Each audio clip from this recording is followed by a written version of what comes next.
Tonight, we explore the mythical world of Morpheus, the Greek god of dreams and sleep. Known for his ability to shape and deliver dreams to mortals, Morpheus drifts between realms and weaves visions that bridge reality and imagination. This story invites us to embrace the mysteries of sleep and the power of dreams. So before you get comfortable, take a moment to like the video and subscribe to the channel. Also, let us know where you're watching from and what time it is. Plenty of Greek mythology stories will be coming soon, so be sure to stay connected. Now unwind your mind, turn off those lights, and let's jump straight into it. Morpheus rarely stands in the spotlight when people discuss Greek mythology, overshadowed by the grand Olympians who wield thunder and seas in their command. Yet, in ancient stories whispered around flickering lamps, Morpheus played a pivotal role in bridging mortals and gods through the subtle realm of sleep. He was neither a warrior nor a master of loud proclamations. Instead, he chose the gentle approach, weaving illusions, shaping dream landscapes, and occasionally planting cryptic messages that could alter the course of entire kingdoms. To understand Morpheus, one must first step back and recognise how the Greeks viewed the pantheon. They revered sky gods, underworld deities, nymphs of the forests and rivers, and lesser-known creatures who existed in the half-light of mortal awareness. Morpheus belonged to this latter category, operating in spaces easily overlooked by the mortal eyes. Where lightning bolts lit up the cosmos, Morpheus lit up the inner mind. His was the quiet magic of unspoken revelations. He was typically described as the son of Hypnos, the personification of sleep, whose children were called the oniroi, or dreams. Yet Morpheus stood out even among his siblings. He had a unique talent, the ability to shift shapes and appear to dreamers in whatever form best conveyed the god's messages. Some tales characterized him as an ethereal being, pale, silent, and drifting through moonlit corridors, while others claimed he was a shapeshifter who took on human guises so convincingly that dreamers seldom realized they were asleep. In either depiction, he was seldom menacing. There was no need to frighten mortals into submission. A carefully placed dream could do more to guide or warn than thunderous commands from on high. Morpheus occupied a pivotal position at the intersection of cosmic power and human fragility. Since ancient times, people have wrestled with the enigma of dreams. Are they mere figments of one's imagination?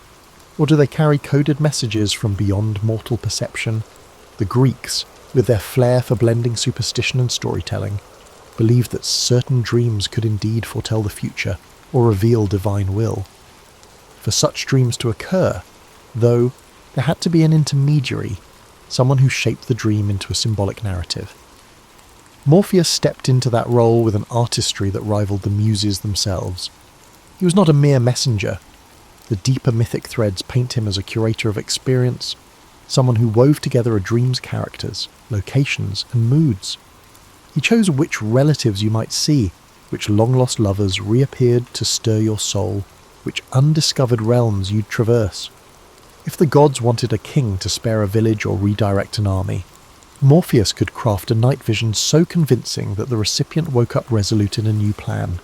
When the pantheon wanted to remain secret, Morpheus could deliver an enigma, a riddle wrapped in dream logic that only the clever or desperate would decipher. Yet for all this influence, Morpheus is largely absent from the boisterous epics of Homer or the grand tragedies performed in Athens. You won't find him leaping into battlefield scenes or presiding over mead-soaked banquets on Mount Olympus. His domain lay in the stillness of late-night darkness, unnoticed by the wide awake. No chorus sang loud odes to him, but behind the scenes, he shaped destinies as surely as any decree from Zeus. That subtlety attracted a certain reverence among those who paid attention. Mystics, seers, and even oracles at Delphi sometimes acknowledged him as a hidden ally. They believed that whereas Apollo declared truths in broad daylight, Morpheus gently revealed them under the cloak of sleep. These characteristics made him neither a rival nor a subordinate, but rather another facet of divine revelation. To them, Morpheus represented the possibility that truth need not be shouted from temple steps. It could be softly breathed into the deepest recesses of human consciousness. In later centuries, references to Morpheus drifted into Roman thought, courtesy of the poet Ovid, who famously described him as the most gifted of the dream-bringers. He was singled out for his ability to mimic any mortal form. This skill, so modest on the surface, hints at the potent capacity to influence not just thoughts, but emotions, a subtlety that immortals rarely mastered. Thus begins the history of Morpheus, a quiet god, half forgotten in popular retellings, but deeply felt whenever dreams unfold. He represents the art of subtle persuasion and the comfort of illusions, a figure whose real power emerges when eyes close and the ordinary senses drift into shadow. To appreciate Morpheus fully, we must understand the lineage that placed him at the nexus of sleep and dreams. In the primordial chaos of Greek mythology, enormous powers battled for supremacy, shaping the universe as they saw fit. Among these entities was Nyx, the personification of night, whose dark cloak stretched across creation.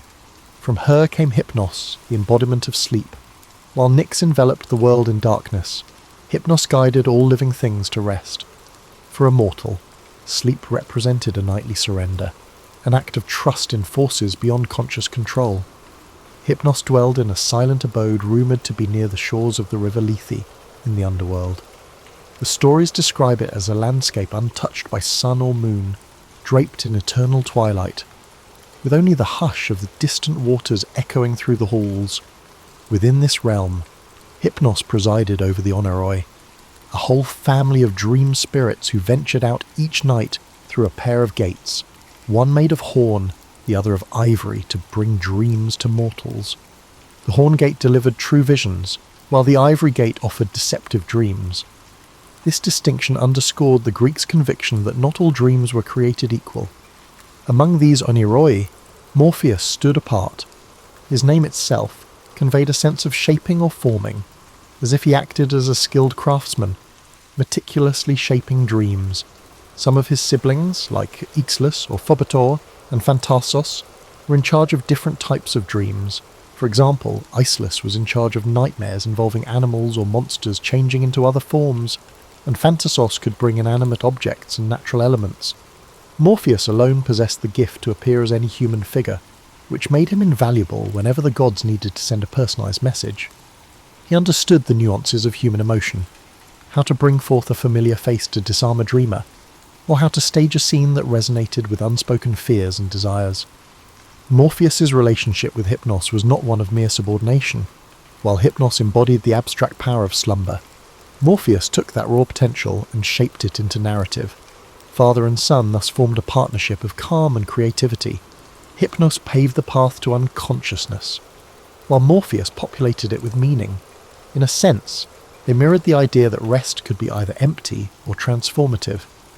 Under Hypnos, the mortal body relaxed. Through Morpheus, the mind roamed landscapes both familiar and surreal. It was said that Morpheus could slip past the notice of the Olympians themselves. In a realm dominated by displays of might, Poseidon's raging seas, Zeus's thunderbolts, Morpheus's power lay in subtlety. Gods might proclaim grand destinies to seers, but Morpheus brought his brand of prophecy, one couched in symbolism and open to interpretation. Any shift in a dream's plot, any cameo by a lost loved one, could spin fate in unforeseen ways.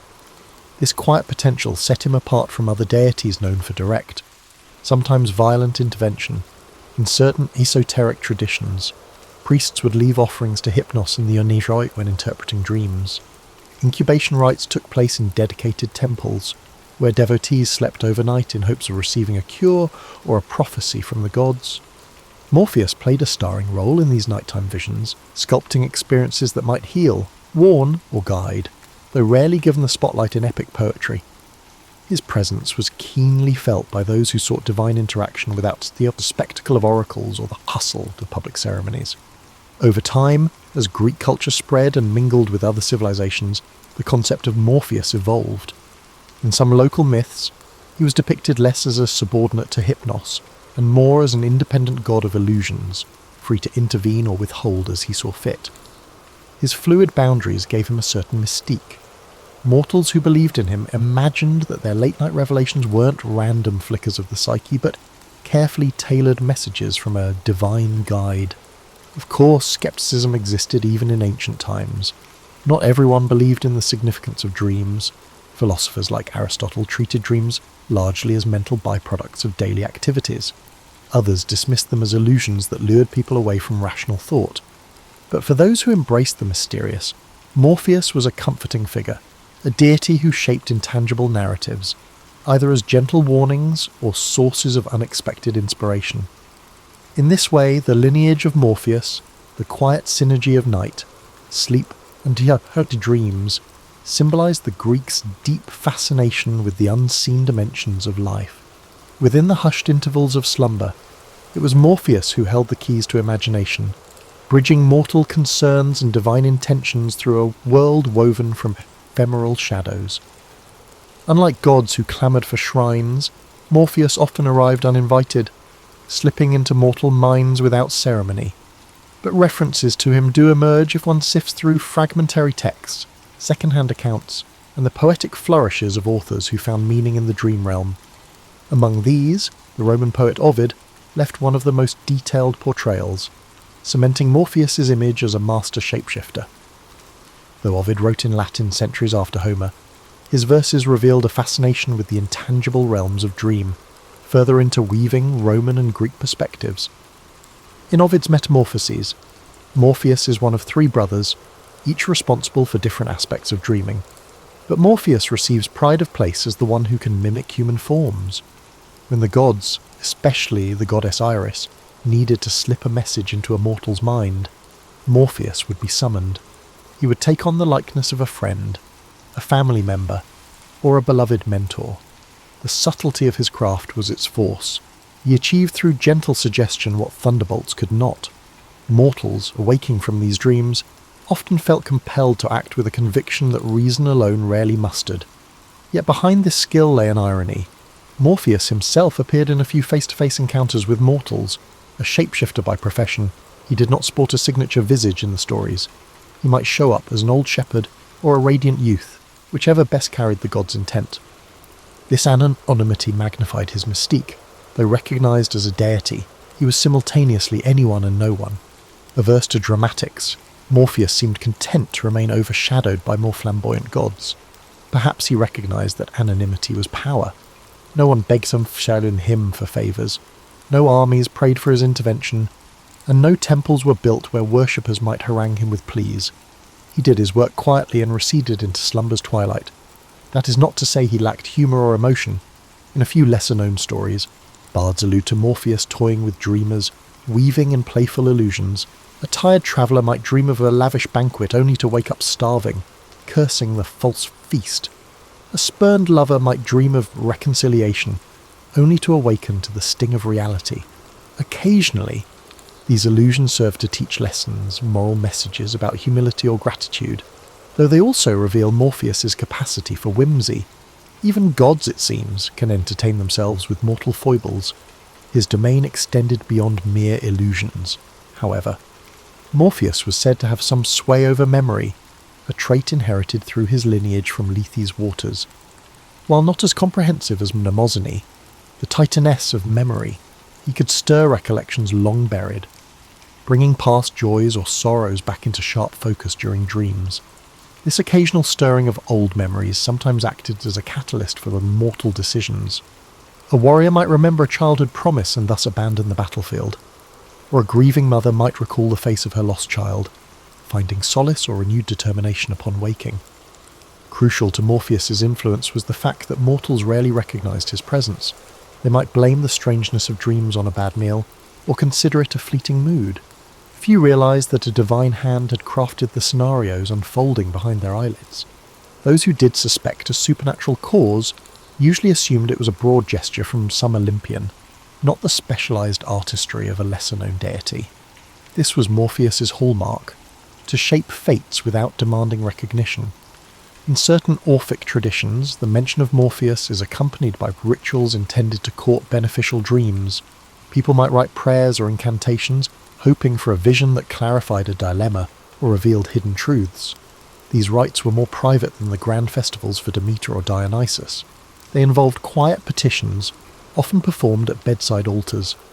A cup of warm drink, a simple token left under a pillow, or an inscription repeated before sleep might invite his favour. If results came, they were ephemeral, a dream that might fade by dawn, leaving behind only an inarticulate sense of guidance. Gradually, as Greek culture gave way to Roman rule, Morpheus's name and role adapted. The Romans had their pantheon, but they also absorbed Greek deities, translating them into Latin forms or merging them with local gods. Morpheus found a place in this cultural tapestry, aided by Ovid's literary gifts. His shapeshifting grew into an enduring metaphor for the power of dreams to challenge the status quo, to give mortal minds a glimpse of possibilities otherwise unreachable. That notion that something intangible could spark real-world change proved resilient. Even after temples crumbled and pantheons lost their worshippers, the idea lingered, quietly echoing whenever humans closed their eyes and wandered into the land of sleep. Beyond myths and poetry, Morpheus's influence took on tangible form in the dream-centric rites practiced in scattered regions of the ancient Mediterranean. Temple incubations, particularly those dedicated to Asclepius, the god of healing, are well documented. Supplicants slept in sanctuaries to receive curative or prophetic dreams. Though the official cult credited Asclepius with these visions, undercurrents of belief suggested that Morpheus or one of his siblings sculpted the dream imagery. In many accounts, dreamers would see Asclepius himself performing a healing act, but behind that divine mask might lurk Morpheus's handiwork, ensuring the dream resonated with the pilgrim's personal needs. Yet this indirect worship was as far as it went for Morpheus. No major city erected a grand temple in his honour. His name does not appear on long lists of civic gods who protected armies or oversaw commerce. In a culture that often prized the dramatic, victorious battles, epic voyages, monstrous confrontations, Morpheus's domain seemed too nebulous for large-scale devotion. Dreams were deeply personal, fleeting experiences not easily shaped into public festivals. This subtle presence, however, lent Morpheus a curious universality. He was accessible to everyone, king or peasant, without the need for elaborate ceremonies. A fisherman dozing by the shore might receive a warning dream about an approaching storm, courtesy of Morpheus. A farmer's child might glimpse a future bride in a fleeting reverie.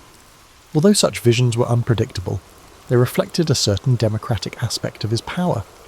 No mortal was too lowly or too exalted to receive a nighttime visitation. Philosophical schools took varied stances on dream deities.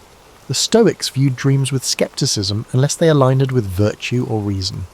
The Epicureans dismissed them as mental residue with no supernatural origin. Yet others, including certain Platonists, entertained the possibility that divine agencies influenced the soul during its nocturnal wanderings. Morpheus occupied a liminal space in these debates, neither firmly asserted nor fully denied. The complexity of dream experiences made them resistant to strict categorization, mirroring Morpheus's inherent elusiveness. In the everyday lives of ancient Greeks and Romans, dream interpretation became a small-scale industry. Travelling dream interpreters or local wise women offered readings, attributing cryptic images to messages from gods. Manuals like the Oneirocritica by Artemidorus served as compendiums of symbolic meanings. A dream about a serpent might portend betrayal or healing, depending on context. While Morpheus himself rarely got explicit credit, these interpretive practices implicitly acknowledged a shaping force behind dreams. It was possible to feel the subtle touch of a divine hand in every strange or enlightening vision. Meanwhile, dramatists occasionally hinted at Morpheus's presence on stage. In certain tragedies or comedies, characters received revelatory dreams that set the plot in motion. Although playwrights typically invoked the major gods, Zeus, Athena, Apollo, some lines implied that it was a shapeless whisper of the night that delivered the dream. Audiences familiar with mythic lore would quietly attribute that role to Morpheus, even if the script avoided naming him outright. This indirect cameo suited his nature, a cameo in illusions rather than a direct spotlight role. As Roman influence peaked and Greek city-states became provinces within an empire, religious practices evolved. The cults of Isis, Mithras, and other deities from Egypt and Persia began to spread. Mystery religions thrived, promising spiritual experiences that mainstream rites did not provide. In these clandestine settings, where initiates sought personal transformation and glimpses of the afterlife, dreams were valued as a means of direct communication with the divine. Morpheus, though not explicitly worshipped, found renewed significance as a silent collaborator. Participants believed that their revelations during ritual-induced trance or sleep could unveil cosmic secrets, and who better than the gentle craftsman of dreams to facilitate those glimpses? Despite these evolving cultural currents, Morpheus kept his low profile. He He neither clashed with up-and-coming deities nor demanded new reverence. Like a cameo actor in an ever-changing theatre, he adapted to shifting religious landscapes by maintaining the same core function. He shaped nightly illusions, passing along whatever message the dreamer needed, whether it was solace, instruction, or warning. Thus, while other gods experienced dramatic transformations or assimilation into new pantheons, Morpheus's essence stayed remarkably stable. His anonymity shielded him from the fortunes and misfortunes that befell gods tied to political power or public devotion. Through countless conquests, cultural fusions, and doctrinal shifts, he remained that discreet presence behind the eyes of sleeping mortals. He needed no marble statue or sacrificial altar, for his temple was the quiet domain of the human mind, a refuge where illusions danced, and destinies could be nudged without the constraints of daylight logic. As the classical world gave way to the Hellenistic era, and then to Roman dominion, Morpheus's relevance persisted in subtler, more eclectic forms. Scholarship in the city of Alexandria produced treatises on the dream interpretation that blended Greek, Egyptian, and even Jewish thought. Hermetic texts invoked the interplay of cosmic forces, sometimes alluding to lesser gods of vision and illusion. While these references seldom name Morpheus directly, they revealed a growing intrigue with the mystical dimensions of sleep. The more people tried to decode their dreams, the more they acknowledged a guiding power behind them. During this period, philosophers like Plotinus delved into the nature of consciousness. They wrestled with questions about the soul's movements during sleep. If the soul journeyed outward or inward, while the body rested, might it encounter spiritual beings or glean higher truths? Such speculation wasn't mainstream, but it held appeal for seekers disillusioned with state-sanctioned cults. Morpheus, while rarely cited, remained the unspoken craftsman of these interior voyages, the silent engineer behind whatever glimpses the soul might catch of a grander cosmic design. Meanwhile, poets, freed from the strict heroic codes of earlier ages, experimented more boldly with dreamscapes. They penned verses where protagonists navigated labyrinthine illusions or encountered fleeting apparitions, offering cryptic guidance. Although literary critics might argue, these poems reflected psychological depth rather than divine action. To many readers, the boundary was immaterial. Dreams were that liminal zone where mortal thoughts intertwined with supernatural influence. Morpheus, shapeless though he was, presided over that zone like an unacknowledged stage director. In everyday Roman society, too, the role of dreams took intriguing turns. Emperors occasionally claimed that certain expansions or decrees were inspired by divine apparitions at night.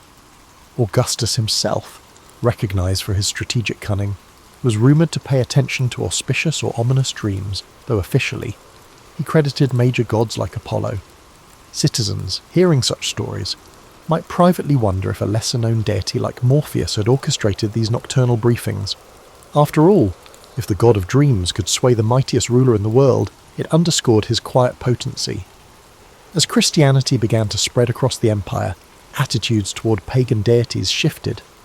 Bishops denounced the worship of multiple gods as idolatry, and an ascendant monotheism strove to replace the old pantheon.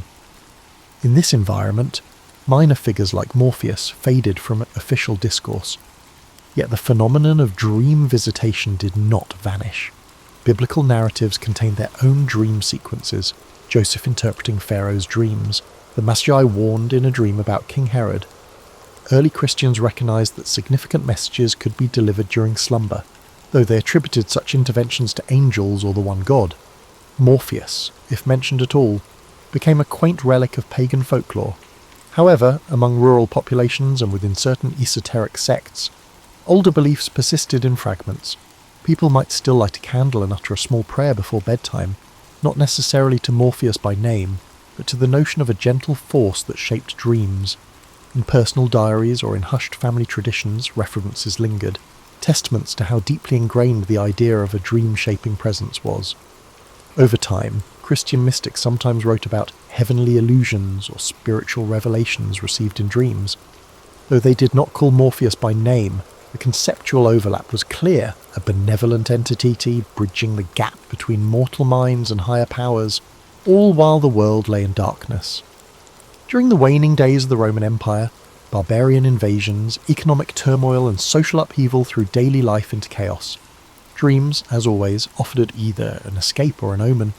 Morpheus might appear in scattered references, half remembered in local folklore or embedded in spells within the syncretic practice of magic.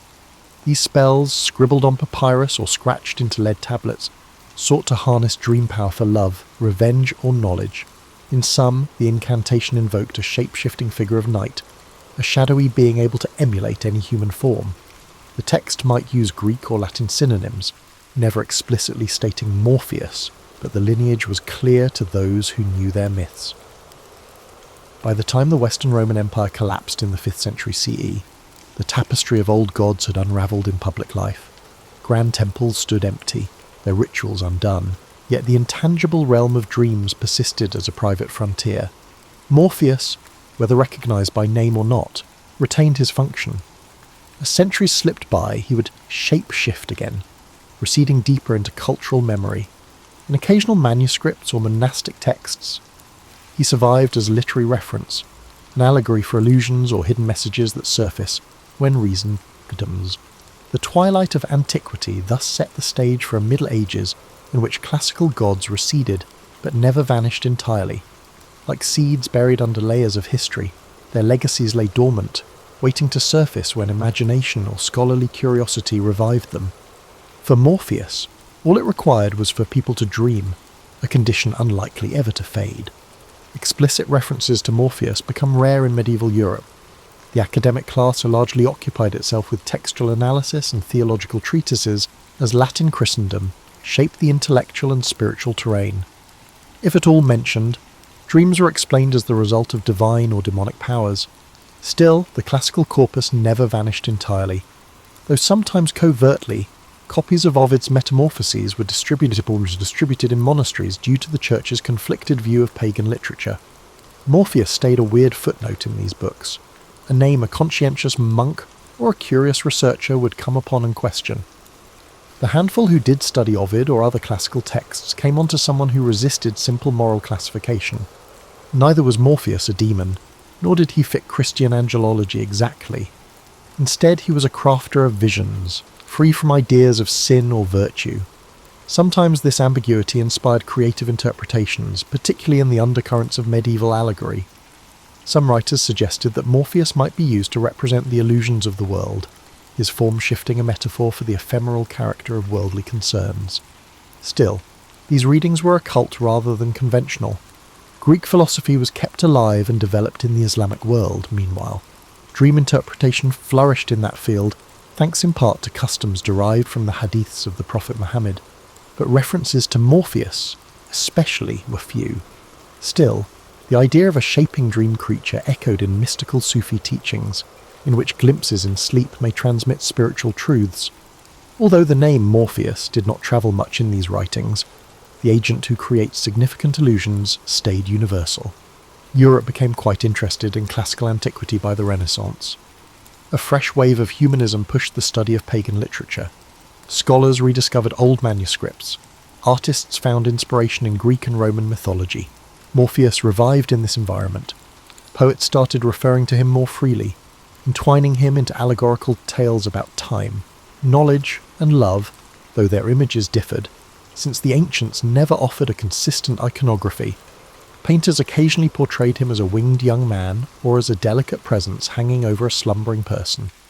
Beyond intellectual and creative circles, Christianity and local mythology concerning dreams nevertheless affected the public imagination.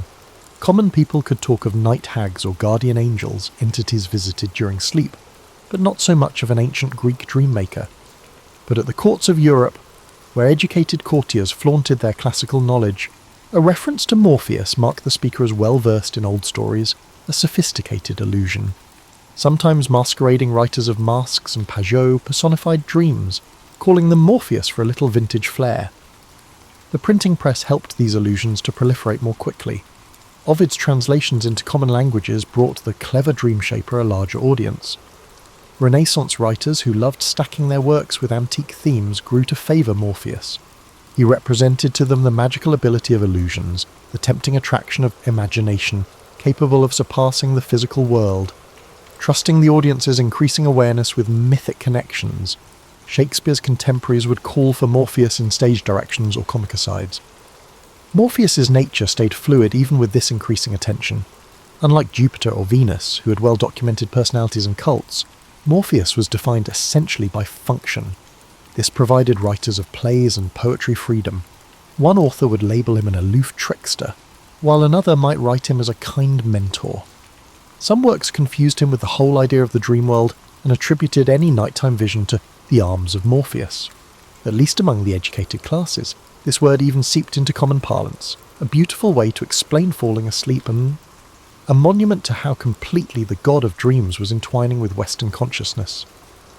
The Renaissance also inspired fresh interest in sleep and dreams in science and medicine. Unprecedented rigidity in their study of the human body, doctors dissected cadavers to grasp physiology. Still, the character of dreams stayed mysterious.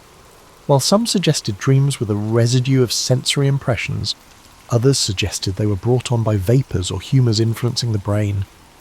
For these newly arrived empiricists, the legendary concept of Morpheus as a physical dream maker was no more convincing. Still, the metaphor stayed with the writers and speakers. It caught something the scalpels and early microscopes could not. The sensation dreams emerged from somewhere beyond normal experience.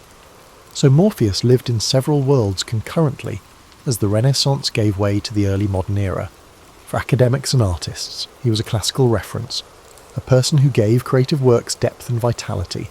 To the general public, he remained a rather obscure moniker, sporadically mentioned in sentences like summoned by Morpheus, but hardly connected to any active religious practice.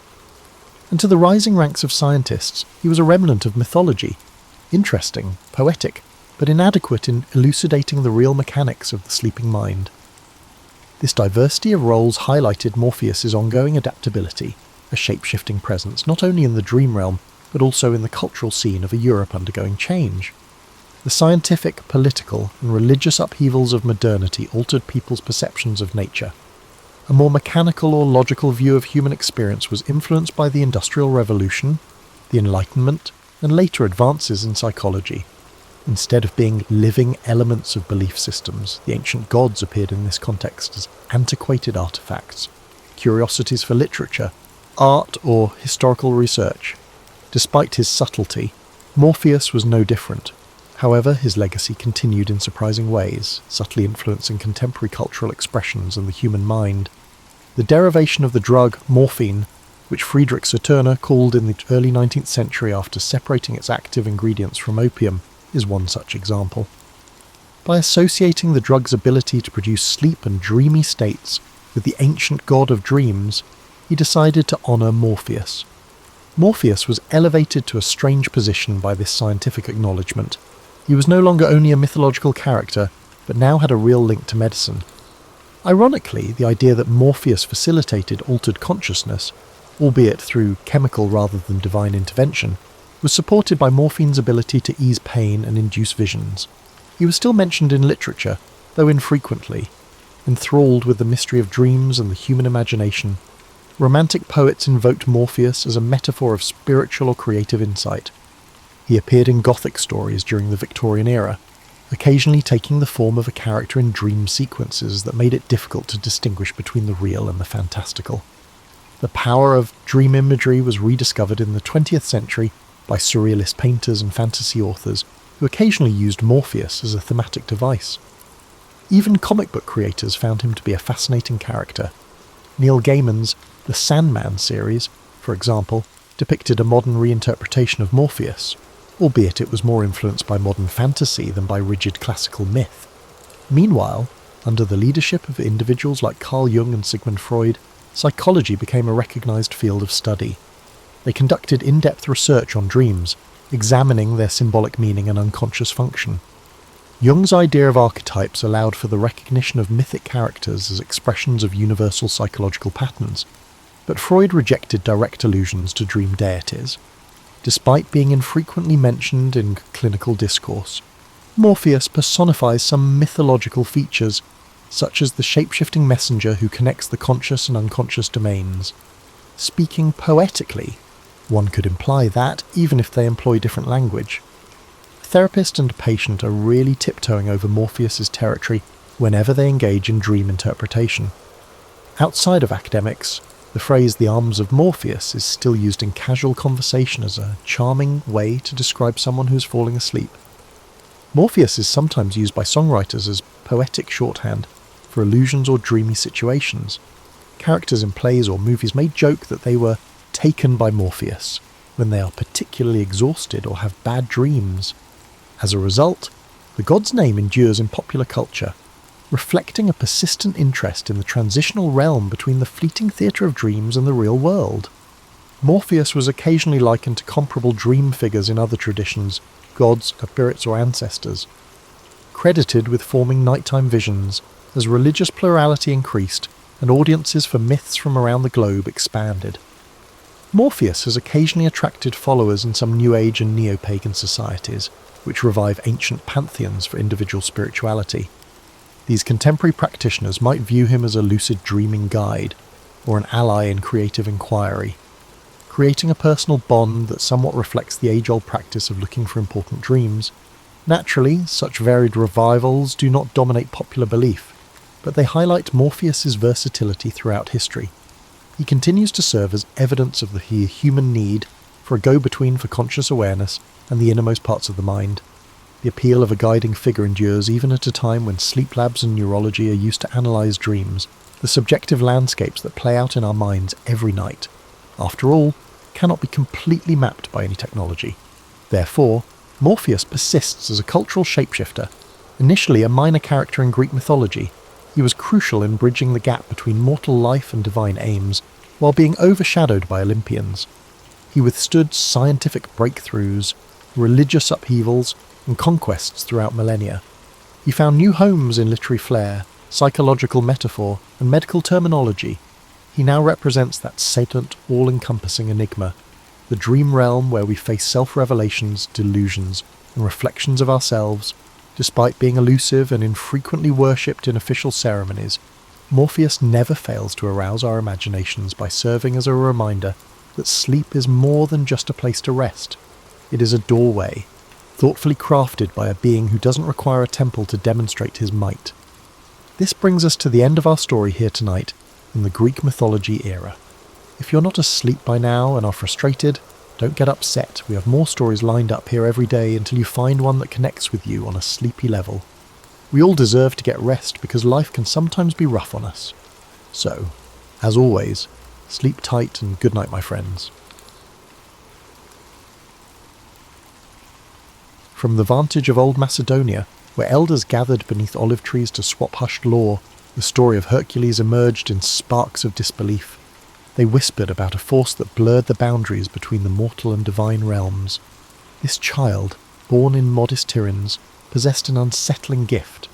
Feats of strength performed so calmly that some wondered if the gods had quietly laid a blessing or a curse at his feet.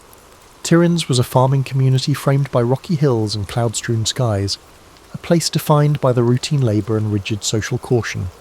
The boy's first display of uncanny power was witnessed by a shepherd. With a single tug, he reined in an ox known to drag grown men like ragdolls. It wasn't the show of force itself that troubled onlookers. It was the eerie silence with which he did it, as though testing a boundary rather than revelling in might. Soon, neighbours recalled other oddities, doors unhinged by a careless push, footprints left in stone, and animals that yielded to his hand without resistance. Though some saw him as Tiryns' protector in training, others felt uneasy. Mortals were fragile beings. Gifts of such magnitude often drew divine ire. Hercules, for his part, behaved like any curious youth, combing riverbanks for turtles or carving shapes into the soft rock. Yet beneath each childlike pastime lurked an awareness of difference. He sensed that the world around him fit like a shirt one size too small, familiar but constricting. A single miscalculation could fracture relationships or destroy trust. As he neared 15, rumours of unnatural predators swept across the farmland. Shepherds muttered of wolves the size of ponies, with eyes lit by feral intelligence. The local militia dared not test the truth of those claims, leaving the fields in a state of hush. Hercules, compelled by equal parts curiosity and duty, gathered a simple spear and ventured into the pine forests alone. For 3 nights, the darkness swallowed him. On the fourth dawn he reappeared at the village edge, clothes torn, blood running down his arms. Yet he carried no trophy, only the quiet certainty that the threat was gone. Word of his deeds spread through travellers' wagons and along shepherds' routes, echoing into lands beyond. It was said that the monstrous wolves vanished as swiftly as they had come. In the villagers' eyes, such might have signalled a guardian, or even a chosen instrument of the gods. Soon they built humble altars to honour him. They offered tiny bowls of grain and small cups of wine as offerings to the boy who had ensured their nights. Hercules accepted none of it openly. He would pause at those altars, gaze at them in faint puzzlement, then slip away. Inside him, a tug of longing clashed with the weight of expectation. He cherished the farmland's rhythms, morning light over tilled earth, the lull of cicadas in the summer. Yet each casual greeting now carried a jolt of awe, and every dirt path he roamed felt narrower, as though funneling him towards some vast unseen road. Occasionally, he stole into the hills to commune with nature's raw pulse, pressing his broad hands against boulders as though listening for whispered secrets of stone. Tiryns was never the seat of sophistication, unlike Athens or Thebes. It lacked gilded temples and philosophical gatherings. In a way, the simplicity of Tiryns allowed Hercules to flourish without being overwhelmed by rumours. People accepted him, half wary, half hopeful, because they needed him. He held back storms that might devour them in a single gulp. He soon learned of a summons from King Eurystheus of Mycenae, a monarch who demanded fealty and recognised the usefulness of a mortal wielding near-divine might. Friends warned him of palace politics. Even the local priest, stooped with age, cautioned that power-hungry rulers often feed on legends until there is little left of the legend itself. However, Hercules sensed an unspoken reminder that a simple shepherd's life would never be his. Gathering sparse belongings, he took one last look at the farmland, the lopsided fences, the distant bleating of goats that once filled his childhood mornings. Then, as dawn's first gleam touched the horizon, he set out for Mycenae. Those who witnessed his departure claimed a hush fell upon Tiryns, like the land itself held its breath, waiting. The path he walked would lead to triumph and sorrow, forging a destiny both luminous and shattering. In his heart, Hercules hoped to find a way back to quiet fields someday, but deep down, he suspected the gods had other plans entirely. The road to Mycenae stretched through rolling plains dotted with olive groves and jagged hillsides. Hercules travelled quietly, observing the land more than pondering the future. Yet he couldn't ignore the murmur that followed him, a hum of anticipation carried by traders, roadside shepherds, and vagrant bards. Upon arrival at the fortified city, he faced a spectacle: drummers at the gates, banners hoisted high, and crowds craning to see if a rumour exceeded reality. King Eurystheus's palace gleamed atop a rise of white stone. Once inside, Hercules found himself before a ruler whose thin lips twitched at each mention of his name. Despite grandiose surroundings, Eurystheus exuded an air of self-importance, undermined by a hint of anxiety. In the hushed court, courtiers eyed Hercules with an odd mix of curiosity and caution. They had heard the rumours of unstoppable strength. Now they assessed the man himself, broad-shouldered, wind-beaten, eyes calm as still water. Eurystheus wasted no time. "Word of your deeds has travelled far," he said, feigning warmth. "To prove your loyalty, you shall fulfil labours for the glory of Mycenae. And the gods, of course." Applause followed from courtiers, though it felt forced. Hercules bowed, not out of fear, but recognising that refusal would brand him an enemy of a kingdom that seemed both powerful and petty. Besides, he sensed destiny's nudge again, that intangible force hinting these labours might shape his future. His first assignment, the Nemean lion.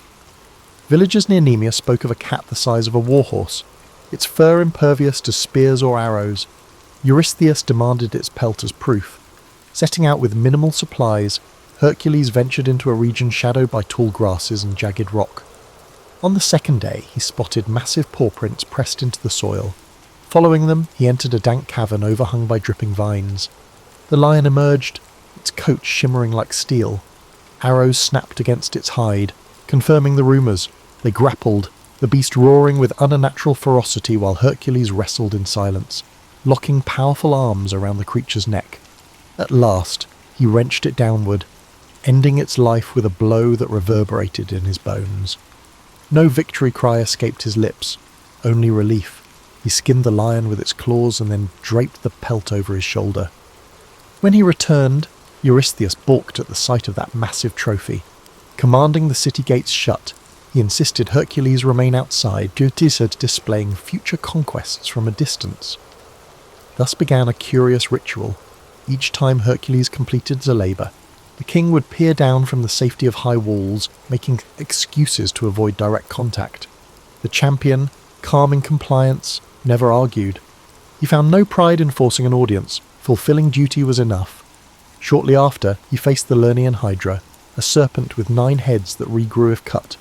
Hercules approached the swamp of Lerna, its murky waters stinking of rot. He attacked, but each severed head sprouted 2 more, only with the help of his nephew Iolaus, who cauterized each stump with torchlight, did Hercules triumph. Lifting the central head, still hissing in death, he returned to Mycenae. The king, peering over parapets, dismissed the victory. "You had help," he sneered, yet the people watching from afar marvelled. Labourers mounted. The Cyrenaican hind, sacred to Artemis, tested his finesse.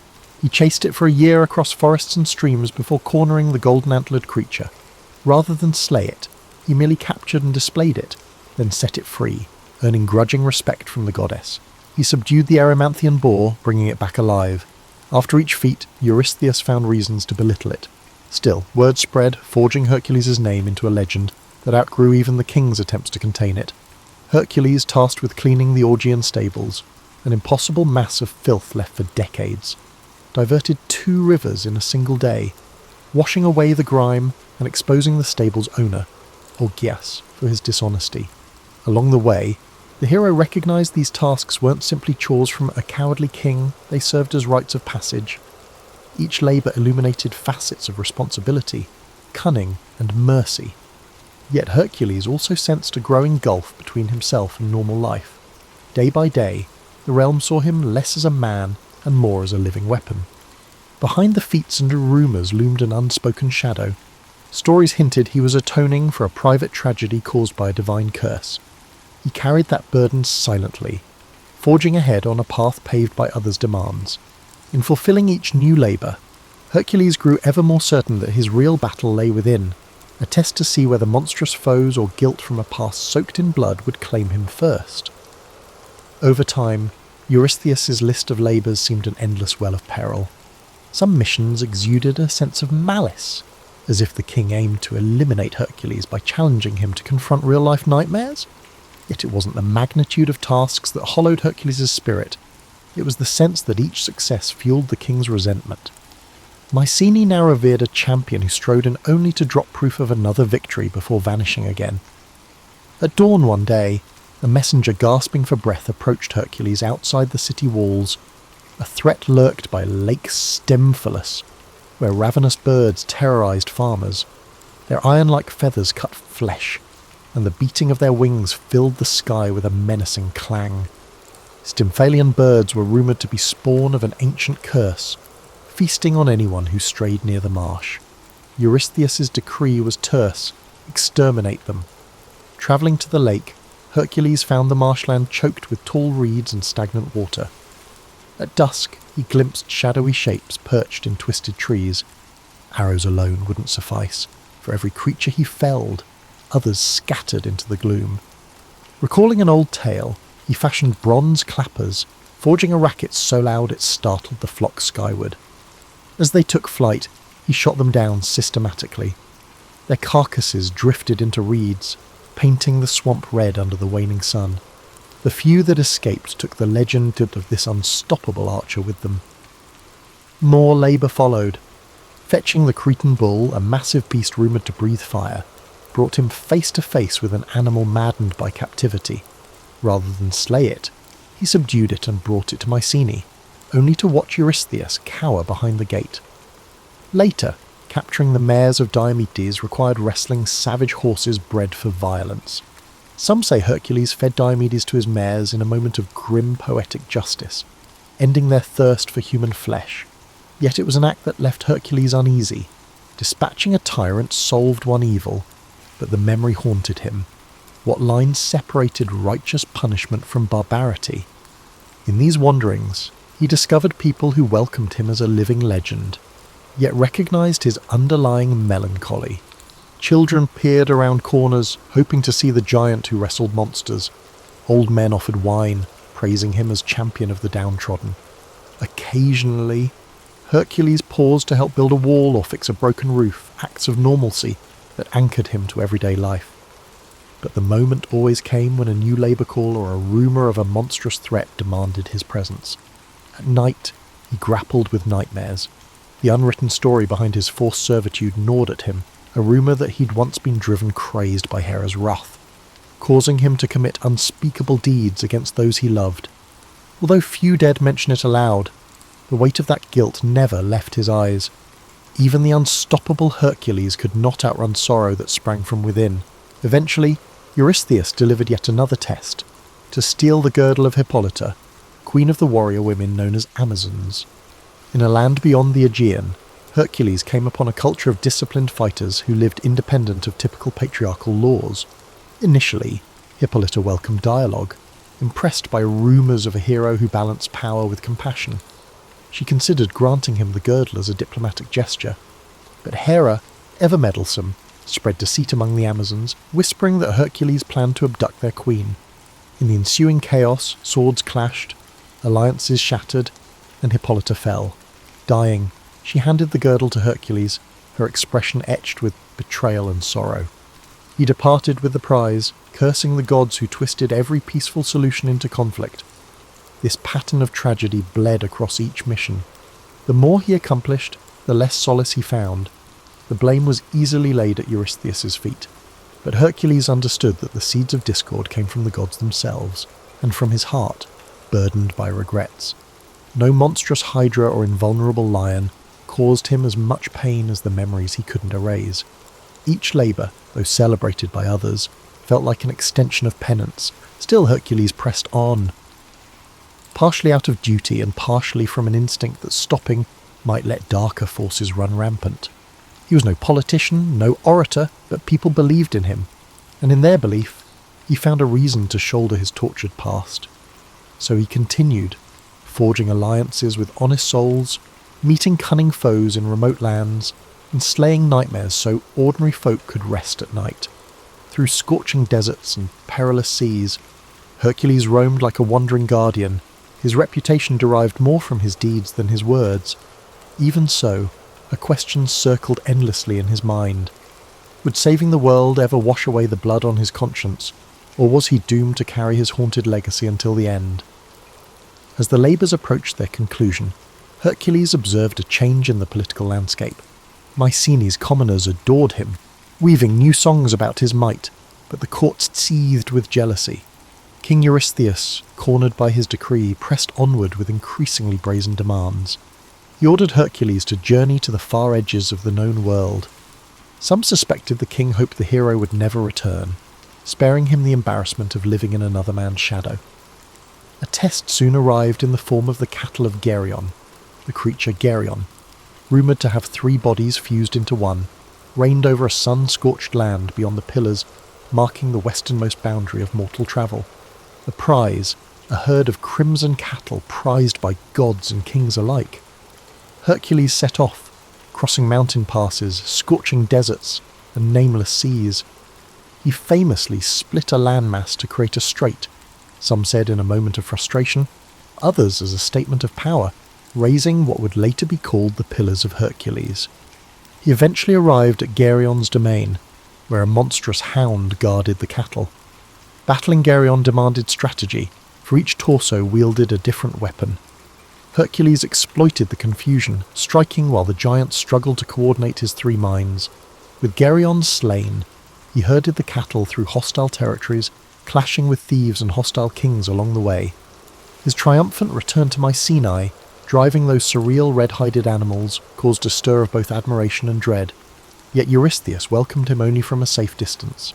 Soldiers corralled the cattle, sacrificing many on Eurystheus' orders. The more the king tried to belittle Hercules' efforts, the more ordinary citizens hailed the hero as a saviour of the realm. Privately, Hercules remained unmoved by their cheers. Each new conquest carried echoes of moral conflict, as if he were a blade used by manipulative hands.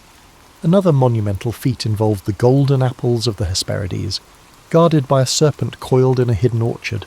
Tales said the apples conferred immortality, though most mortals never reached the far-flung garden. Hercules travelled for months, uncertain if such a place truly existed. Eventually he encountered Atlas, the titan condemned to hold the sky on his shoulders. Seizing an opportunity, Hercules offered to take that cosmic burden temporarily if Atlas would fetch the apples. Atlas retrieved them, but then tried to abandon Hercules, hoping to free himself from eternal torment. Through a cunning ploy, Hercules tricked Atlas into reclaiming the heavens, walking off with the fabled fruit. When he presented the golden apples to Eurystheus, the king had no idea what to do with them. Legend says Athena herself intervened, returning the apples to their rightful place. In that moment, Hercules glimpsed the gods' casual involvement. They toyed with mortal affairs, granting fleeting favours or curses, shaping destinies as one might shuffle coins. He realised that each labour was less about Eurystheus' commands and more about the gods' inscrutable agenda and his path of atonement.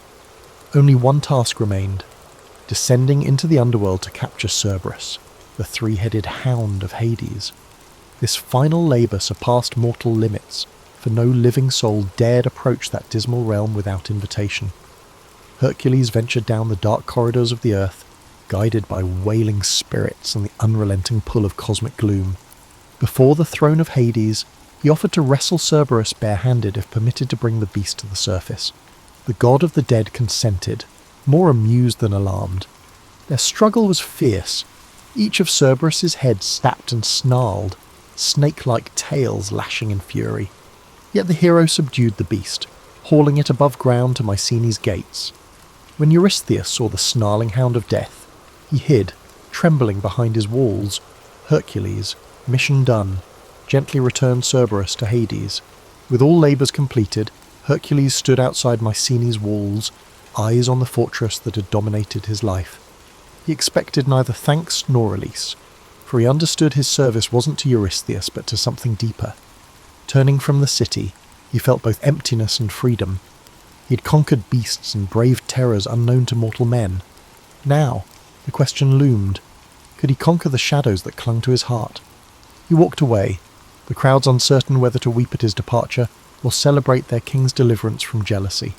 Quietly, Hercules carried with him the echoes of every monstrous roar, every anguished cry, forging a destiny severed from royal commands but still bound by the gods' inscrutable design. Released from Eurystheus' demands, Hercules drifted. Some claimed he roamed until he found a remote valley, building a modest home beside a sparkling brook. There, he tried to cultivate olives and vine crops, as though seeking normalcy. Villagers in the vicinity grew accustomed to spotting a giant figure mending fences or hauling timber. For the first time, he blended into daily life, if only briefly. Yet tranquility proved elusive. Strangers arrived, testing the legend. Some wanted to measure strength against the famed demigod, brandishing swords or arrogant boasts. Others offered alliances steeped in hidden agendas. Hercules repelled them, but each confrontation frayed the delicate peace. Rumours circulated about a new champion who might best him, and with each rumour came another challenger. Tiring of this drama, Hercules took to the road, relinquishing the valley to preserve its calm. He wandered from city to city, forging a reputation as a roving problem solver. In Attica, he drove away raiders who preyed on vulnerable farms. In Aetolia, he mediated disputes among tribal leaders too proud to seek peace themselves. Some towns offered him gold or titles, but he refused, yearning for something intangible that mortal wealth couldn't provide. Whispers of his identity preceded him. Children recited his labours as bedtime stories. Local bars named beverages after him, and travelling minstrels twisted details for dramatic flair. Along the way, Hercules encountered Deianira, a woman said to possess both keen intellect and resolute compassion. She saw through the aura of legend, urging him to confront the guilt that shadowed him.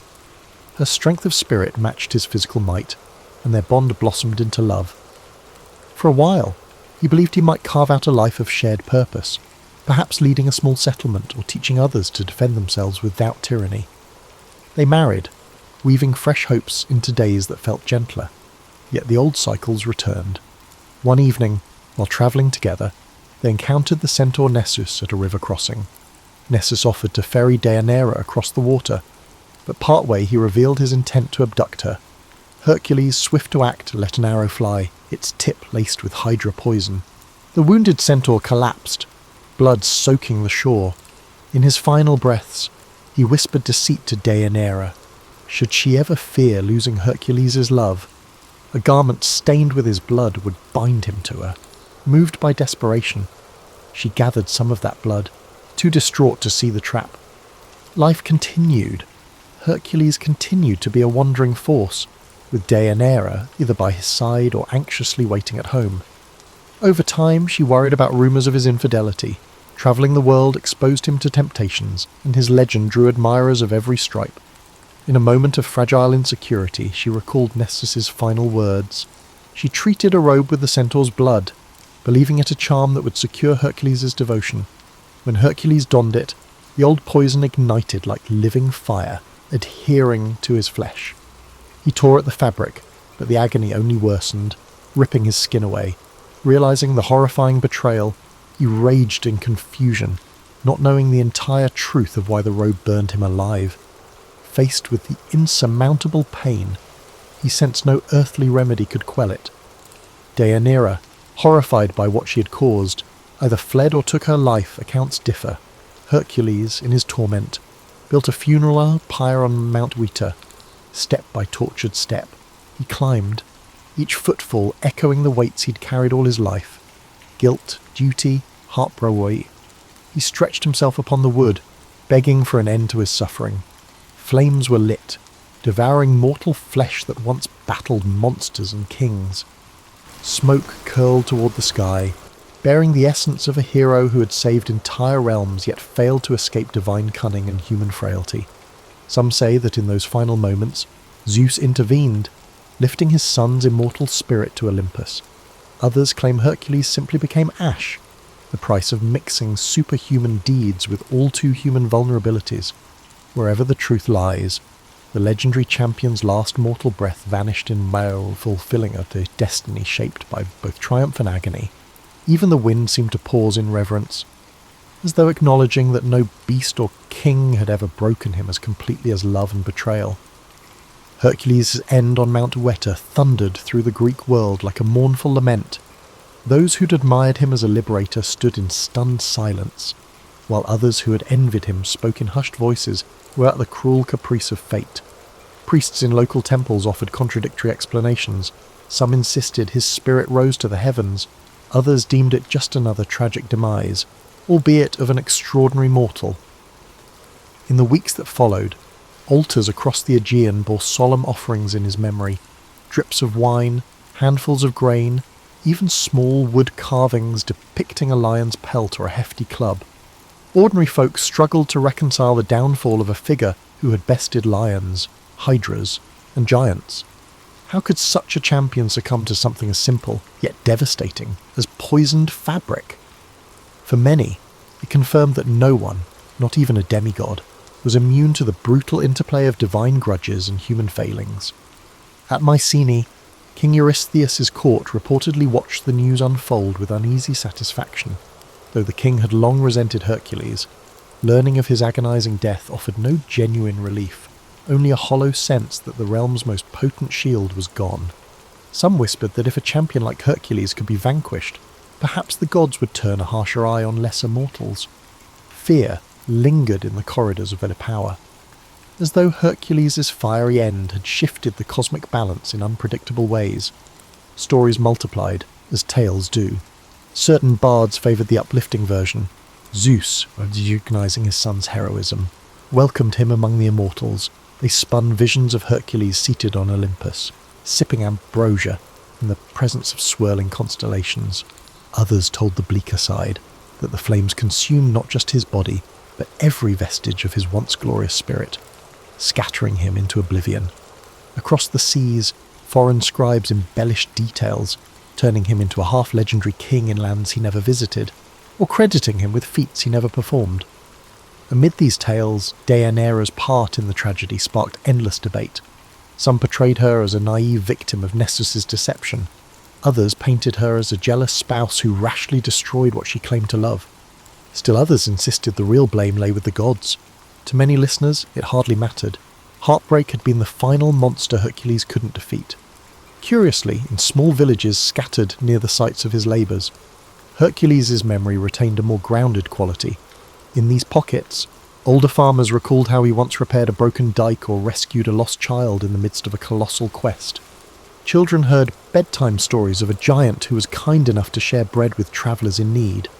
Here, the heroic feats remained awe-inspiring, but so did the everyday decency he displayed.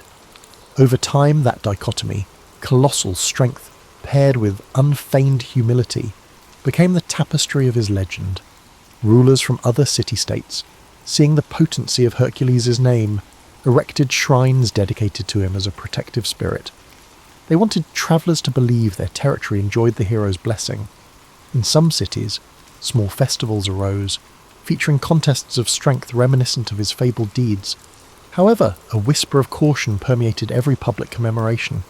Hercules had conquered monstrous beasts and overcome impossible tasks, yet a subtle sting from the mortal realm had undone him. Might alone could not outmaneuver fate or quell the complexities of love. For those who once knew him personally, warriors like Iolaus or local chiefs grateful for his help, his absence left an ache beyond description. They recalled the quiet convictions that guided him, the guilt that shadowed his eyes after each impossible feat. His final torment seemed a cosmic injustice, yet also a stark reminder that the line between divine and human was never clean. Hercules had walked that line throughout his life, wrestling monstrous forms on behalf of the powerless, while an invisible war of deities raged overhead. Over decades, recollections softened. Younger generations heard only the grand arcs, the Nemean lion, the Hydra, the unstoppable hero.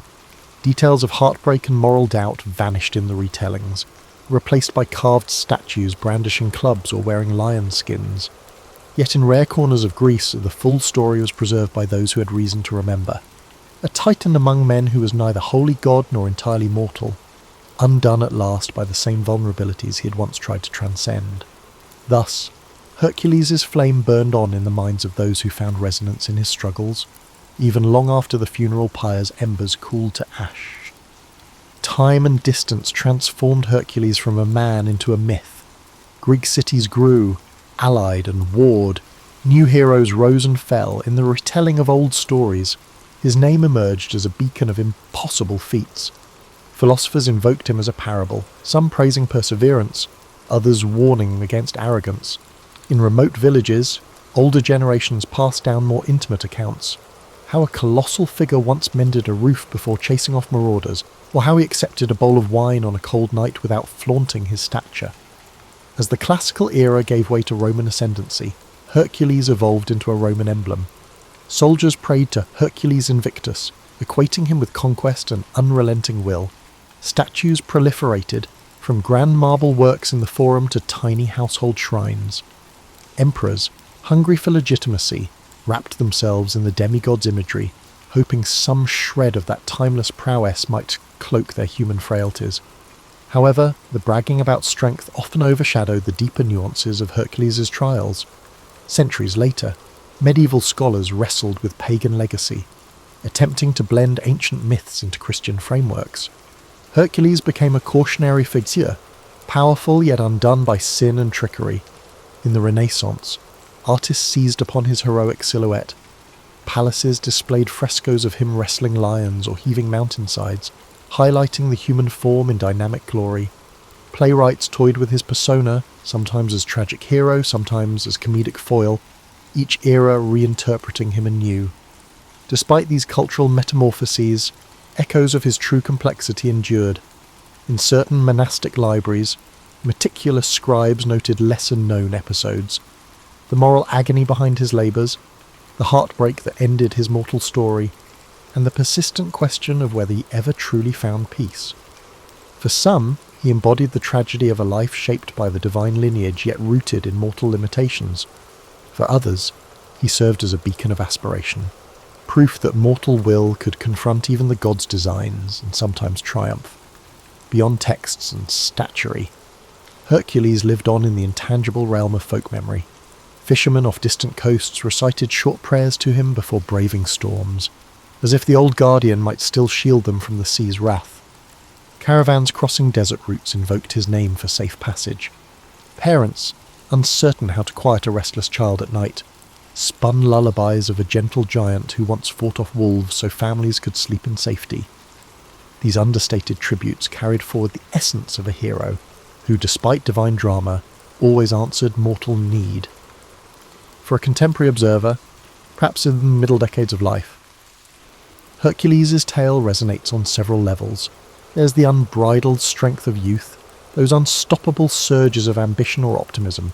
Then there's the gradual intrusion of responsibility, regret, and heartbreak. Middle age can bring reflection, how even the strongest among us wrestle with past mistakes, unfulfilled desires, and the weight of moral compromise. Hercules, with his unstoppable arms and vulnerable heart, mirrors that universal dilemma.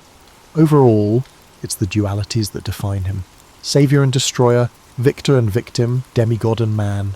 He soared above mortal confines, yet remained shackled by the god's whims and his own remorse. Scholars today still debate the meaning of his final act. Was the funeral pyre a mere surrender to agony, or a deliberate transcendence of mortal bounds? Did the smoke carry him to Olympus, or was it a symbolic final note to the ballad of an exhausted hero?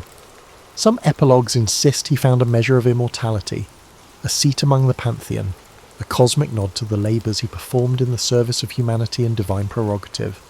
Others claim his spirit roams the mortal realm, occasionally glimpsed in moments of dire need. Most accept that the ultimate truth, like so many ancient tales, remains wrapped in shifting layers of interpretation. And so Hercules remains, a fixture in the collective psyche. He stands for more than might alone. He stands for the cost of greatness, the fleeting nature of redemption, and the fragile boundary that separates gods from men. Whether chiselled in marble or accounted in a village tavern, his legend endures. He is the champion forever, forging new legends, even centuries after his final breath. In that sense, Hercules lives on wherever human hearts still strive, endure, and grapple with the powers, divine or earthly, that shape our destinies. Julius Caesar wasn't always the towering figure we picture, draped in a bright red cloak and commanding the world's greatest empire. Before he was that legend, he was simply Gaius Julius, born into a patrician family with fading clout in a Rome that seemed to change every week. In those early days, the city itself wasn't the polished marble wonder of later centuries. With curving streets that spread gossip more quickly than chariots, it was a noisy, crowded centre of ambition and politics. People lived on top of each other in shabby apartments, while aristocrats planned lavish feasts in their villa courtyards, hoping to lure allies for the next election. Gaius Julius was shaped by it all. The noise of street vendors hawking figs and fish, the heated oratory in the forum, and the whispers behind every statue's column. Even as a child, Caesar had a curiosity that led him to corners of Rome others avoided. Dimly lit taverns, the muddy banks of the Tiber River, and rows of cramped bookshops where scribes copied scrolls for hours on end. These experiences seasoned him with a knowledge of everyday life that most upper-class Romans rarely bothered with. He'd watch workers at the docks, fascinated by the different languages from traders coming in from the east. It gave him an early taste for the diversity that existed beyond Rome's walls. And no matter how chaotic it got, he never seemed overwhelmed. Instead, he'd carefully absorb how each piece of society functioned and file the information away. In his early teens, while many aristocratic boys took lessons in rhetoric under famed tutors, Caesar did too. But he did more than rehearse speeches from ancient Greek texts. He peppered his teachers with questions about how words could shift emotions. He realized that to command respect in Rome, you needed to shape minds and hearts, not just bodies on a battlefield. This flair for oratory would become one of his trademarks. Before he wore the laurel wreath, Caesar was already making a name for himself in smaller legal cases. He wowed the courts with a perfect blend of reason, passion, and style that made older, more experienced pleaders look foolish. His household wasn't exactly a fortress of tranquility. Tensions brewed under its roof, fed by old feuds and expectations that could suffocate a young man. If you were a patrician, tradition dictated you climb certain ladders, hold a few offices, curry favour with the Senate, play by Rome's unwritten rules. Yet Caesar's mother, Aurelia, sensed something different in him. His eyes sparked with ambition beyond the norm. Quietly she encouraged him to break moulds, but do so intelligently. She knew that living like a chameleon in Rome's political ecosystem, switching shades when necessary, was the path to real power. Of course, Caesar's early journey wasn't smooth.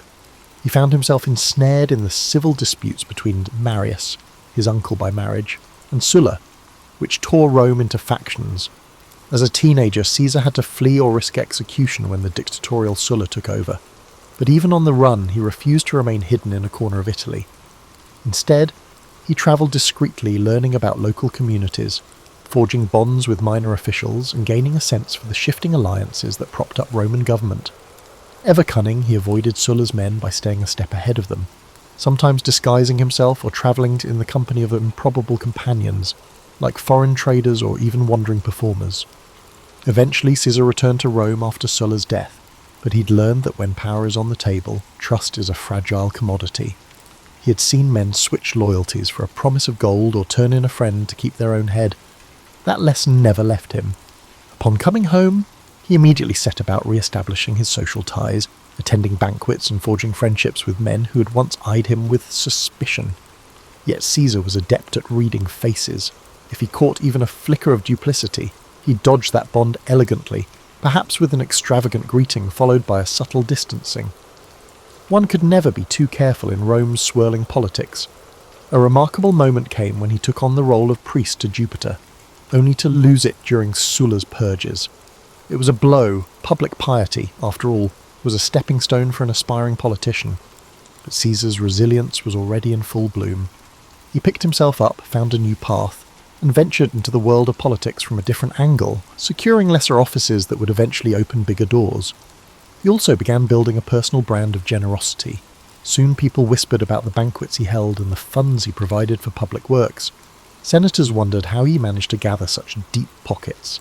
It wasn't old family wealth alone. Caesar had a network of supporters, and many believed in him precisely because of his willingness to think outside the conventional lines of patronage and nepotism.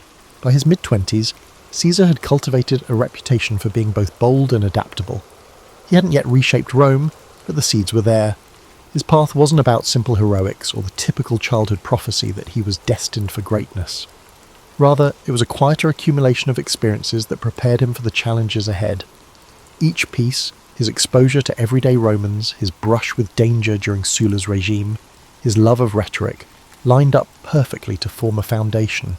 Rome, full of swirling rivalries and unspoken rules, had no idea that this relatively unremarkable young man with a quick tongue and quick mind was about to upend everything. Before he was a seasoned commander or the Colossus striding across the Rubicon, Caesar had an escapade that shaped his perspective on the power more than any lecture in the Senate ever could: his abduction by Cilician pirates in the Aegean Sea. It's a tale rarely told in the mainstream, but it offers a raw glimpse into his character. Caesar was travelling to strengthen his oratory skills under a renowned teacher on the island of Rhodes, something aristocrats often did. But the seas teemed with pirates who thrived on ransom, and it wasn't long before his ship was seized.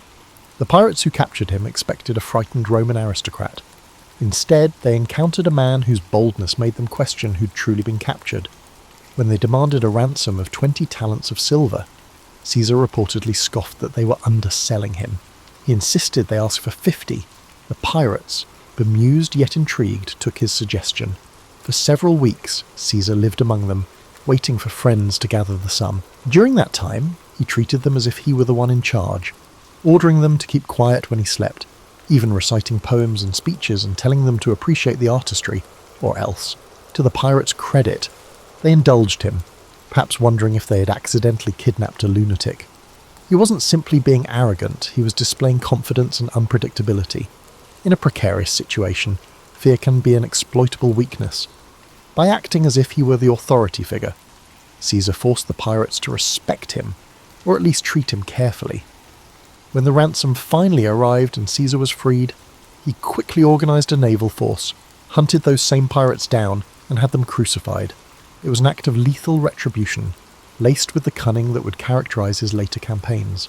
The memory of that ransom demanded and of Caesar's outlandish performance on the pirates' island helped shape his entire approach to dealing with adversaries, dramatic, strategic, and always with an eye to the outcome.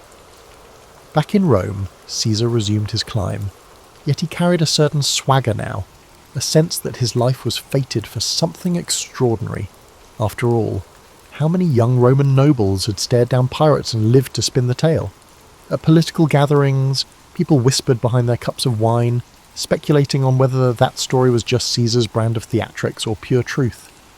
But it was undeniable that he managed to secure enough influence to become a military tribune, and soon he was off to gain experience in the provinces, which gave him intimate knowledge of the armies he would one day command. The politics he left in Rome were no less complicated. He forged a delicate pact with Pompey and Crassus, later known as the First Triumvirate. This was not a formal institution, but rather a private handshake that united three men with distinct strengths: Pompey's military prestige, Caesar's wealth, and Caesar's political cunning. People often assume Caesar just lucked into that arrangement, but it was actually the culmination of countless dinners, private agreements, and carefully bartered favours. Caesar knew that if he wanted to climb higher, he needed to bring Rome's big players into his corner, at least temporarily. If that meant moderating his own ambitions in the short run to secure Pompey's trust, he'd do it without blinking. With their support, Caesar aimed for a new goal, a position that would not only confer prestige, but also provide him with the chance to broaden his network and bolster his army with devoted soldiers. The governorship of Hispania Ulterior or Gaul, where fortunes could be made and reputation cemented, seemed ideal. Not only would it allow him to command armies, it would offer a stage to showcase his genius in both administration and warfare. In time, he secured the proconsulship of Gaul. Gaul was vast, populated by diverse tribes, each with its own traditions, alliances and grudges. Where lesser men might see only a frontier to exploit, Caesar saw a chessboard with dozens of moving pieces. He relished the challenge. This was, after all, the man who once calmly dined with kidnappers. Gathering legions known for their discipline and grit, he departed north, determined to do more than just play caretaker. He wanted to knit those tribes into Rome's sphere of influence, forging new roads and alliances while showcasing Roman supremacy. Before he launched significant campaigns, Caesar did his homework. He arranged meetings with tribal chiefs, listening carefully to their rivalries and hearing their pleas for Roman protection. Was it genuine concern or a ploy?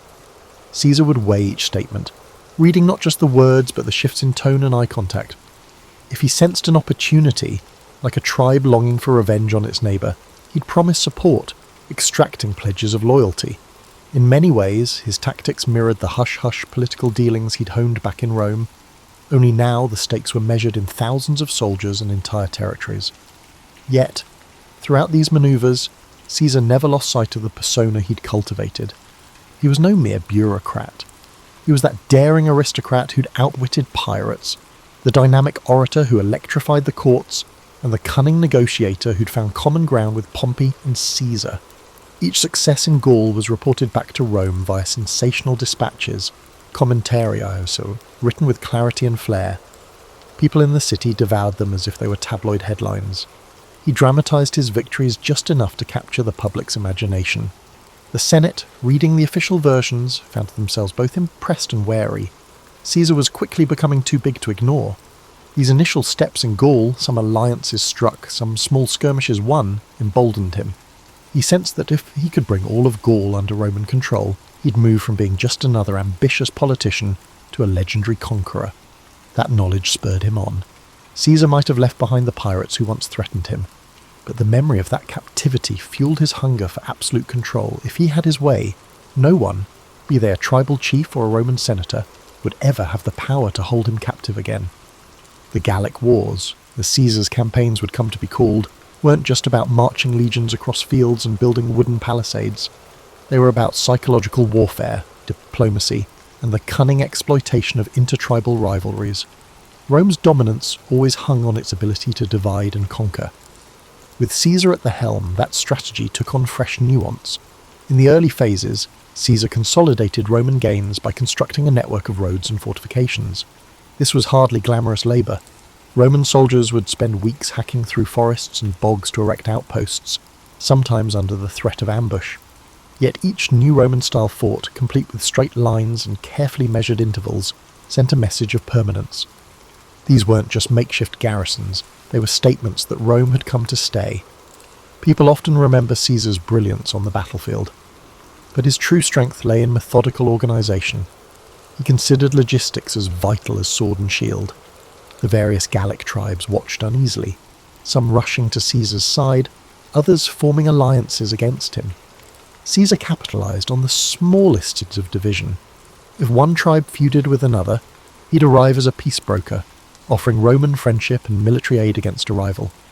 Soon enough, the tribe would find itself bound to Caesar by mutual benefit and shackled by Roman expectations. The brilliance lay in making it seem as if the tribe had chosen this path freely. Not that Caesar's campaign was devoid of bloodshed. Certain tribes resisted fiercely, resentful of foreign occupation.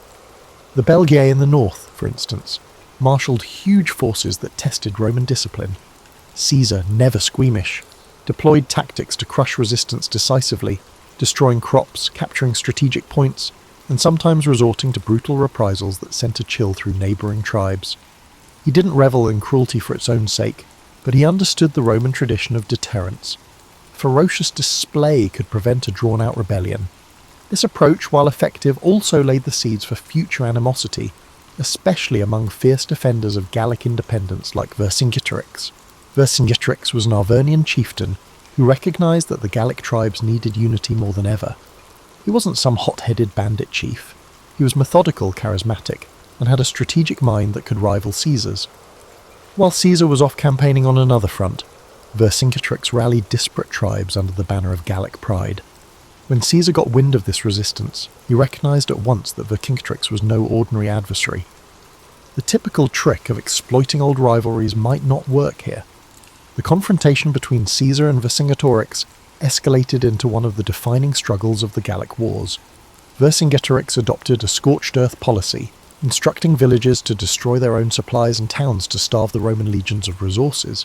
It was a grim strategy, burning fields and uprooting harvests, but it slowed Caesar's advance, creating logistical nightmares for Roman soldiers accustomed to living off the land. For a man who prided himself on controlling every variable, Caesar found himself confronting the unpredictable factor of a charismatic local leader who matched him in cunning. Still, Caesar was a master of adaptation. Recognizing the challenge, he consolidated his troops and chose to besiege key Gallic strongholds. Most famously, he surrounded the fortress town of Alesia, where Vercingetorix had taken refuge with tens of thousands of warriors. The siege of Alesia would become a testament to Caesar's ability to think in layers. He constructed a ring of fortifications around the city to starve out Vercingetorix's forces, and, anticipating a Gallic relief army, he built another ring facing outwards to protect his legions from an attack from outside. This double fortification was an audacious engineering project, involving miles of ditches, ramparts, and watchtowers, enough to give any modern city planner pause. The days wore on under a relentless sun. The besieged Gauls inside Alesia ran short of food. Women and children were turned out of the fortress, hoping for mercy, only to be left stranded between the city walls and the Roman lines. Meanwhile, a massive relief force of various Gallic tribes arrived, attempting to break Caesar's outer defences. During one critical night, it seemed Rome might collapse under the weight of the onslaught. Caesar himself rallied his men, darting from post to post. He knew if Alesia was relieved, Gaul could unite behind Vercingetorix, and Caesar's entire campaign might unravel. Against formidable odds, the Roman lines held. Exhausted from repeated attacks and lacking a coherent strategy, the relief force finally broke. Inside Alesia, with supplies gone, inns and morale shattered, Vercingetorix surrendered. The sight of this defiant Gallic chieftain handing over his weapons underscored the turning point. Rome had asserted its dominance, and Caesar stood at the pinnacle of victory. Yet for all the glory, the end of the siege left many Gauls embittered. Caesar might have pacified the region, but a smouldering resentment would eventually lurk beneath the official peace treaties. When Caesar returned to Rome, he was hailed as a hero. His campaigns in Gaul had quadrupled Rome's domain and filled the Republic's coffers with wealth from newly conquered territories. The Senate awarded him grand triumphs, parades where caged prisoners walked in chains, and the crowd roared with delight.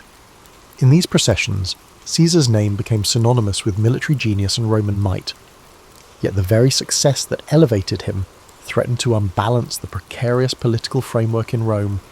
Men like Pompey and Crassus, once his allies, couldn't help but feel overshadowed by the sheer magnitude of Caesar's achievements. The old guard in the Senate grew uneasy. They murmured that Caesar's ambition was too large for the Republic. Even allies wondered if they could remain relevant while Caesar soaked up the glory. Caesar, for his part, believed he had only just begun. His vision extended beyond the spoils of Gaul. He wanted to transform Rome itself, to carve out a position where no single factional rival could stifle him again. This set the stage for an inevitable clash. Caesar's manoeuvres in Gaul, while triumphant, had also sown suspicion and envy. And suspicion and envy in Rome often led to civil war, assassinations, and chaos. But if Caesar was worried, he hardly showed it. Fresh from the greatest victory of his career, he was welcomed like a conquering hero. He stepped onto the marble streets of Rome with a confidence forged in the crucible of countless battles, the final. The uneasy alliance of Pompey, Crassus, and Caesar, often called the First Triumvirate, had always been a marriage of convenience. Each man saw it as a tool to secure power, but once Caesar's Gallic conquests made him the darling of the masses, resentment began to simmer. Pompey, Rome's previous superstar general, noticed public attention drifting from him to Caesar. Crassus, meanwhile, met a tragic end in an ill-advised campaign against the Parthians, leaving Caesar and Pompey as the two principal contenders for the heart of Rome. An undercurrent of tension now pulsed through the city. Senators whispered in corridors, choosing sides. Pompey cozied up to conservative factions in the Senate who viewed Caesar as a threat to the old republican system. Caesar, still away in Gaul, understood he would need to solidify his position back home soon. The term of his governorship was drawing to a close, and if he returned to Rome merely as a private citizen, his enemies could bring him to trial for various alleged misdeeds and effectively end his political career. His solution? He demanded to run for consul in absentia, seeking an extension of the immunity and power he held as proconsul. The Senate refused, with Pompey supporting that refusal. This was the point of no return. Caesar stood at the banks of the Rubicon River, the boundary beyond which lay Italy proper. Roman law was crystal clear. No general was allowed to bring his army into Italy. To do so amounted to a declaration of war. On a winter's night in 49 BCE, Caesar made his choice. He marched across the Rubicon, uttering the phrase, "Alea iacta est," the die is cast, if the anecdotes hold any truth. Overnight, Rome's system of alliances shattered. The civil war had begun. Pompey and many senators fled Rome to gather forces in the east, confident they'd muster armies far greater than Caesar's.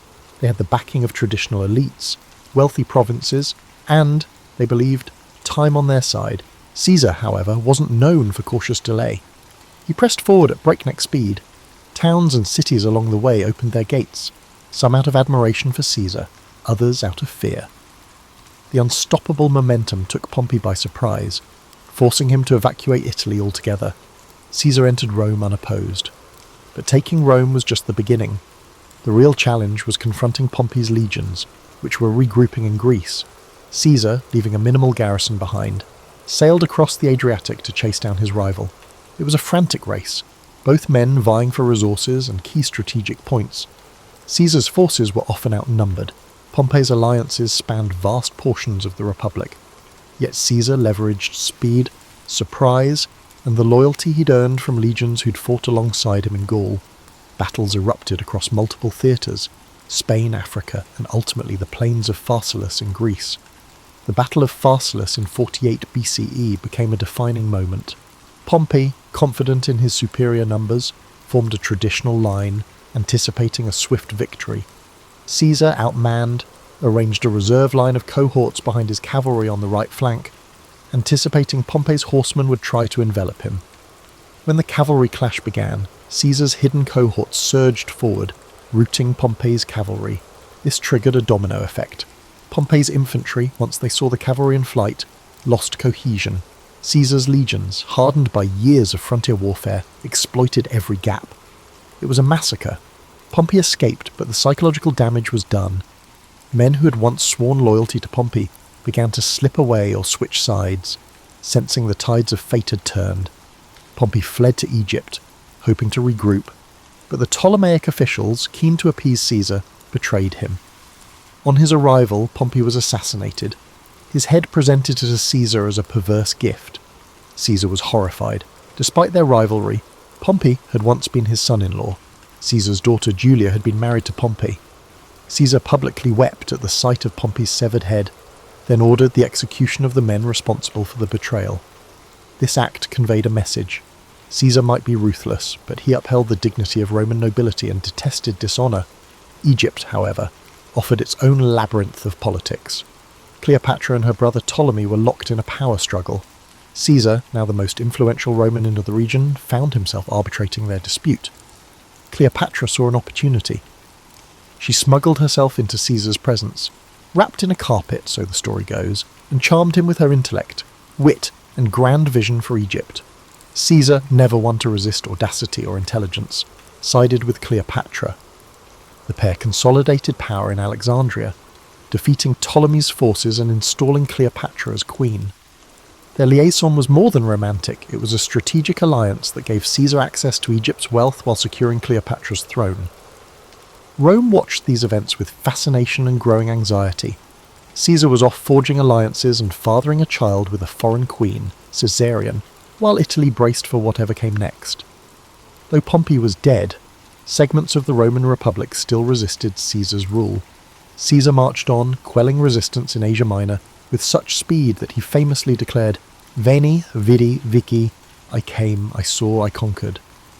Then he headed to Africa, clashing with remaining Pompeian forces and eventually subduing them. By 45 BCE, Caesar stood unchallenged as Rome's paramount leader. The Senate, most of whose members owed him their lives or careers, filled his hands with powers that stretched the limits of Rome's traditions. He was named dictator for 10 years, eventually dictator for life. Some called it a tyranny. Caesar, for his part, claimed he was trying to restore order.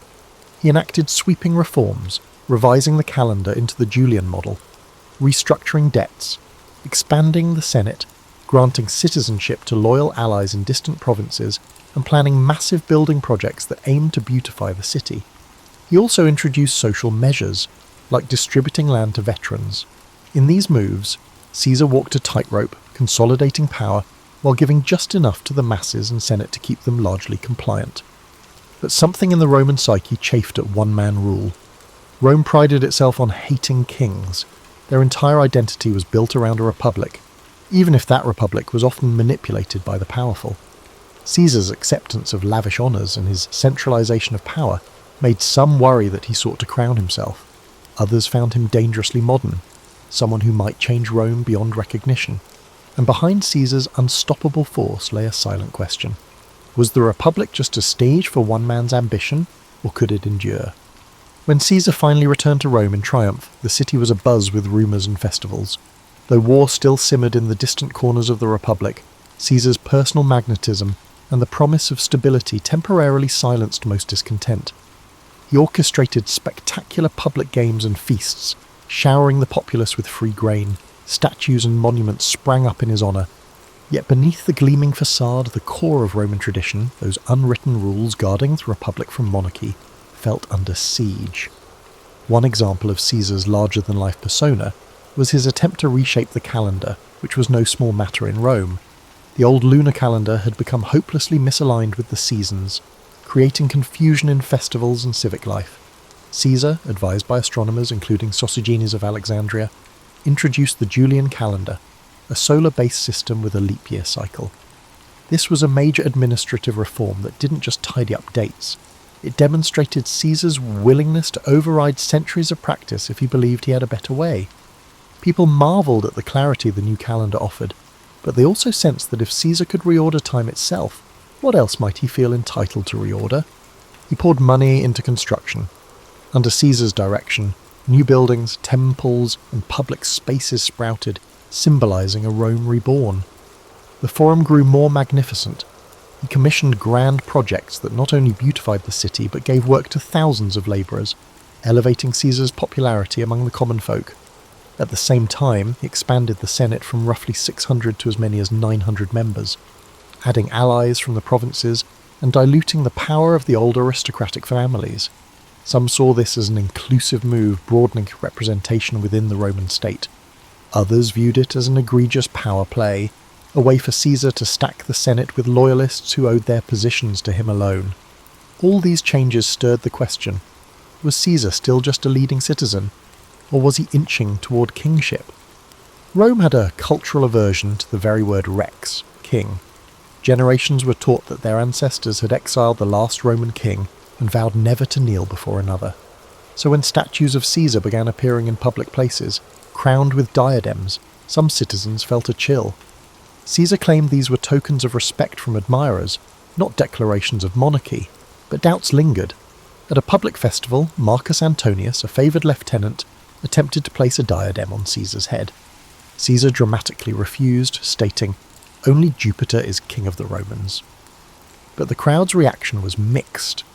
Some cheered his refusal, others suspected a theatrical performance designed to test public opinion on a monarchy. The dissonance grew sharper as Caesar took on the title dictator for life. In theory, a dictator in Roman history was an emergency measure, appointed for 6 months in times of dire threat, and then required to relinquish power. By extending this temporary position indefinitely, Caesar strained the very definitions of Roman governance. His supporters insisted Rome needed strong leadership given all the unrest, but his critics argued that Caesar was snuffing out the republican flame. The seeds of conspiracy began to sprout. Senators who longed for a return to the old order, such as Gaius Cassius Longinus and Marcus Junius Brutus, started meeting discreetly. Brutus stood out. He descended from Lucius Junius Brutus, the fabled founder of the Republic who drove out the ancient kings. Caesar had shown Brutus remarkable favour, even rumoured to have paternal affection for him. Yet this complicated bond didn't stifle Brutus's conviction that Caesar's power threatened the Republic's core values. Cassius, a cunning figure with a far darker edge, fanned the flames, reminding Brutus of his ancestors' legacy and the sacred duty to protect Rome from a tyrant. Meanwhile, Caesar seemed to sense an undercurrent of danger. He went about with guards, but he also believed that living in constant fear would diminish his stature. On the surface, he continued orchestrating elaborate plans. He was preparing a massive campaign against Parthia in the east, intending to surpass even Pompey's conquests. Returning to Rome from that victory, Caesar likely envisioned a final consolidation of power, an unassailable legacy. His mind overflowed with new ideas for governance, law codes and expansions of citizen rights. He confided in close allies that his rule would transform Rome into a cohesive empire rather than a loose confederation of territories. Yet those grand visions collided with the simmering resentment of the senatorial class. Many of them had gone along with Caesar out of pragmatism, biding their time, waiting for a chance to assert the old ways. They resented how Caesar's reforms undermined their prestige, how his populist measures made the people less reliant on senatorial patrons. Some conspirators hoped to reinstate a pure republic with limited terms of office and carefully balanced powers. Others simply wanted Caesar gone, viewing him as an existential threat to their personal standing. So as Caesar walked the marble floors of the Curia, conferring with senators, not all who greeted him warmly were true allies. The facade of unity was just that, a facade. Whispers circulated about the Ides of March, a date the conspirators had marked as pivotal. Caesar, distracted by preparations for upcoming campaigns, either dismissed or downplayed the signs of looming treachery. He was, after all, Julius Caesar, the man who escaped pirates, conquered Gaul, and overcame Pompey. To him, fear was a cage he refused to live in. To the conspirators, his confidence was both an insult and an opportunity. The stage was set, and all of Rome felt the tension in the air. The days leading up to the Ides of March had a strange energy in Rome. Senators bustled about with forced smiles, while scribes noted a flurry of edicts and proposals Caesar aimed to finalise before departing on campaign. Craftsmen laboured on newly commissioned statues and inscriptions praising Caesar's achievements. Meanwhile, anxious whispers seeped through the city, swirling in the smoky corners of taverns and the hush of aristocratic dinner parties. Caesar himself oscillated between excitement for his Parthian expedition and vague apprehension. Omens were a big deal in Roman society, and several odd occurrences had stoked superstitions, reports of strange lights in the sky, or a soothsayer who warned Caesar to beware the Ides of March. Caesar, rational yet not entirely dismissive of command auguries, seemed torn between curiosity and disbelief. He joked about the warnings, telling friends the Ides of March had arrived and nothing had happened yet. But behind the levity, hints of caution surfaced. He was known to have shared concerns with Calpurnia, his wife, who begged him on to be vigilant. The conspiracy gained momentum. Cassius worked tirelessly, approaching senators who felt displaced by Caesar's sweeping reforms or who bore personal grudges. Persuading Brutus had been the linchpin.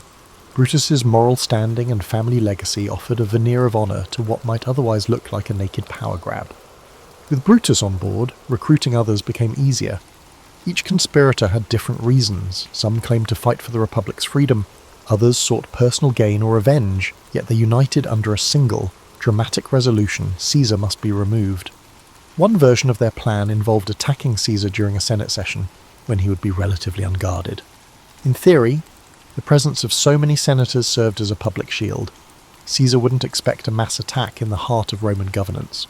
The conspirators also believed that once the deed was done, they could proclaim themselves defenders of liberty, summoning the people to restore republican ideals. Despite the risk, none could deny the plan's audacious simplicity.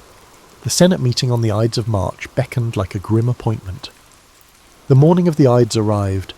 Calpurnia, shaken by nightmares, implored Caesar not to go. Some historians claim she dreamed of a statue of Caesar spouting blood, or of him lying slain in her arms.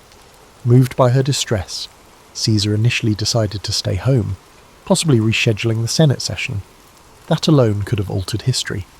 But the conspirators panicked when they heard Caesar might not come. They dispatched Decimus Brutus, no relation to Marcus Brutus, but another close ally, to persuade Caesar. Decimus feigned concern that Caesar would insult the Senate by his absence, diminishing his standing right before his grand campaign. So, despite Calpurnia's pleas, Caesar relented. He donned his ceremonial toga and left for the Curia. Inside the Senate meeting, the atmosphere was thick with tension, though it started off with formalities. Caesar took his seat. A group of conspirators approached, pretending to ask a favour on behalf of a political exile. They surrounded him as if to press their case more passionately. Then, as the story goes, at a signal, daggers appeared. The first strike came from Casca, and others joined. Accounts vary. Some say Caesar tried to defend himself, others that he was too overwhelmed. He was stabbed multiple times, the final blow from Brutus, prompting Caesar's legendary and possibly apocryphal utterance, "Et tu, Brute?" In moments, it was over. Caesar lay dead at the foot of Pompey's statue, a cruel twist of fate for the man who had once wept for Pompey's demise. The senators, spattered with blood, proclaimed they had liberated Rome from tyranny. They expected the city to greet them as heroes, yet the immediate reaction was shock, not jubilation. Citizens fled the Curia, unsure whether more violence would follow. The conspirators had planned for Caesar's death, but they hadn't planned for the emotional vacuum it would create among the Roman populace. The question remained, had they truly saved the Republic, or just unleashed chaos? Brutus and Cassius tried to calm the city with speeches, invoking the memory of their ancestor Lucius Junius Brutus, who banished Rome's last king centuries before. They insisted they had restored the Republic, but the people had witnessed Caesar's generosity, his banquets, land distributions, public games. Many commoners revered him. Anger and sorrow brewed in the streets. Word spread of the savage butchery in the Senate. Far from celebrating the conspirators, many citizens demanded vengeance.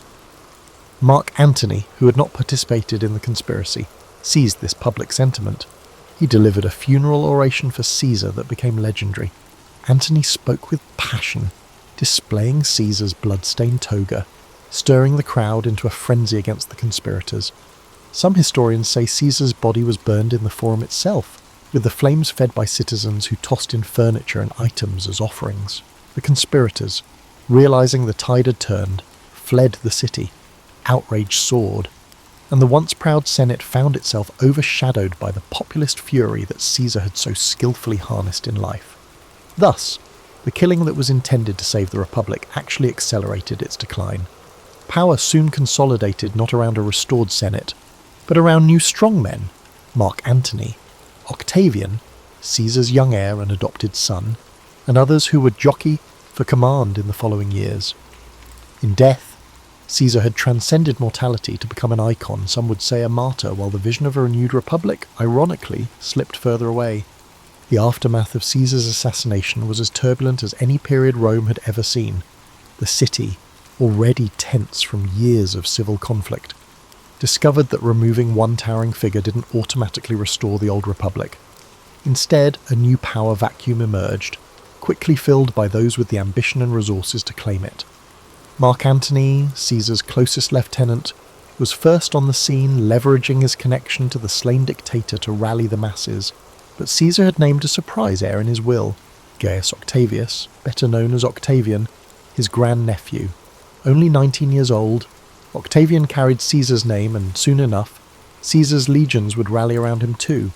Brutus and Cassius fled Rome, hoping to raise armies in the eastern provinces. They published declarations defending the assassination as an act of patriotic duty, but the events in Rome worked against them. The funeral oration by Antony had painted them as traitors to Caesar, and, by extension, enemies of the Roman people.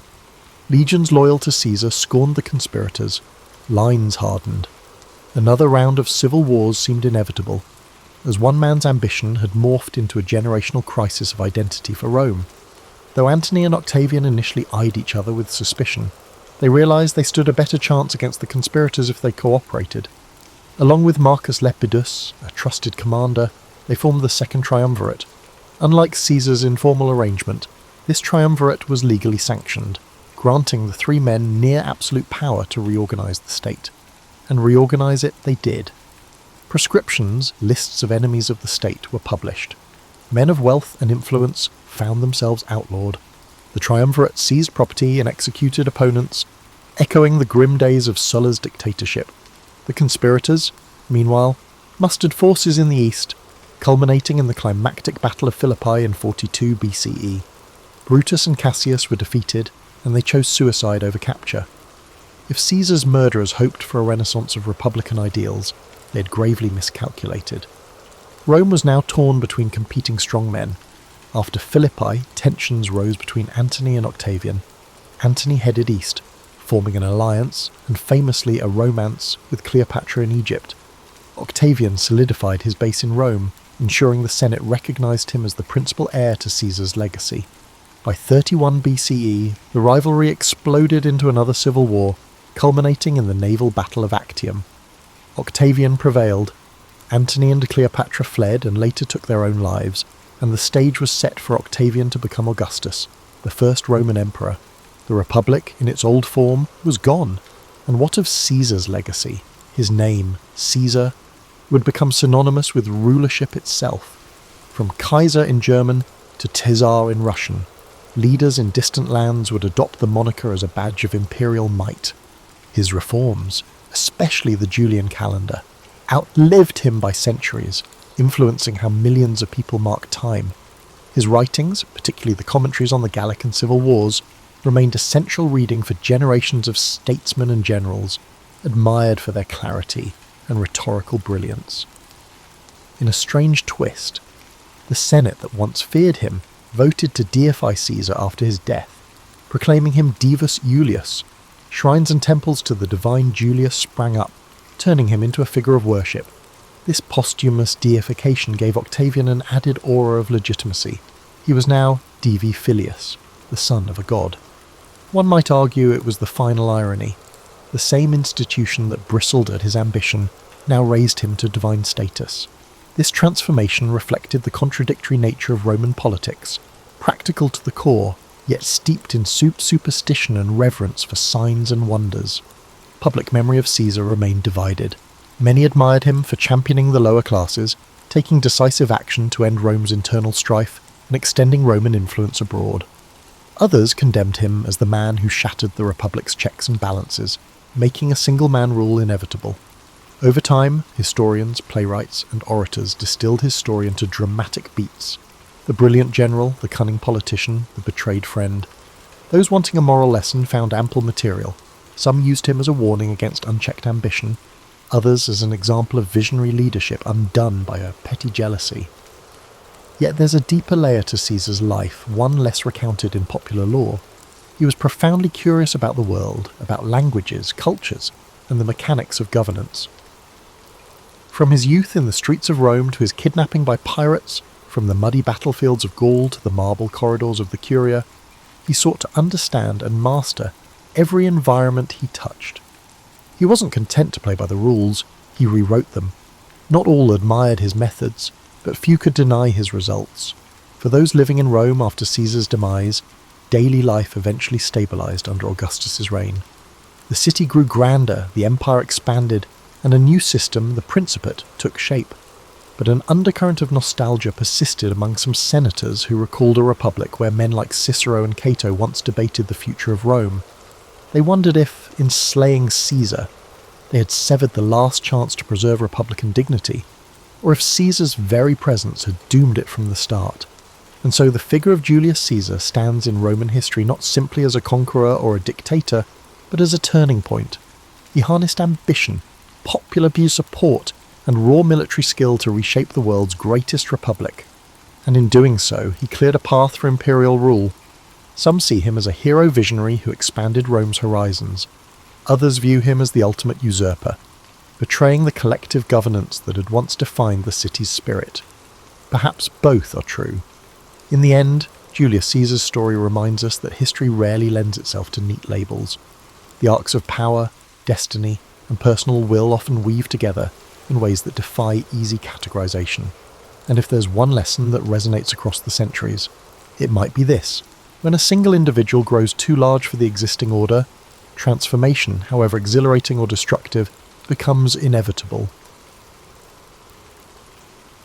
Thomas Alva Edison was born on February 11th, 1847, in the small town of Milan, Ohio, in the United States. He was the youngest of 7 children, and his parents, Samuel and Nancy Edison, were hard-working and resourceful. Samuel was a political activist and entrepreneur, while Nancy was a former schoolteacher who nurtured her children's curiosity and learning. From an early age, Edison showed signs of a restless and inquisitive mind. However, his education was far from conventional. He attended school for only a few months before his teacher labelled him as addled, a term used at the time to describe someone with a scattered or confused mind. This harsh judgment prompted his mother to take his education into her own hands. Nancy Edison believed in her son's potential and homeschooled him, instilling a love of reading and self-directed learning that would stay with him for life. Edison's childhood was marked by curiosity and experimentation. He set up a small laboratory in the family basement, where he conducted simple experiments and explored the wonders of chemistry. However, his thirst for knowledge extended beyond science. He devoured books on a wide range of topics, including history, philosophy, and mechanics. This eclectic education laid the foundation for the inventor he would become. At the age of 12, Edison took a job as a newsboy and candy seller on the Grand Trunk Railway. This job allowed him to earn money while observing the workings of the industrial world. He used part of his earnings to buy chemicals and equipment for his experiments. Edison even set up a small laboratory in the baggage car of the train, where he conducted experiments during downtime. His early ventures were not without mishaps. One experiment caused a fire, earning him a reprimand and forcing him to move his activities elsewhere. Edison's life took a significant turn when he became partially deaf, a condition that began in childhood and worsened over time.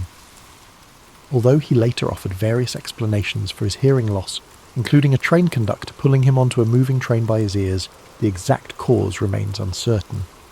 Instead of viewing his deafness as a limitation, Edison considered it an advantage, allowing him to focus deeply on his work without distractions. As Edison grew older, his fascination with telegraphy opened new doors. He learned Morse code and became a skilled telegraph operator, taking on jobs across the Midwest. The telegraph was one of the most advanced technologies of the time, and working with it gave Edison valuable experience in electrical systems and communication.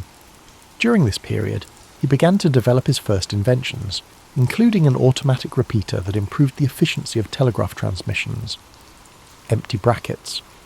In 1868, at the age of 21, Edison moved to Boston, a hub of innovation and industry. It was here that he created his first patented invention, an electric vote recorder designed to speed up the voting process in legislative bodies.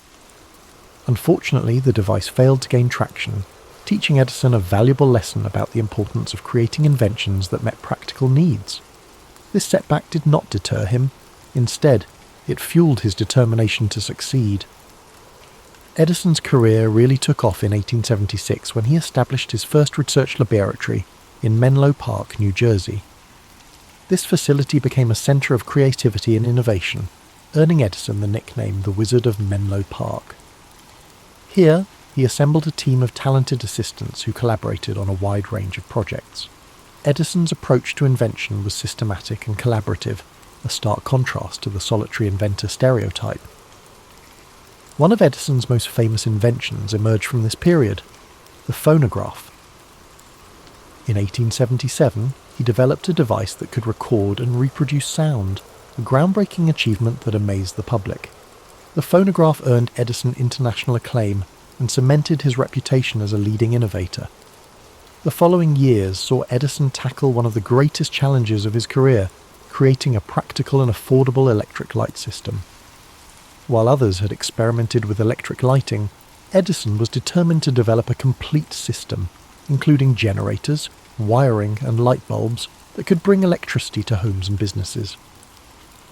In 1879, after countless experiments, he unveiled a carbon filament incandescent light bulb that could burn for extended periods. This invention revolutionized daily life and marked the beginning of the electrification era. Edison's work in electric lighting led to the formation of the Edison Electric Light Company, which later evolved into General Electric, one of the largest corporations in the world. However, his success was not without challenges. The late 19th century saw fierce competition between Edison's direct current, DC, electrical system and the alternating current, AC system, championed by Nikola Tesla and George Westinghouse. This war of the currents was a bitter rivalry, but ultimately AC became the dominant method of electrical distribution due to its efficiency over long distances. Despite this setback, Edison continued to innovate in a wide range of fields. He improved motion picture technology, developing the kinetoscope and contributing to the early days of the film industry. His laboratories also worked on advances in batteries, cement and mining technologies. By the time of his death, Edison held over 1,000 patents, a testament to his relentless creativity and work ethic. Edison's personal life was as eventful as his professional one. He married Mary Stilwell in 1871, and the couple had 3 children. After Mary's untimely death in 1884, Edison married Mina Miller in 1886, with whom he had 3 more children. Mina played a significant role in managing Edison's affairs and supporting his work, providing stability in a life often consumed by invention. As we reflect on Thomas Edison's life, it's clear that his contributions went far beyond individual inventions. He pioneered a new model of innovation, combining scientific research with practical application and entrepreneurial spirit.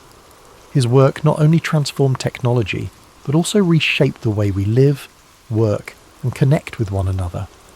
Tonight, as you drift off to sleep, imagine the flicker of an early electric light bulb, the scratchy sounds of a phonograph recording, or the hum of a motion picture projector. These were the dreams of a man who never stopped pushing the boundaries of what was possible. Let his story inspire your own dreams, reminding you that curiosity, perseverance, and creativity can illuminate even the darkest nights. As we continue our journey through the life of Thomas Edison, let's explore the later years of this remarkable man, a time filled with continued innovation, personal growth, and reflections on a life dedicated to invention. By the dawn of the 20th century, Edison had already secured his place in history, but his drive to create and explore new ideas never waned. His laboratory at Menlo Park had given way to a larger, more advanced facility in West Orange, New Jersey, which became his new centre of operations. This expansive complex allowed Edison to work on multiple projects simultaneously and provided a space where ideas could flourish on a grand scale. The West Orange laboratory was a bustling hub of activity, where Edison and his team of assistants worked tirelessly on inventions that would shape the future. This facility housed not only research areas but also manufacturing spaces, making it a model for modern industrial research. Here, Edison's vision for invention as a collaborative process continued to thrive. During this period, one of Edison's key focuses was improving battery technology. He believed that rechargeable batteries held the potential to revolutionize transportation and energy storage.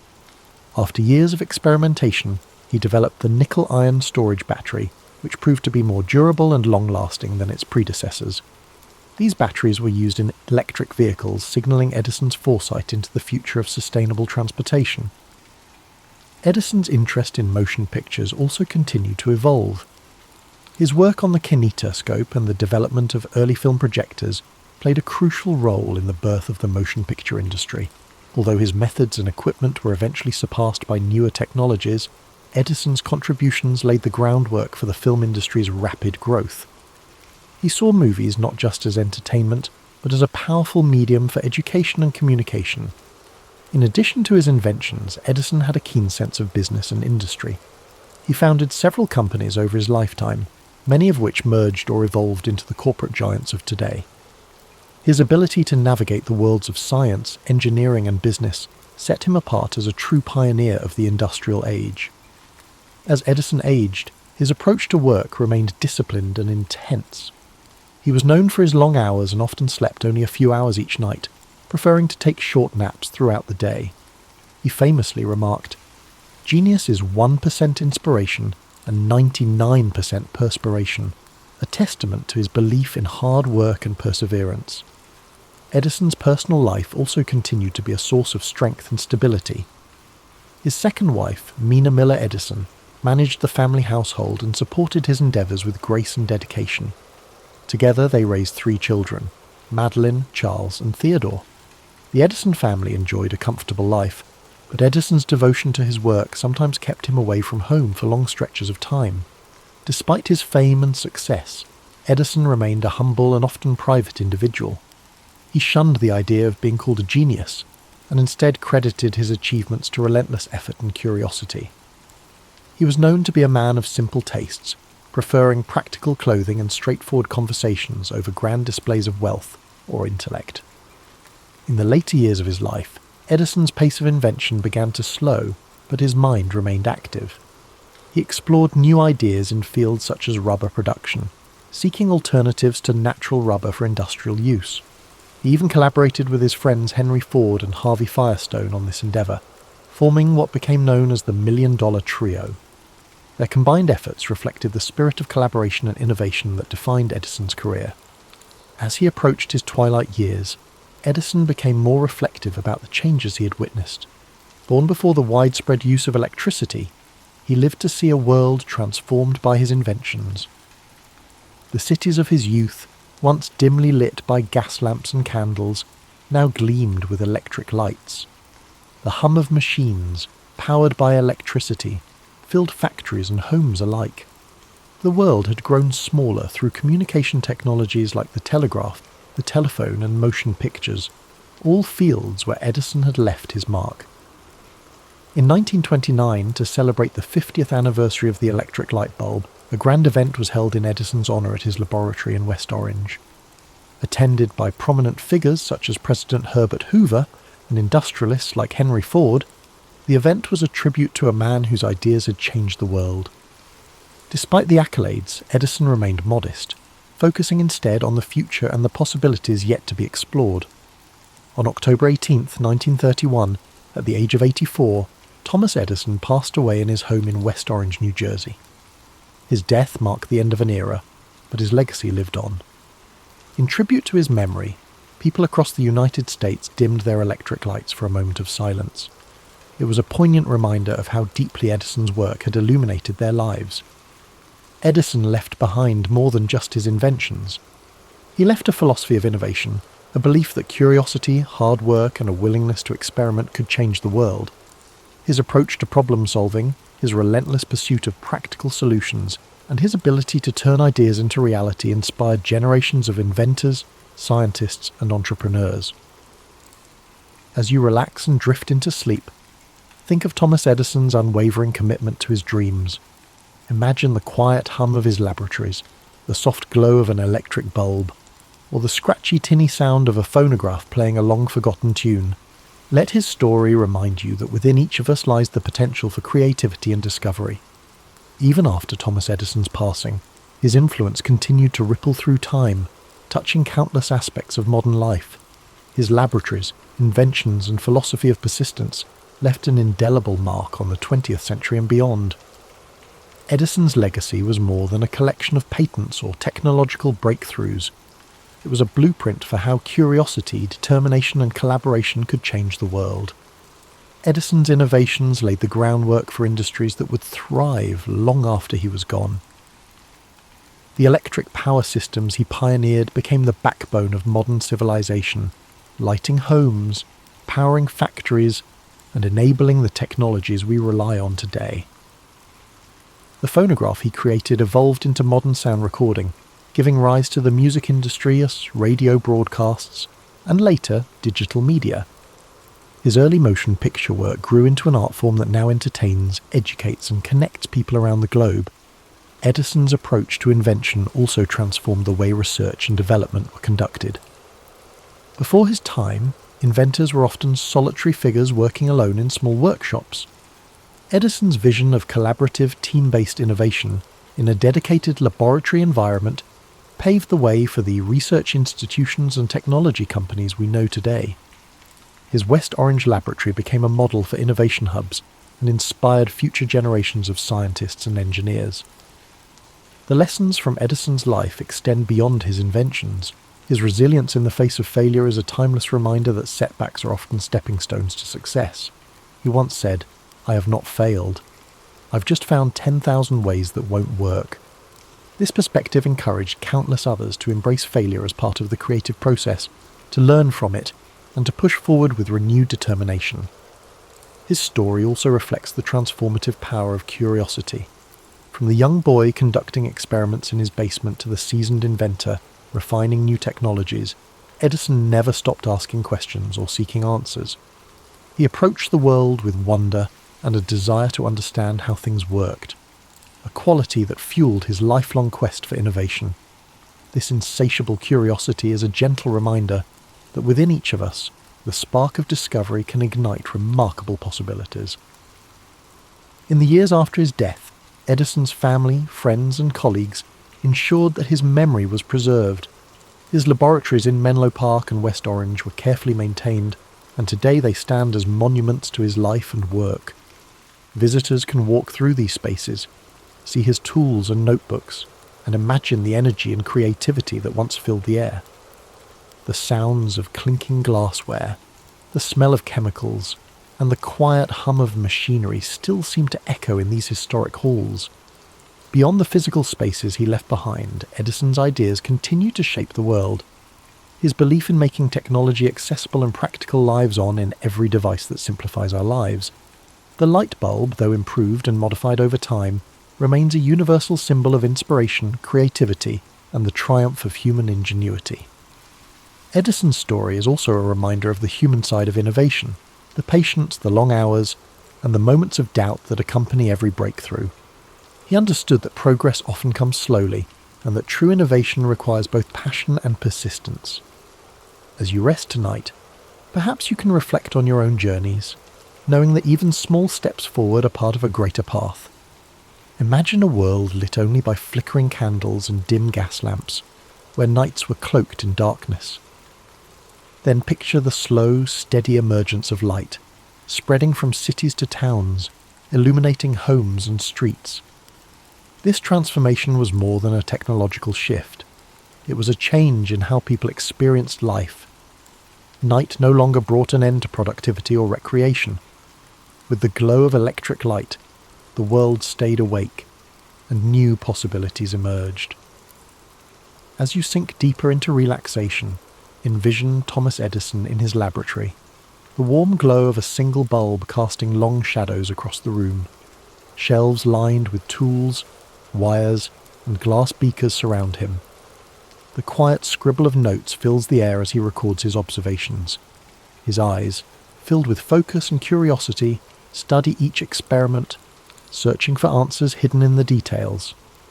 This was a man who believed that within every problem lay a solution waiting to be uncovered. Edison's belief in progress and innovation reminds us that the world is ever changing, shaped by those who dare to imagine something better. His life's work was a testament to the idea that with enough patience, creativity, and determination, we can bring light to even the darkest corners of our world.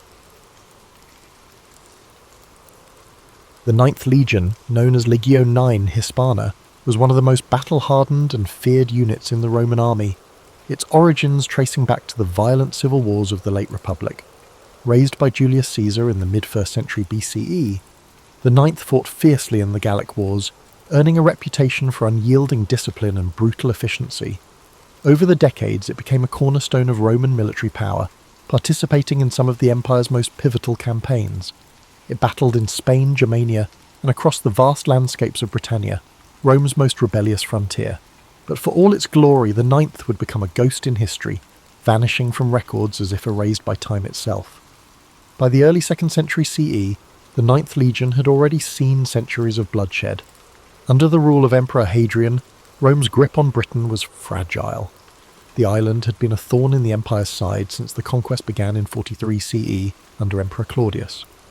While the Romans had established towns and fortresses, they never fully tamed the wild, mist-covered north, lands inhabited by fierce tribes like the Caledonians and Picts, warriors who resisted Roman rule with unrelenting ferocity. Rome had built walls, roads, and forts to control Britannia, but their presence was never secure. The Ninth was stationed at Eburacum, modern-day York, tasked with enforcing order in an increasingly volatile land. Then, at some point between 108 CE and 120 CE, the Ninth Legion disappeared from history. Unlike other Roman legions, whose movements were meticulously documented, the Ninth simply vanished, its name never appearing in imperial records again. Historians have debated its fate for centuries. Was it annihilated in a catastrophic battle? Was it quietly disbanded? Did it march into the unknown, leaving only whispers behind? The most widely accepted theory is that the Ninth was sent north, into the uncharted highlands of Caledonia, on a mission that ended in disaster. Rome had suffered crushing defeats before, the infamous Teutoburg forest massacre of 9 CE, where 3 entire legions were wiped out by Germanic tribes, proved that even the mighty Roman war machine was not invincible. But unlike Teutoburg, where survivors lived to tell the tale, no known tomb accounts exist of what truly happened to the Ninth. One possibility is that the legion marched beyond Rome's frontier to subdue a rebellion and was ambushed by a force too large to repel. The Caledonians were masters of guerrilla warfare, using the dense forests and rugged terrain to launch swift, devastating attacks. If the Ninth was lured into an unfamiliar landscape, perhaps pursuing an enemy deeper into the highlands, it could have been surrounded and slaughtered to the last man, its survivors hunted down in the shadows of the mountains, no messengers, no escape, no trace, a complete and total obliteration. Another theory suggests an internal mutiny, that the Ninth soldiers, worn down by endless campaigns, harsh conditions and poor supplies, turned against their officers. If rebellion broke out within the ranks and the legion fragmented, it could explain why Rome never acknowledged its fate. A rogue legion was a dangerous thing, a stain upon the empire's reputation that Hadrian may have preferred to erase. The Ninth's disappearance coincides suspiciously with the emperor's decision to construct Hadrian's Wall, a vast stone barrier that cut Britannia in half, sealing Rome away from the unconquered north. Could this wall have been a silent admission that the Ninth's destruction proved Caledonia was beyond Rome's reach? Whatever happened, the Ninth was never reformed. Unlike other legions that suffered heavy losses but were later reconstituted, the Ninth was erased from history as if it had never existed. No triumphal inscriptions were made in its honour. No poets sang of its bravery. A unit that had fought for over a century across 3 continents was simply gone, leaving only speculation in its wake. His disappearance remains one of Rome's greatest mysteries, a shadow in the empire's annals, a silence where history should be. Did the Ninth meet its end in one final savage battle in the mist-shrouded hills of the north? Or did it disappear for reasons Rome dared not reveal? The answers may forever remain buried beneath the earth of Britannia, lost in the echoes of time. Somewhere beyond the Roman frontier, deep in shadowy Caledonian highlands, lay the probable fate of the Ninth Legion. Contrary to the well-patrolled roads of southern Britannia, beyond Eburacum, known today as York, loomed an unforgiving wilderness of heavy forests, icy rivers, and endless hills perpetually shrouded in grey mist. An unyielding place, the Romans had previously suffered a couple of very critical defeats at the hands of local tribes. If it did, the Ninth Legion marched north for one last campaign, perhaps into the jaws of annihilation, never to return. One such theory says that around 117 CE, the Ninth was sent to put down an uprising in Caledonia. Roman historian Fronto mentioned severe losses suffered in Britain at about this time, hinting at unrest beyond the frontier. It is probable that the newly appointed governor of Britannia, Quintus Pompeius Falco, ordered the Ninth to strike north against rebellious tribes. The Romans, with their heavy armour and rectangular shields and disciplined formations, would have been an unstoppable force, but the Caledonians fought on their own terms in their own country, where the rigid tactics of Rome could be broken as easily as shattered stone. The Caledonians were past masters at ambush and in guerrilla warfare. They did not fight in formations, nor were they challenging the Romans in an open field, but they were using their acquaintanceship of the terrain best by striking out from the forest, cutting off isolated units to melt back in the mist again before the Roman could react. It is just as likely that the Ninth Legion was lured into some unrecorded valley or thick forest, out of which the entire force could be surrounded, attacked from all possible directions, and systematically wiped out before they could rally themselves. Whereas in other battles the Roman forces faced defeat but did not annihilate, and the soldiers left some message for those who stayed back, the Ninth left behind no messengers, no written records, no word of what happened. If every last man was cut down, if the legion was so utterly destroyed that no Roman lived to report the disaster, then their disappearance would have been absolute, a massacre so complete that it erased the Ninth from history itself. Another grim alternative is that the Ninth was led into an ambush, possibly thinking that they were on a mission to discuss peace terms with some local petty chieftain, then were massacred in a surprise betrayal. Some records suggest that the Roman officers may have overestimated their security and taken their enemy too lightly, much as they had during less serious earlier confrontations. If the Caledonians granted the Romans license to advance deeply into their land, apparently without opposition, only to strike with crushing force at a time of their choosing, then the Ninth had been consumed deep in the bowels of the enemy, in a place that was without exit. But even assuming the legion was defeated, why were no Roman reinforcements sent? If one of its legions was in trouble, Rome did not spare any expense in answering by using overwhelming force. If the Ninth had been destroyed, the Roman military should have sent out scouts, reinforcements, or at the very least a search party, yet no such records exist. Could it be that the Roman authorities knew what happened, but deliberately buried the truth? Some historians speculate that the destruction of the Ninth was too embarrassing to acknowledge, that Hadrian, who came to power in 117 CE, the same time the legion may have vanished, chose to erase the event from history. The timing is striking. Shortly after the Ninth is believed to have disappeared, Hadrian ordered the construction of Hadrian's Wall begun in 122 CE, a massive defensive barrier meant to keep the northern tribes out of Roman-controlled territory. Might the wall have been an unspoken admission that the north was beyond Rome's grasp? That the loss of the Ninth proved further expansion impossible? Other theories suggest the Ninth did not get annihilated, but rather broken up, moved or reappointed to another frontier. Records even reveal that remnants of the legion might have been shifted to Germania, or the eastern provinces. But if indeed that was the case, why was the name never reused? Rome revived legions which had been defeated. Why was the Ninth completely erased? If these legions had been silently disbanded as a result of internal mutiny, poor performance, or even for reasons of political consequence, this would serve to explain their silence in history. After all, the empire did have enough history of revising history per the current needs of the leading regime. Had the Ninth refused orders, or worse, suffered some sort of embarrassing defeat, or collapsed due to low morale, then Hadrian may have found it easier to eliminate the legion from Rome's official records rather than acknowledge some kind of disgraceful failure. And of all these theories, one thing is certain. The Ninth Legion, one of Rome's most formidable military forces at that time, vanished into thin air. No memorials were built in their honour, no surviving officers recorded their final battle, and no concrete evidence explains their disappearance. The Ninth marched into history and into legend, becoming one of the greatest unsolved mysteries of the ancient world. If the Ninth truly met its demise in the grim wilds of Caledonia, then hanging in the back of history there is one burning question. Why did nobody save them? Rome was an empire founded on her military. Thus, when the legion faced an existential threat, whether to reclaim lost territory or to avenge their fallen comrades, reinforcements were usually dispatched. But when the Ninth vanished, there was no Roman response on record, no counterattack, no inquiry, no wild expedition to retrieve the fallen standard of the legion. The Ninth simply disappeared from history. It is an unsettling prospect that can be put as a question.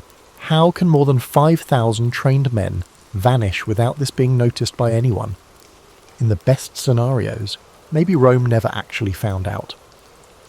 If the Ninth had been lured onto hostile soil, say tricked into believing they were marching towards some kind of skirmish, only to be completely surrounded, the slaughter could have been so swift and total that no messenger survived to report back. In the days before modern communications, legions depended upon runners and scouts for delivering information. In any one cataclysmic battle, if the Ninth had been destroyed, no one would have lived to issue the call for rescue. Another theory is that Rome knew what danger the Ninth was in and simply abandoned it. By the early 2nd century CE, the empire was overextended with many fronts on which military action was needed. To the east, Rome was locked in bitter struggles against the Parthians, while across the Rhine in Germania, hostile tribes threatened the empire's borders. His predecessor, Emperor Trajan, had been aggressively expanding Rome's borders, annexing Dacia, modern-day Romania, and waging costly wars that depleted Rome's treasury. By the time Hadrian was crowned in the year 117 CE, he had but one option: to maintain Rome's tenuous grasp on Britannia, or turn his attention to shoring up the empire's more valuable provinces. Hadrian's decision was clear. He gave up the policy of expansion in Britain and fortified its borders. Only a few years after the disappearance of the Ninth, Hadrian ordered the construction of Hadrian's Wall, begun in 122 CE, a huge defensive fortification across northern Britannia. Was this wall the silent admission of Rome's defeat? Did Hadrian finally realise that the no-man's land frontier up north was too hazardous to maintain? That the Ninth's annihilation proved further conquest impossible? There is also the chilling possibility that the Ninth was sacrificed for political reasons. Some historians speculate that the legion's commanders may have been involved in a failed rebellion or mutiny, leading Rome to erase them from history rather than acknowledge an embarrassing internal conflict. The Roman Empire was hardly unaware of rewriting history. It frequently happened that the names and figures of emperors were expunged from the records as if they had never lived. If the Ninth had risen against Roman rule, then it is very possible that Hadrian simply ordered them erased, thereby having their fate never recorded. Even granting the unlikely event that the Ninth was destroyed on the battlefield rather than by treachery, the Romans repressed news of military defeats. The empire, after all, was sustained by propaganda and illusions of invincibility. To let news get out that an entire legion had been wiped out could encourage further rebellions against Rome's enemies. It could have been easier for Hadrian's administration to simply bury the truth and leave the fate of the Ninth unknown. However, there are other theories that the Ninth was not destroyed but was simply removed from the records for far less sensational reasons. Some believe that the legion was quietly reassigned to another part of the empire, perhaps to the eastern provinces, since many Roman military units were stationed there against Parthian invasions.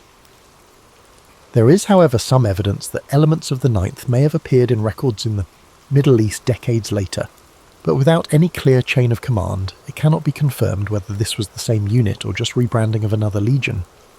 One more troubling possibility is that the Ninth simply walked away from Rome.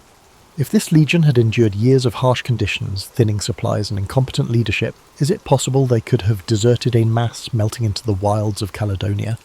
There are accounts of Roman soldiers deserting their posts and integrating themselves into the local tribes against impossible odds. They will also have realised that they had been abandoned, and if the Ninth voted to take their leave of Rome, then they could have simply dispersed among the native people, their descendants melting into the population of Scotland without trace. Whatever the truth, the disappearance of the Ninth Legion is one of history's greatest unsolved mysteries. If they were truly annihilated in battle, their bones may yet remain beneath the hills of northern Britain, buried in forgotten mass graves. If silenced by the political machine of Rome, they will forever be lost to the mists of time, and if to disappear on their terms, leaving behind an empire that did not serve them anymore, then perhaps their legend is greater than history remembers. The disappearance of the Ninth Legion has evolved over the centuries from a mere historical mystery to a full-blown legend, serving as the catalyst for a great deal of speculation, folklore, and even conspiracy theories. With no clear answers in the ancient records, historians, archaeologists, and storytellers alike have attempted to reconstruct the fate of the Lost Legion. But did the Ninth really perish in the wilderness of Caledonia, or might its soldiers have survived, their story lost to history's fog? One of the most resilient theories has been that the Ninth Legion was not destroyed in Britain at all, but was instead moved, without fanfare, elsewhere in the Empire. Indeed, scattered references tend to indicate the presence of parts of the Ninth in the eastern provinces, certainly in Judea or Cappadocia, many decades later than those in which the regiment is last heard of in Britain. More probably, this would suggest that Hadrian transferred the Ninth, breaking it up and reassigning its men to other existing legions. Indeed, this would say that the legion was not vanquished on some desperate blood-drenched battlefield. The sands swallowed any traces of records in its aftermath. A sensationalistic hypothesis, popularly postulated, holds that the Ninth embarked to the east against the Parthians, and lost to native rebellions on unfamiliar fields, and not in Caledonia at all. It would not have been unusual for the Roman legions to be redeployed trouble spots throughout the empire, and some inscriptions have suggested that the remnants of the Ninth were serving in far-flung campaigns from Britain. If so, their disappearance may have been due more to gradual attrition rather than a single destruction.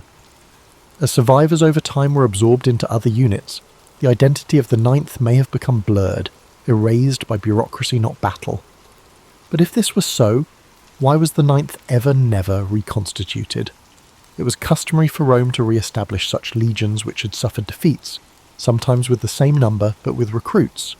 The very fact that it was never revived suggests that something more significant actually happened, something Rome wanted forgotten. Legends and folklore suggest more dramatic possibilities. One such is the legend that says the Ninth did not perish, but instead broke its oath its men, realising they'd been left high and dry by Rome, turned their backs on the empire, and melted into the wilderness. The interpretation is partially based on a fact. Roman deserters were known to join barbarian society, even leadership in some instances. But if the Ninth did desert, might they not have been subsumed by the Caledonian or Pictish tribes, their armaments and knowledge of Roman tactics giving the natives a decisive advantage in future conflicts? Indeed, some have gone so far as to speculate that descendants of those lost Roman soldiers continued to live among the northern tribes, their lineage surviving long after Rome itself had fallen. This has been the inspiration for several works of fiction, most notably Rosemary Sutcliffe's novel The Eagle of the Ninth, where the remnants of the legion escape into the highlands, hiding amongst the tribes and keeping their Roman identity secret.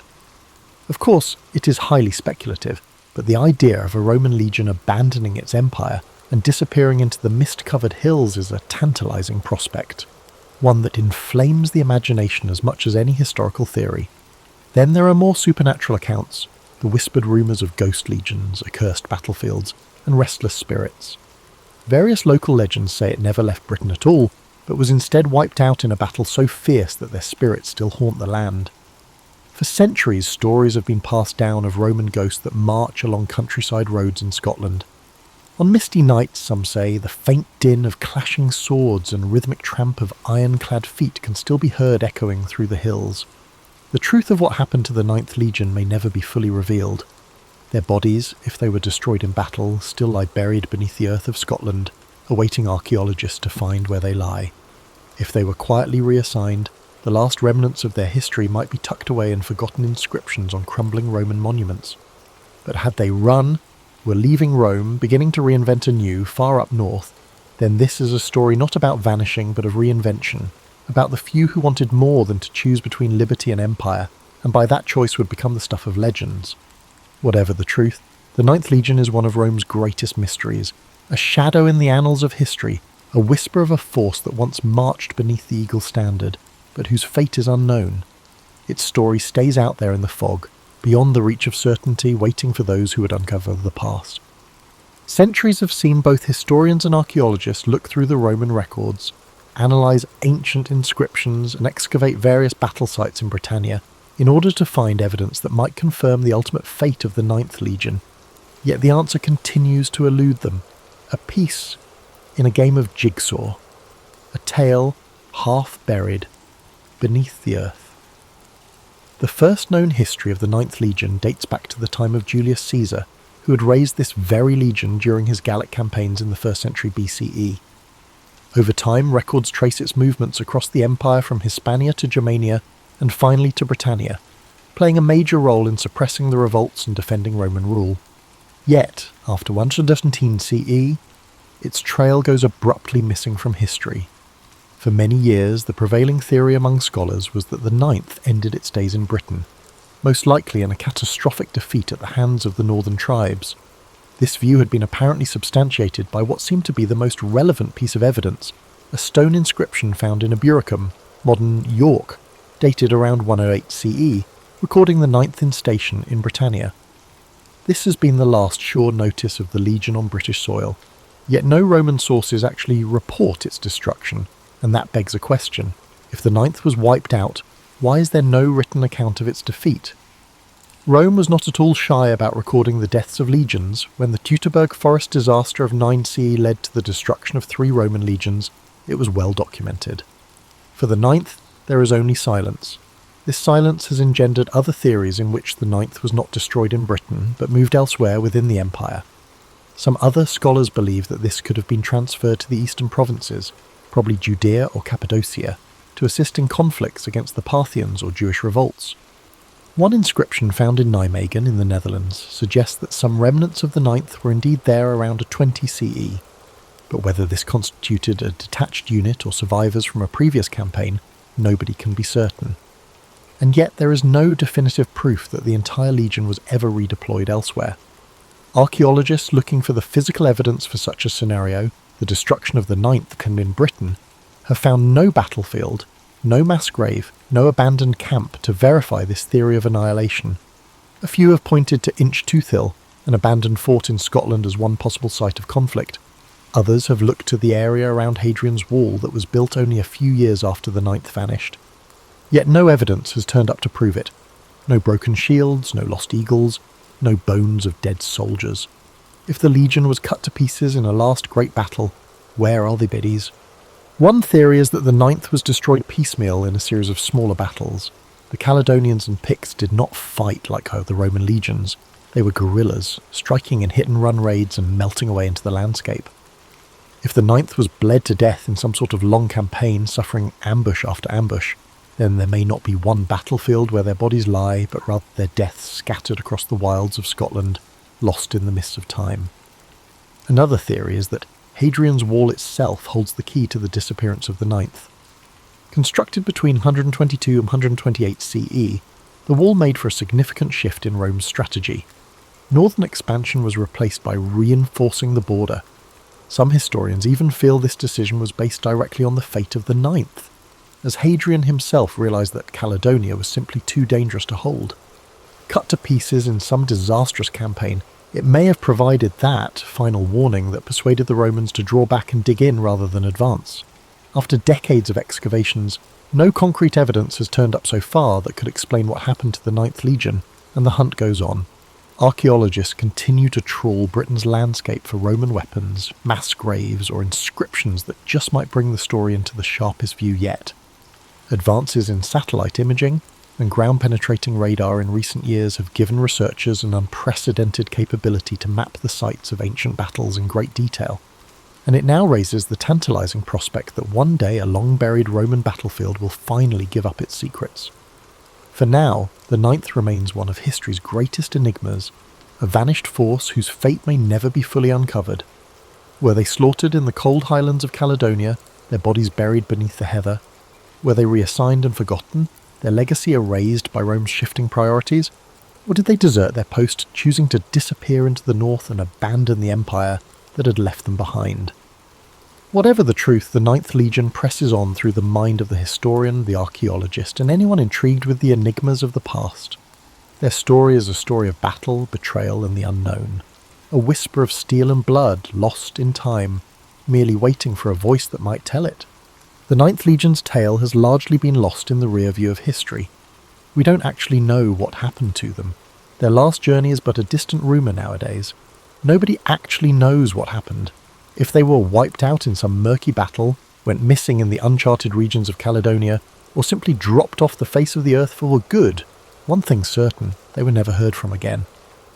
You're familiar with that slow fog that rolls in over the hills in the morning? Yeah, their presence is sort of like that. Just fragments of stone, small memories, and those silent questions that just persist on through the centuries. When the world's all asleep beneath the stars, it's as if the ghostly echoes of the ninth are stirring again. In the silence of the Scottish Highlands, where the wind moves like a faint breath through the glens, there are people who say the Legion marches on. There are stories, old, half-remembered myths, of ghostly soldiers spotted on empty roads, of the distant rhythmic sound, of iron-shod feet that appear to have no origin. Legends tell of how on certain nights, beneath a silver moon, the spirits of the ninth emerge from the shadows, caught in a perpetual march across the land that devoured them. Perhaps they were separated in the chaos of combat, their shields broken, their armour cracked by the blow of an unseen enemy too late to avoid. Maybe they struggled through the wilderness, panting with fatigue, their path swallowed by the dense forests and winding rivers, to discover that no rescue would ever come. Or maybe they simply dissolved into history, their final battle so conclusive, so absolute, that Rome chose to forget them, to let them slip away like a dream slipping beyond memory. Yet even dreams leave a mark, as the ninth has left its mark upon time itself. The silence of their vanishing is louder than any record, their absence taking up the space between the pages of history like the profound, soothing quiet before daybreak. Hadrian's Wall remains a silent witness to their disappearance, a wall built to exclude the untamed land that could have claimed them, a divide between the known and the unknown. It remains there, steadfast against the winds that blow through it, a testament to an age still hidden in mystery. Though the fate of the Ninth Legion can never be fully disclosed, their myth survives. Their names are recalled in books, in whispers, in the minds of those who are drawn to the mysteries of history. Up in the still hills, where you can truly scent the earth and rain, and the rivers glimmer like liquid silver in the moon's light, the ninth could still be roving about, not physically, but in memory, always walking the shadows of the ages. This concludes tonight's quest into the mystery of the lost Ninth Legion. But the past is replete with even more stories just waiting to be unearthed. Aurelia was born into a world that prized lineage above all else. It was the 2nd century AD, and though Rome's empire seemed invincible, quiet fissures ran through its foundations, whispers of unrest spread from remote frontiers, contradicting the grand arches and bustling avenues that proclaimed Rome's superiority. Opulent banquets clashed with the daily struggles of the poor. This was a realm of paradox, where marble monuments stood beside rickety shacks, and philosophers debated lofty ideals while gladiators fought for public amusement. Aurelia's family occupied a respected but modest position. They were historians and scribes known for capturing events with honesty, a pursuit that could be dangerous in a city where power thrived on carefully polished images.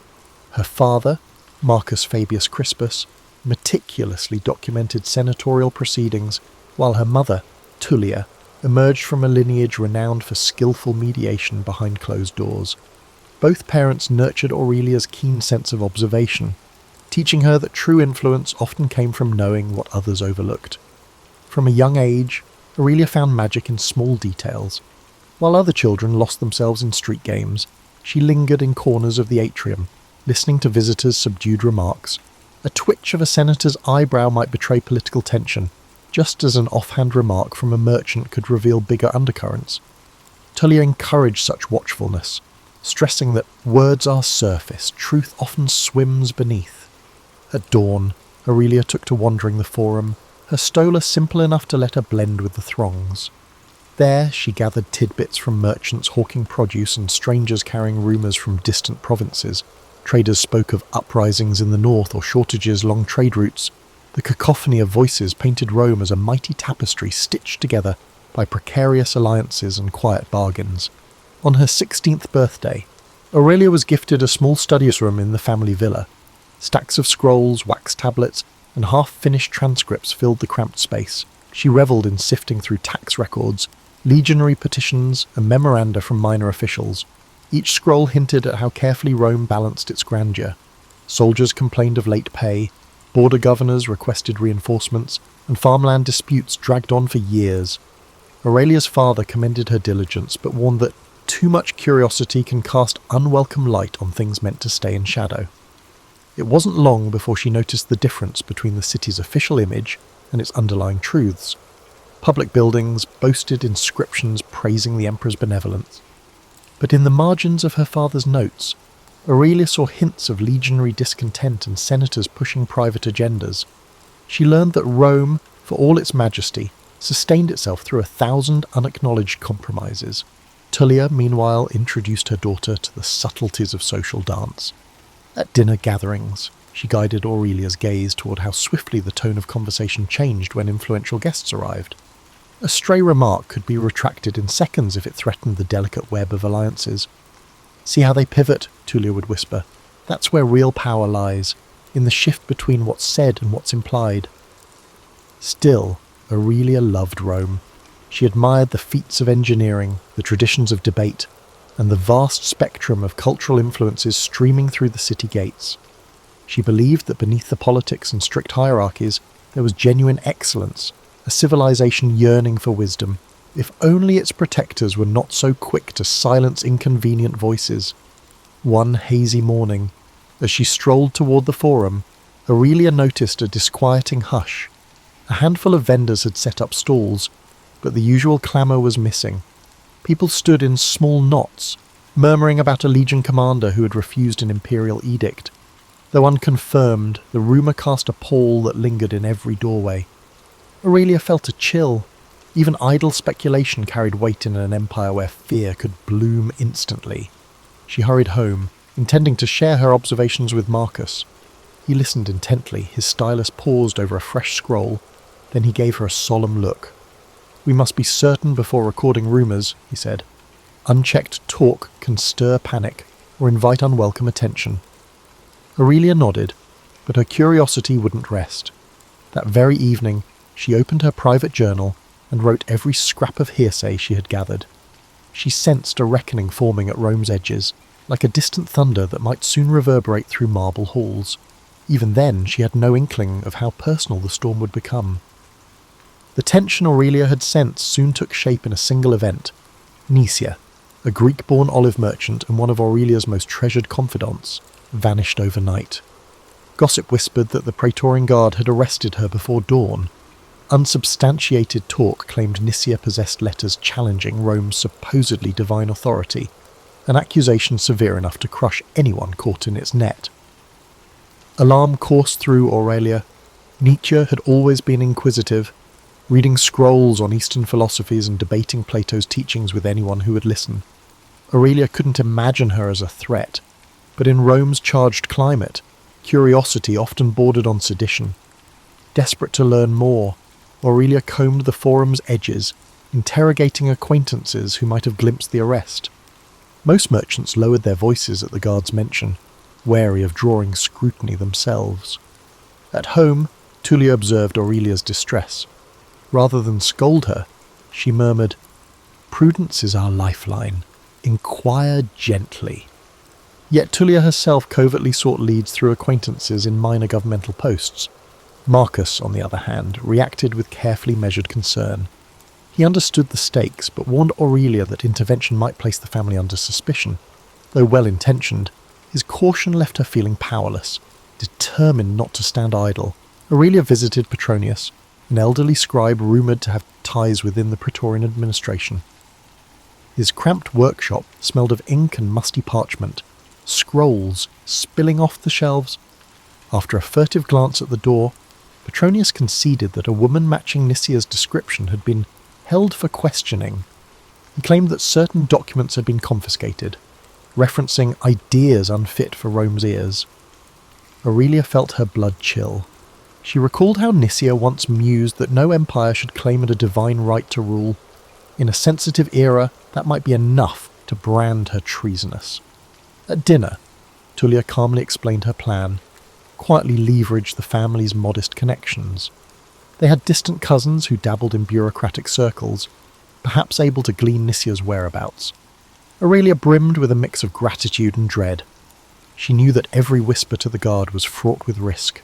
Still, she nodded agreement. Silence would only doom her friend. Days stretched into a week with no official word. Aurelia, restless, slipped back into the forum each morning. Vendors eyed her warily. Even the ordinarily gregarious fruit seller offered only strange shrugs when asked if he'd heard of Nisia. Fear was contagious. Aurelia felt its cold grip in every interaction, each half-uttered sentence trailing off as though a hidden listener stood nearby. Late one evening, Tullia tapped lightly on Aurelia's chamber door, carrying a note from an obscure court scribe. Nisia might still be alive, but faced indefinite detainment. That single line sent Aurelia reeling. She realised that in Rome, indefinite detainment could easily stretch into months or years. Those who stepped into the guard's cells vanished from sight. Outraged, Aurelia argued that they should confront the authorities directly. Marcus quickly admonished her, reminding her that the guard's power extended beyond senatorial oversight. Yet Tullia met Aurelia's anger with tempered resolve. "We'll find a path, but it must be carefully walked. Charging in blindly helps no one." Aurelia took a steadying breath, trying to absorb the lesson. In a city built on negotiations, brashness often led to ruin. Her next move was to visit a respected senator known for supporting intellectual pursuits. The senator received Aurelia in a private courtyard, where columns draped in ivy offered seclusion from prying ears. He listened, hands folded, as Aurelia described Nisia's passion for knowledge rather than sedition.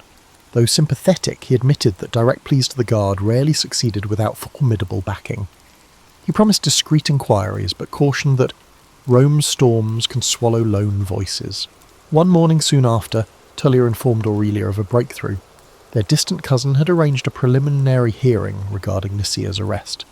The praetorians would permit a minimal review of her case. For Aurelia, it felt like breathing again after suffocating in dread. She and Tullia spent long hours preparing arguments to cast Nisia not as a subversive, but as a scholar enamoured with the world's breadth of thought. When the day of the hearing arrived, they were ushered into a dim annex near the palace. A junior officer studied them coldly. Tullia spoke with measured deference, emphasising Rome's proud tradition of wisdom. Aurelia added heartfelt descriptions of Nisia's harmless curiosity. The officer's expression remained as still as a marble bust. He finally mumbled that he would review the matter. Though hardly reassuring, it was a door left slightly ajar. That night, Aurelia's mind teemed with both apprehension and hope. She realised that Rome, for all its shining achievements, could be brittle when threatened by unorthodox ideas. Determined not to lose her friend to that brittle machinery, Aurelia clung to the faint promise of another day, another chance to pry open the iron walls of secrecy. Though the hearing had been minimal, word of it spread quietly among those who knew Nisia. Whispers arose, mostly from scholars and minor officials who harboured doubts about the guard's sweeping powers. The city itself, however, offered little comfort. Fear permeated the streets, heightened by rumours of legionary unrest in the provinces. More arrests took place, each one generating an echo of anxiety that reverberated in every tavern and alleyway. Aurelia redoubled her efforts to glean information. She spoke in hushed tones with a tavern keeper near the Circus Maximus, who said that soldiers returning from campaigns complained of harsh discipline and uncertain pay. A freedman who worked in the Palatine stables reported overhearing fragments of conversation suggesting the emperor was deeply troubled by murmurs of disloyalty. Piece by piece, Aurelia sensed that Rome's outward splendour concealed a precarious balance ready to topple under the slightest strain. Meanwhile, Tullia continued her shadowy negotiations. She attended gatherings where influential matrons exchanged gossip like currency. Over measured sips of wine, Tullia would mention Nisia's plight, emphasising that punishing harmless curiosity stained Rome's legacy of cultural tolerance. Some nodded politely, a few frowned, but no one leapt up to intercede. Fear, Aurelia realised, had a suffocating grip on them all.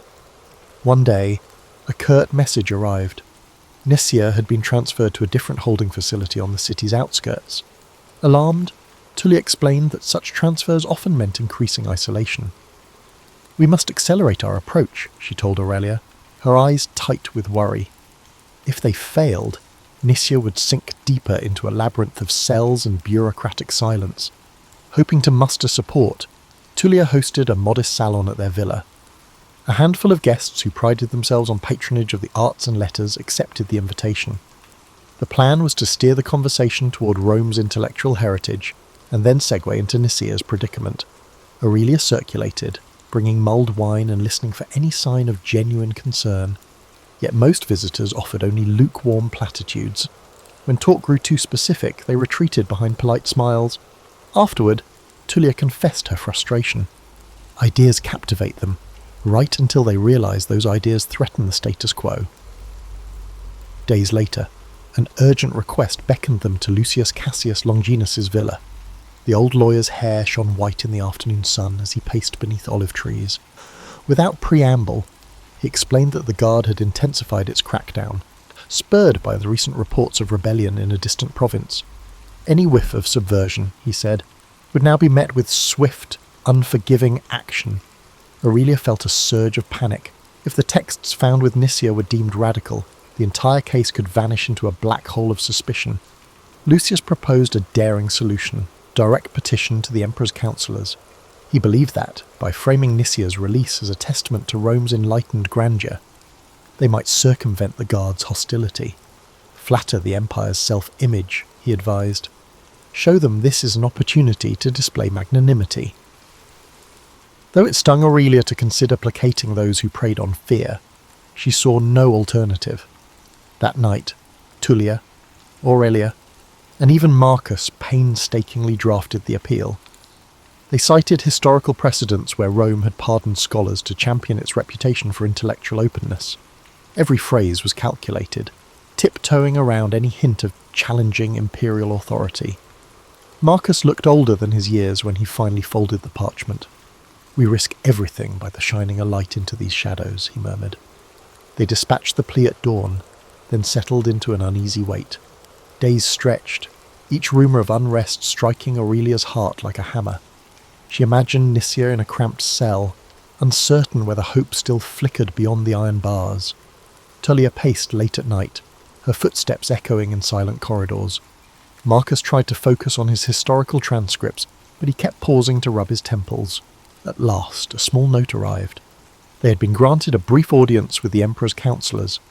Aurelia's heart lurched. She knew enough of Roman power to realize how dangerous it was to stand so close to the throne. One misstep could brand them traitors. Still, it was a glimmer of possibility. If they presented their case skillfully, perhaps Nicia's fate could be reversed. Steeling herself, Aurelia recalled how Nicia once spoke of truth needing many voices to survive in a world that preferred illusions. As she prepared for the audience, Aurelia vowed that if Rome demanded flattery, she would give just enough to open the door. Beneath that veneer, her devotion to honesty and to her friend would remain unbroken. This moment might be the final chance to pry Nicia free from the jaws of secrecy. Weeks of waiting brought no definitive answer. Rumours circulated that the guard grew more vigilant each day, suspecting conspiracies in every shadow. Unsettled by the silence, Aurelia pressed on, scouring corners of the forum for any news. A fruit vendor claimed someone matching Nicia's description had been moved to a windowless cell near the city's outer wall. Another insisted he'd seen her on a prison cart heading north. Conflicting tales only amplified Aurelia's anguish. Tullia, determined to avoid stasis, scheduled another round of discreet visits. She met with a senatorial wife whose husband dabbled in legal reforms. She reconvened with an elderly diplomat known for bridging factions during prior unrest. At each meeting, Tullia deployed her signature tact, reminding people of Rome's vaunted tradition of wisdom. If an inquisitive mind can be silenced so easily, how does that reflect on our civilization? She would muse. A few listeners showed sympathy, yet none had the clout or courage to confront the guard directly. Marcus, meanwhile, hovered at the edge of involvement, torn between paternal concern and a historian's innate caution. He warned Aurelia not to speak too boldly in public. "The city crackles with tension," he said, tapping his stylus on a half-filled scroll. "One misplaced phrase could label you an agitator." Aurelia seethed at the constraints but forced herself to comply. She recognized that their window of opportunity to save Nicia was shrinking. A breakthrough arrived via a faded letter from Lucius Cassius Longinus. He advised that the emperor's councillors had at least acknowledged the family's petition. Though they offered no commitment, They requested more details about Nicia's background. Lucius suggested that Aurelia herself compile a short dossier, an account of who Nicia was, her upbringing, and her intellectual pursuits. Speak to her virtues, he wrote, and emphasize how her interests align with Rome's cultural mosaic. Over the next 2 days, Aurelia toiled in her study. She recalled how Nicia discovered her first Greek manuscripts as a child, reading them by lamplight in her uncle's cramped attic. She wrote of Nicia's fascination with comparing Stoic ideas to Eastern thought, never out of malice toward Rome, but rather an eagerness to understand the human condition. Tullia reviewed each sentence, gently rephrasing any hint that could be misconstrued as undermining imperial authority. On the third morning, a courier arrived to deliver the dossier to the councillors. Aurelia felt a pang of helplessness as she watched the parchment vanish in his satchel. They had done their best to paint Nicia as a curious mind, not a threat, but would it suffice for those who saw shadows of Russellian everywhere? That afternoon, Tullia hosted a subdued gathering for a handful of respected scholars, hoping to quietly muster more support. A stooped rhetorician, famed for his speeches on civic virtue, listened attentively. After a moment of reflection, he admitted that he admired their stand but dared not provoke powerful figures. Aurelia bit back frustration, reminding herself that fear was a rational response in a city where dissenters could vanish overnight. Surprisingly, it was a younger philosopher who approached Aurelia after the gathering. His brow furrowed with concern, he confided that he'd heard about foreign troops on the move, possibly quelling uprisings in northern territories. Each rumour of insurrection tightens the guard's grip at home, he said, voice trembling. I fear your friend's case might be lost in the shuffle of bigger events. Aurelia thanked him, heart pounding at the possibility that Nicia's fate might be overshadowed by empire-wide anxieties. Late that evening, mother and daughter sat beneath a flickering oil lamp, rereading every letter, every note, every snippet of progress. Tullia rubbed her temples, exhaustion evident. We've tried appealing to reason and honour, she said softly. Yet reason often surrenders when paranoia sets in. Aurelia offered quiet reassurance. Even though her own hope dimmed, she refused to betray defeat. A new summons arrived the next day. One of the emperor's councillors, a figure named Albius Saturninus, requested a meeting. The messenger's words carried no warmth, only that further clarification was required. Aurelia's heartbeat quickened. This could be the pivotal moment. If Saturninus found their arguments lacking, Nicia could disappear from all records. If he chose leniency, perhaps a door would open. Guided by Tullia's calm resolve, Aurelia steadied herself. They dressed in subdued finery, mindful of appearances. Outside, Rome's ever-shifting tapestry of rumour and spectacle buzzed with energy. Yet Aurelia could only think of Nicia behind cold bars. As she followed her mother into the street, she silently vowed that she would bend every rule of flattery and caution if it meant freeing her friend from the darkest corners of the Empire's fear. Their meeting with Albius Saturninus took place in a cramped annex near the imperial offices. 2 praetorian guards flanked the door as Tullia and Aurelia entered a sparsely furnished room. A single torch flickered on the wall, casting elongated shadows that danced across rows of scrolls. Seated at a wooden desk, Saturninus glanced up with cool detachment. Aurelia felt an instinctive chill, sensing he was no mere bureaucrat, but someone accustomed to wielding real power. He gestured for them to sit. Tullia opened by thanking him for agreeing to hear their case. She spoke calmly of Rome's legacy as a cradle of ideas, explaining how her family believed that preserving intellectual curiosity only strengthened the empire. Saturninus listened impassively, occasionally making a note on a wax tablet. When Tullia finished, Aurelia offered a brief testimony about Nicia's passion for scholarship.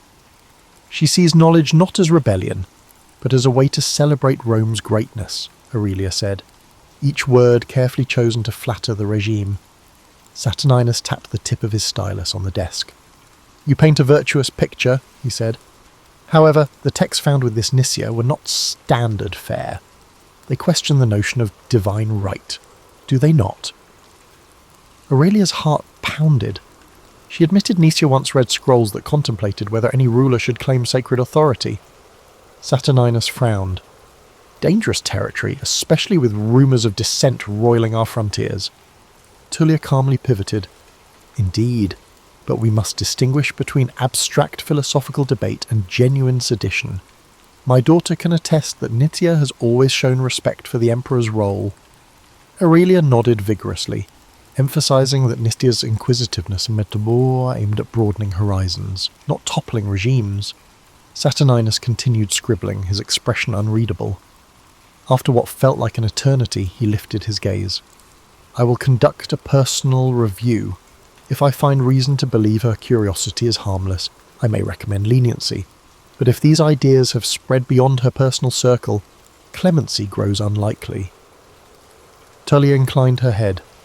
"We appreciate your fairness."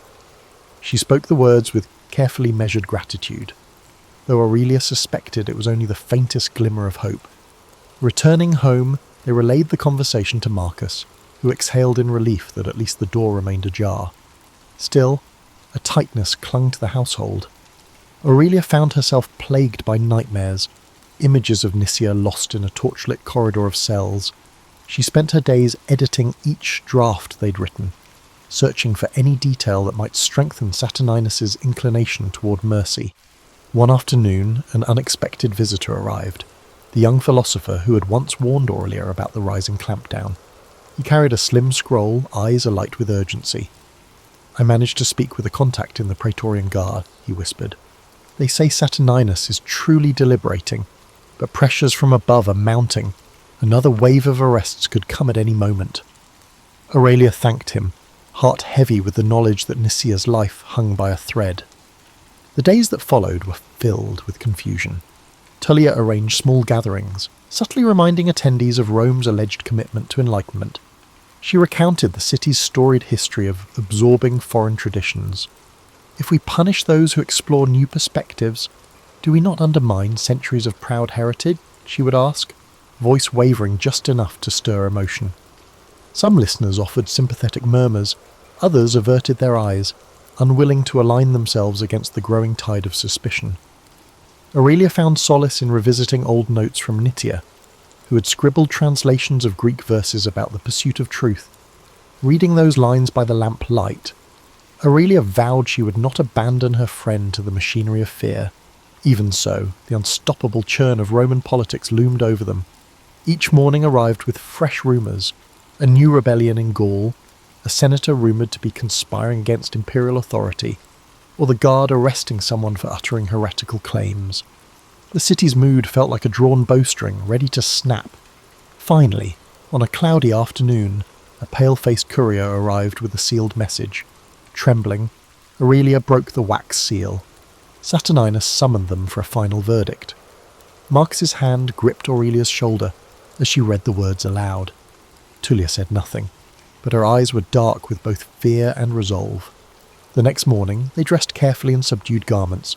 Stepping into the street, Aurelia noticed how the city seemed caught in a hush, as though bracing for some unseen impact. The approach to the imperial annex felt endless. As they neared the guarded doors, Aurelia prayed that every subtle argument, every measured phrase, every small gesture of respect they'd offered would count for something. And above all, she prayed that Nisia might yet walk free, rather than dissolve into the silence that swallowed so many fragile voices in Rome. Saturninus received them in the same stark chamber, with 2 new guards posted at the entrance. His expression remained inscrutable as he motioned them forward. Tullia bowed politely, Yesui, while Aurelia tried to steady her breathing. Aurelia caught a glimpse of a neat stack of documents on the desk, wondering if those silent pages summarized Nisia's life. Without preamble, Saturninus spoke. "I've reviewed the materials and considered your arguments. By all accounts, this Nisia is intellectually curious, not openly seditious." Aurelia clutched the edge of her cloak, struggling to remain composed. "However," Saturninus continued, "the presence of anti-imperial rhetoric in her possession cannot be dismissed. The empire stands on uncertain ground. Any perceived challenge to its divine authority risks igniting greater discord." A tense silence followed. Tullia inclined her head. "We understand the peril, yet we maintain that curiosity is not conspiracy." Saturninus tapped a finger on the scroll before him. "I'm inclined to believe your friend poses no immediate threat. Under ordinary circumstances, I might recommend her release with a warning." He sighed. sounding uncharacteristically weary. And these are not ordinary times. The provinces grumble, the legions grow restless, and paranoia seeps from the highest ranks. Aurelia felt her hopes waver. "Is there truly no room for clemency?" she asked, voice trembling. Saturninus studied her, then spoke slowly. "I can arrange for Nicia's transfer into a supervised residence, house arrest, essentially, under 2 conditions. First, she must renounce any texts that question Rome's sanctity. Second, someone must vouch for her continued good conduct."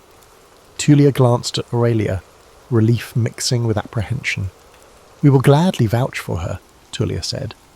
Saturninus leaned forward, voice dropping low. "Be aware.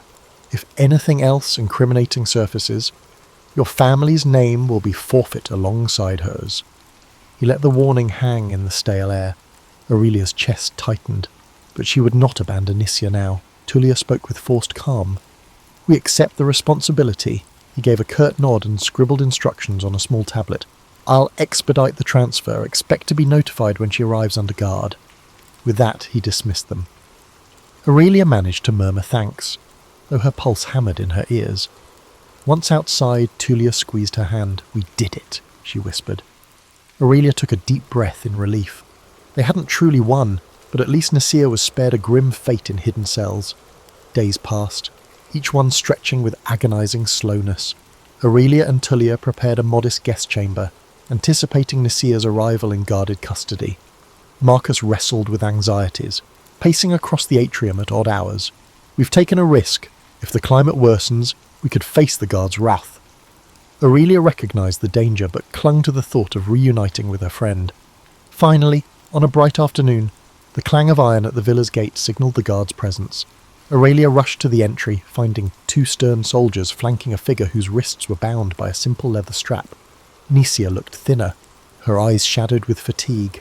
Yet when she recognized Aurelia, a flicker of relief lit her features.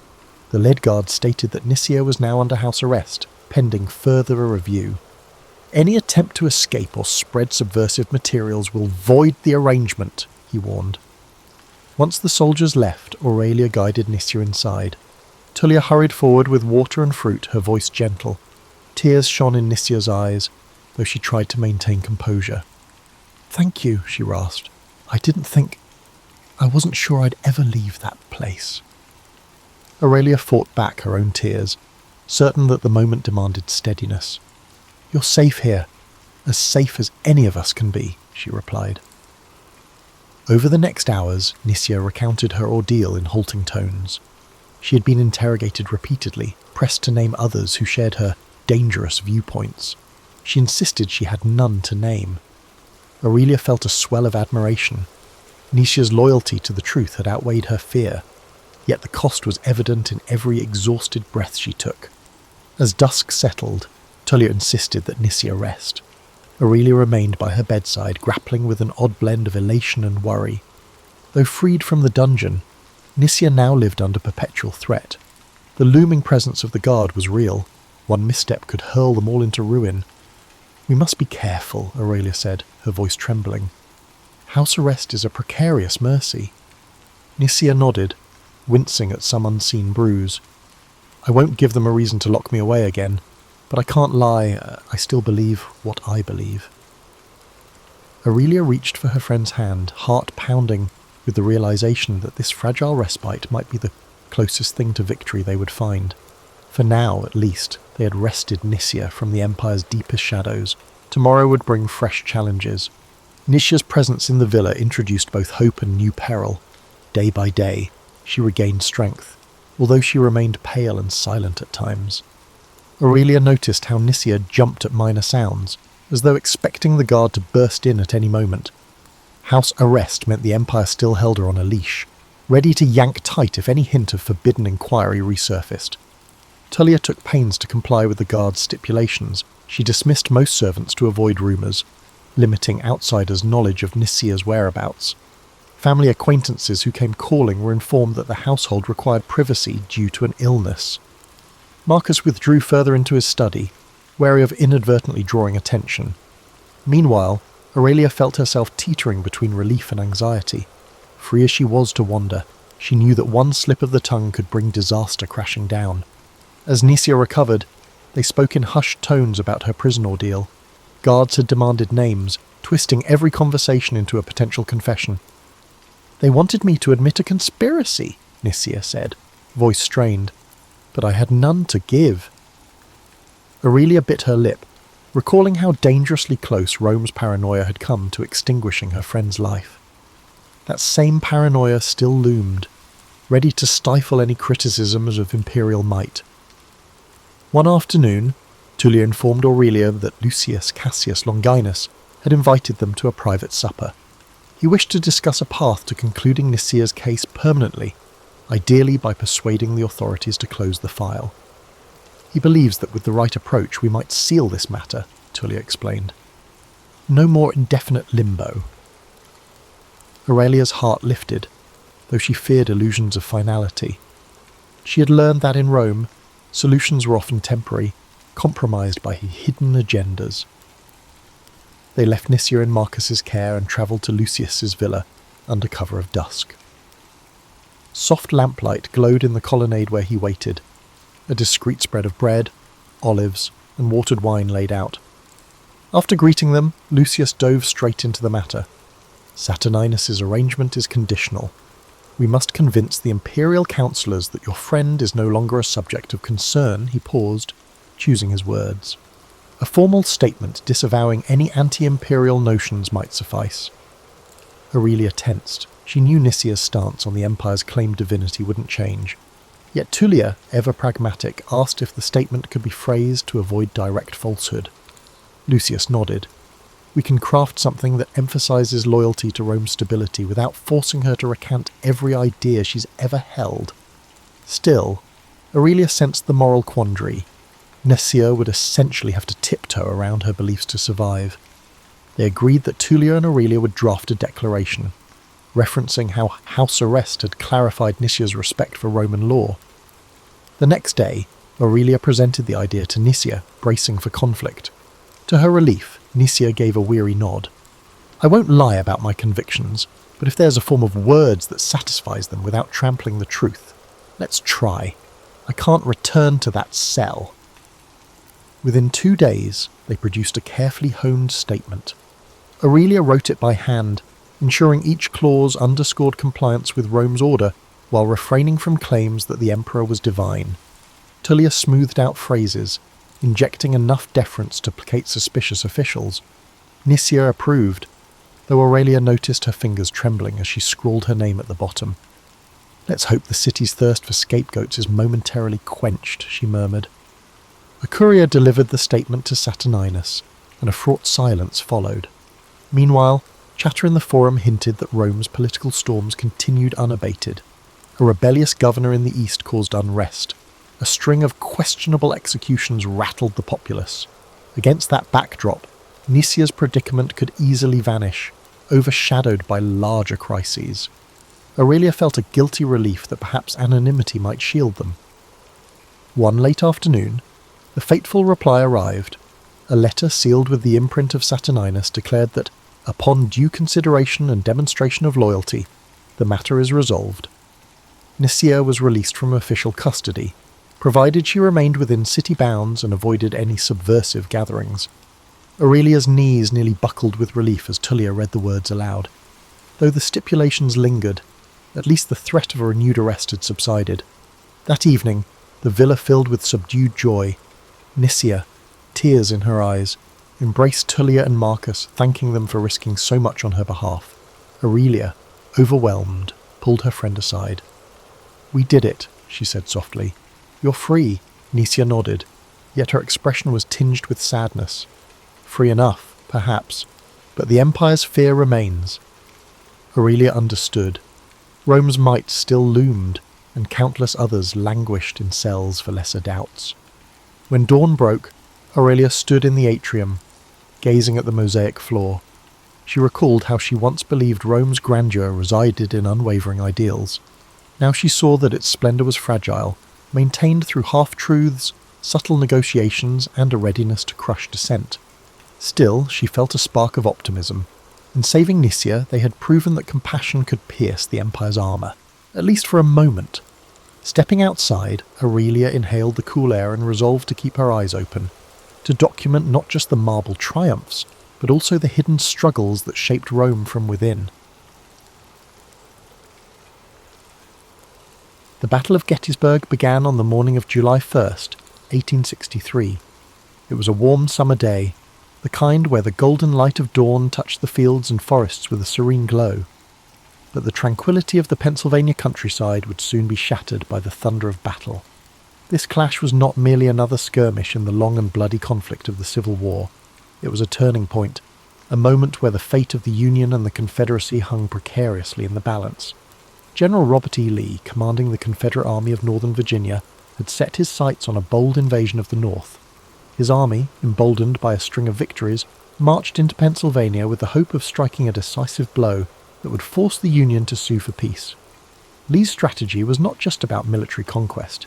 It was about shaking the Northern resolve, bringing the war to Union soil, and perhaps swaying foreign powers to recognize the Confederacy.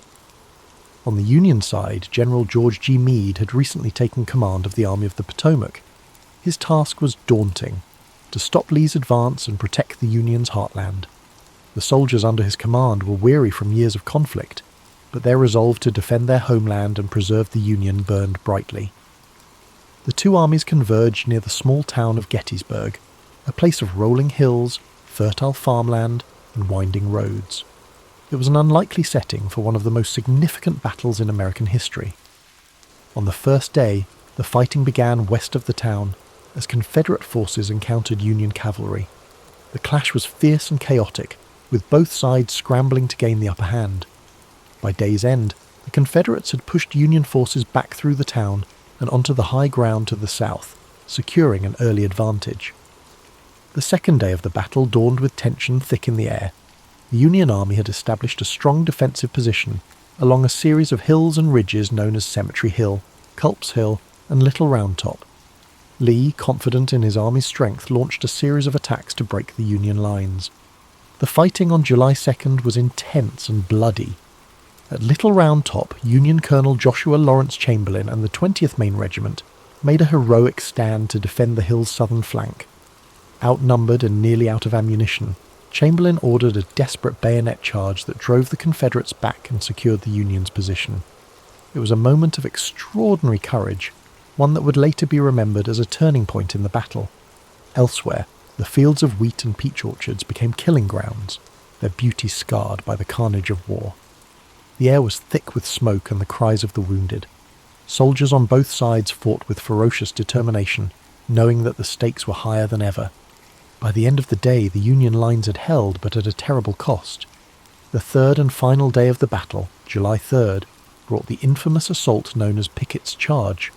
Lee, believing that a concentrated attack on the Union center could break their lines, ordered 12,500 Confederate soldiers to march across open fields under heavy Union artillery fire. The sight of that charge was both awe-inspiring and harrowing.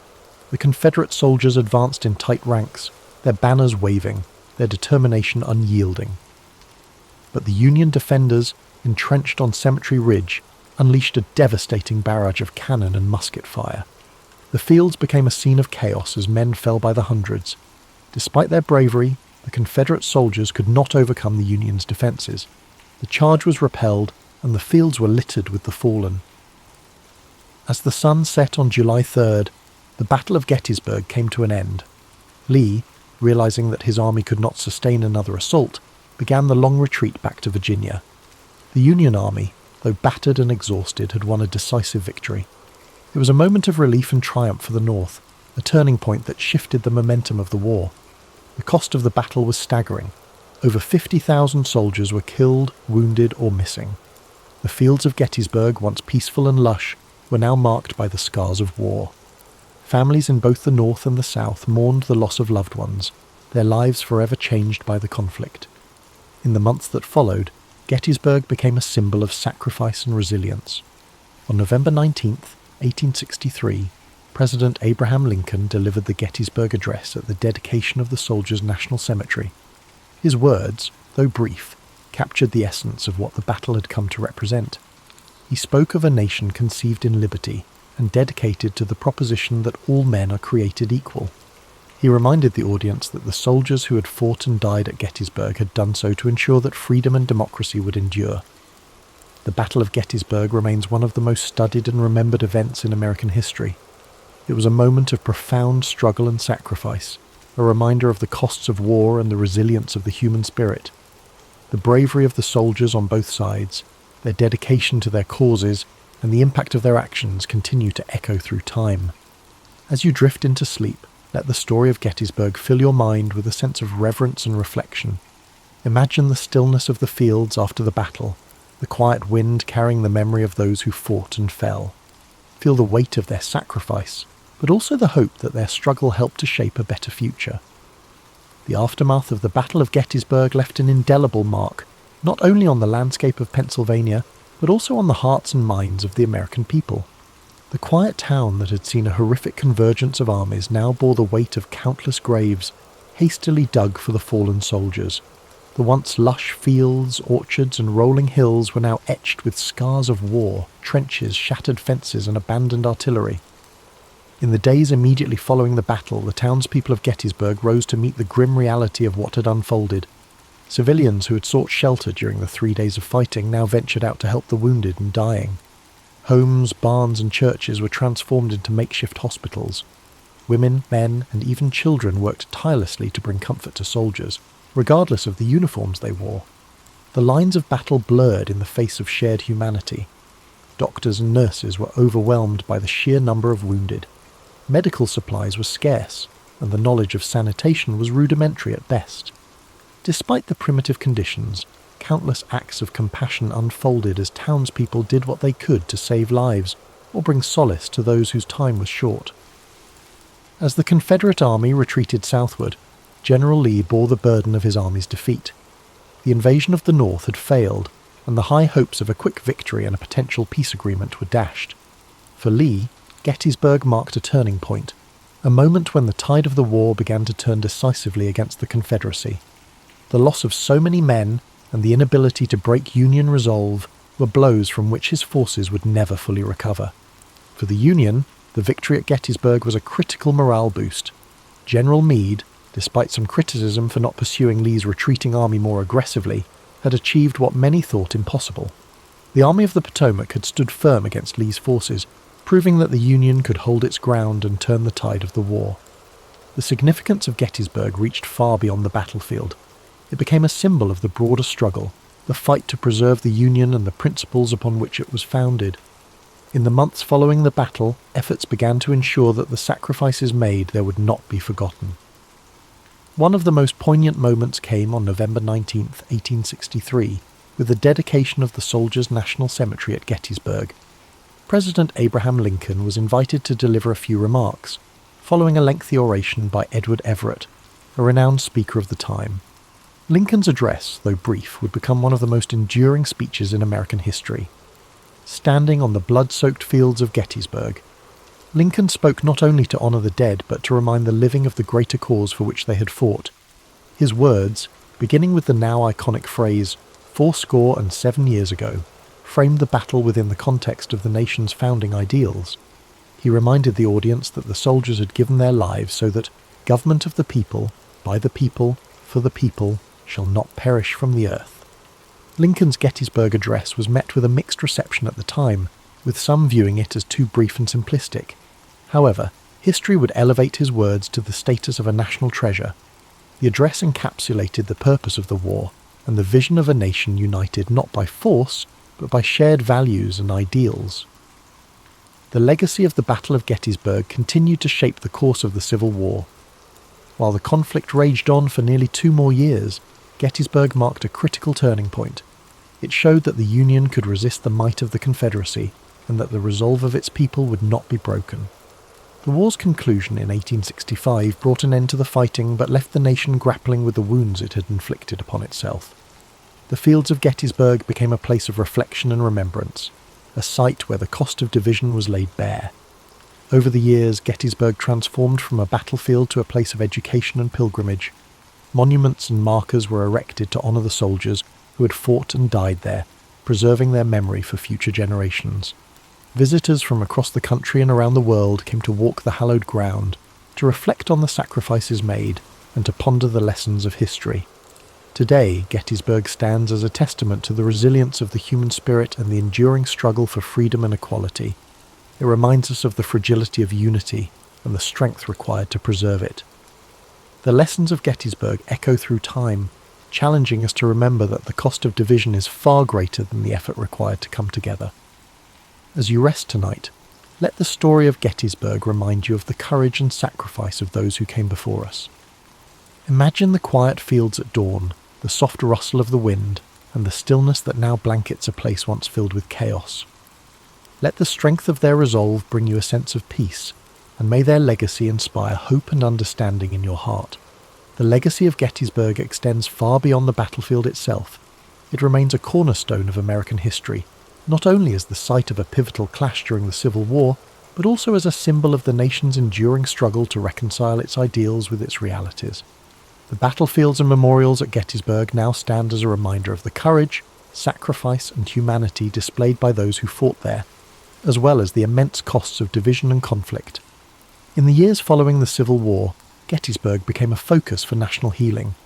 Veterans from both the Union and the Confederacy returned to the site to honour their comrades and reflect on the events that had shaped their lives. These reunions, particularly those held on significant anniversaries of the battle, fostered a sense of reconciliation and shared purpose. Despite the lingering wounds of war, these gatherings underscored a shared humanity that transcended the divisions of the past. One of the most moving examples of this came during the 50th anniversary of the battle in 1913. Veterans from both sides, now old men, came together to remember their shared history. The event culminated in a symbolic handshake across the stone wall at the site of Pickett's charge, a powerful gesture that reflected the desire for unity and peace. These reunions were not without their complexities, but they marked an important step in the nation's journey toward healing and understanding. Over time, Gettysburg evolved into a place of education and reflection. The Gettysburg National Military Park, established in the late 19th century and further developed in the 20th, preserves the battlefield and its many monuments, ensuring that future generations can walk the same paths and learn the same lessons. The park's museum and visitor centre provide context and insight into the events of the battle, offering a deeper understanding of its significance and the people who shaped it. The Gettysburg Address, too, continues to resonate as a defining moment in American history. Lincoln's words, spoken with such clarity and purpose, serve as a reminder of the ideals upon which the United States was founded. They challenge us to honour the sacrifices of those who fought by striving to create a more just and equitable society. Today, Gettysburg stands as a living testament to the enduring importance of history. It draws visitors from across the globe who come to honour the past, reflect on the present, and consider the future. The battlefield, with its rolling hills, stone walls, and quiet woods, invites contemplation. Walking its paths, one cannot help but feel a connection to the stories of those who stood there, to the bravery and determination that defined them, and to the lessons they left behind. The Battle of Gettysburg teaches us that even in the darkest times, there is hope for redemption, for reconciliation, and for a brighter tomorrow. It reminds us of the costs of division and the strength required to build unity. It challenges us to live up to the ideals of liberty and equality, to honour the sacrifices of those who came before us by working to create a better world. As you settle into rest tonight, let the story of Gettysburg fill your heart with a sense of reflection and gratitude. Picture the fields bathed in the soft light of the setting sun, the gentle rustle of leaves in the breeze, and the quiet peace that now blankets the land. Let the echoes of courage and sacrifice guide your thoughts, and may their legacy inspire hope and understanding in your dreams. The story of Gettysburg is not only about the battle itself, but also about the enduring lessons it offers. It is a story of courage under fire, of ordinary people facing extraordinary challenges, and of a nation striving to find its way through the darkness of conflict.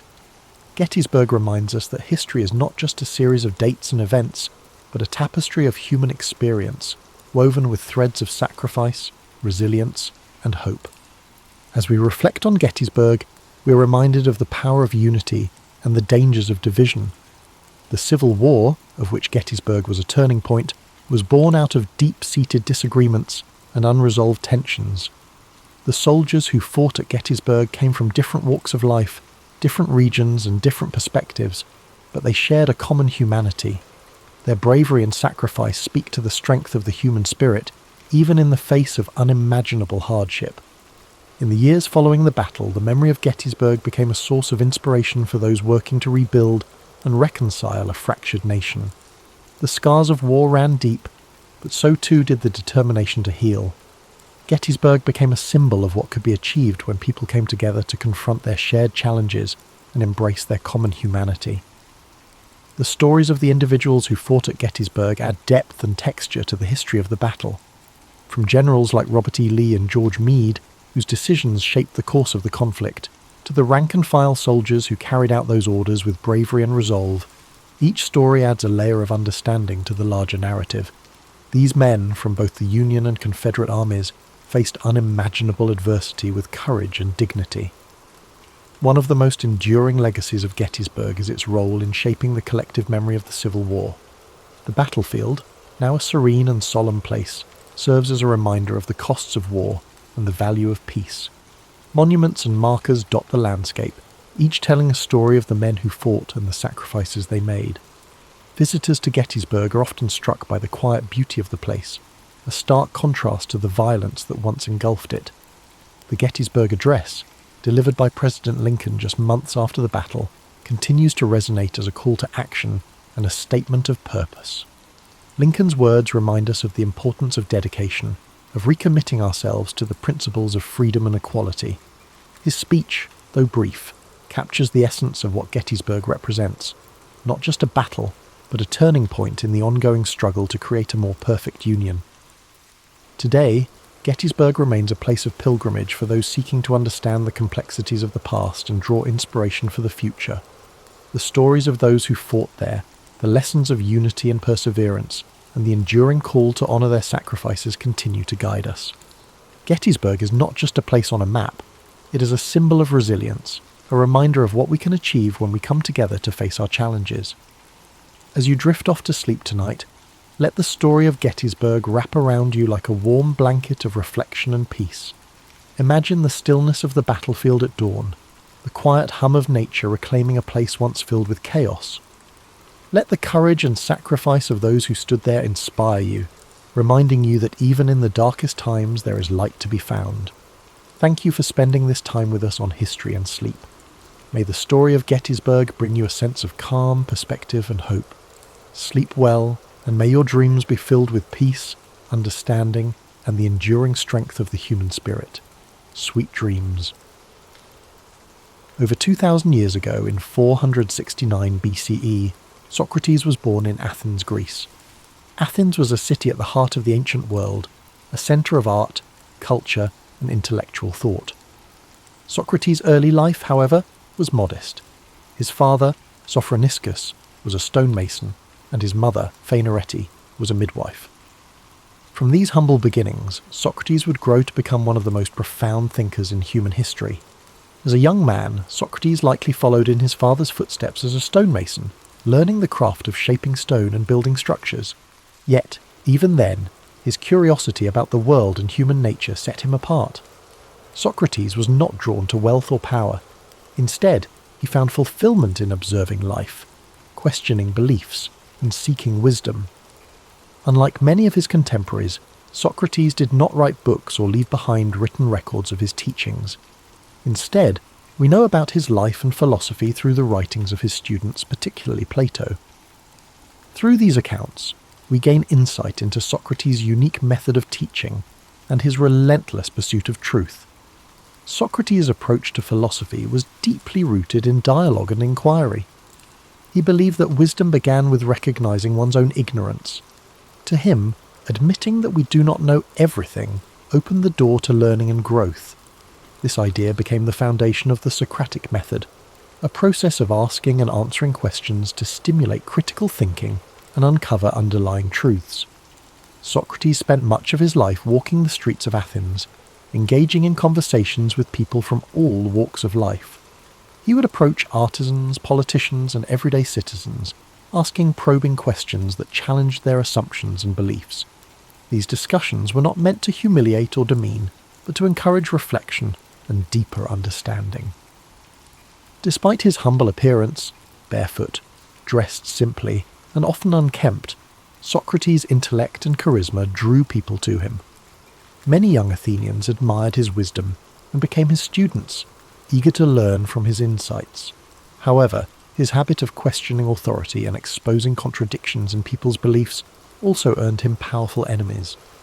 Socrates believed that a life worth living was one dedicated to virtue and the pursuit of truth. He often spoke of the importance of the soul and the need to care for it through ethical living. To Socrates, material wealth and social status were insignificant compared to the value of living a just and honourable life. Athens, during Socrates' lifetime, was a city in flux.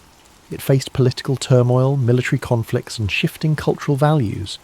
Socrates' teachings, which encouraged critical thinking and challenged traditional norms, were seen by some as a threat to the stability of society. His questioning of the status quo made him a controversial figure, admired by many but also viewed with suspicion and hostility by others. In 399 BCE, when Socrates was 70 years old, he was brought to trial on charges of corrupting the youth and impiety, essentially for not recognizing the gods of Athens and introducing new ones. His accusers painted him as a dangerous influence who undermined the fabric of society. During his trial, Socrates stood firm in his beliefs. Rather than plead for his life or renounce his teachings, he used the opportunity to defend the principles he held dear. He argued that his questioning and discussions were a service to Athens, pushing its citizens to think critically and live virtuously.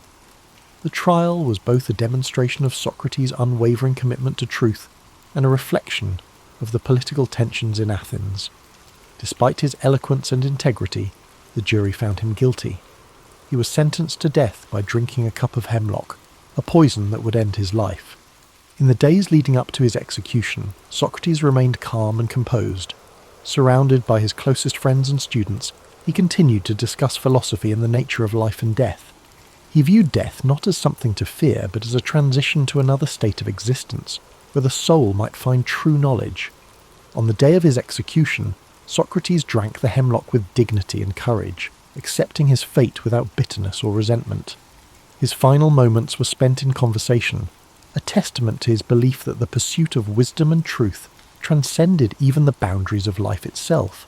Socrates' death marked the end of his physical presence in Athens, but his ideas lived on through his students and their writings.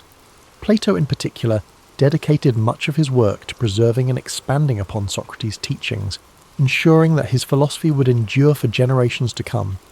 Today, Socrates is remembered as the father of Western philosophy, a thinker whose commitment to truth and virtue continues to inspire. His life teaches us the importance of questioning, of seeking knowledge, and of living with integrity. As you reflect on Socrates' journey, let his story guide you into a state of relaxation and peace. His dedication to wisdom reminds us that the pursuit of understanding is a lifelong journey, one that brings meaning and purpose to our lives. Imagine the streets of ancient Athens, the soft light of the setting sun casting long shadows on the stone buildings. Hear the murmur of conversations as Socrates walks among the people, his questions sparking thought and introspection. Let this image fill your mind with a sense of calm and wonder. As you drift into sleep, let the wisdom of Socrates' life inspire your dreams. His legacy reminds us that even in the face of adversity, the pursuit of truth and the care of the soul are endeavours worth striving for. Let the story of Socrates settle gently in your mind as you relax deeper into rest. His life, though lived so many centuries ago, carries timeless lessons that resonate in every moment of reflection and inquiry. Socrates reminds us that the simplest question can lead to the most profound discoveries, and that truth, even when difficult, is worth pursuing. Picture Socrates standing in the agora, the bustling marketplace of Athens. The air hums with activity, merchants calling out their wares, philosophers debating ideas, and citizens discussing the affairs of the city. Amid this lively scene, Socrates stands calmly, engaging those around him with his thoughtful questions. His unassuming presence and sharp intellect captivate those who stop to listen, drawing them into conversations that challenge their deepest beliefs.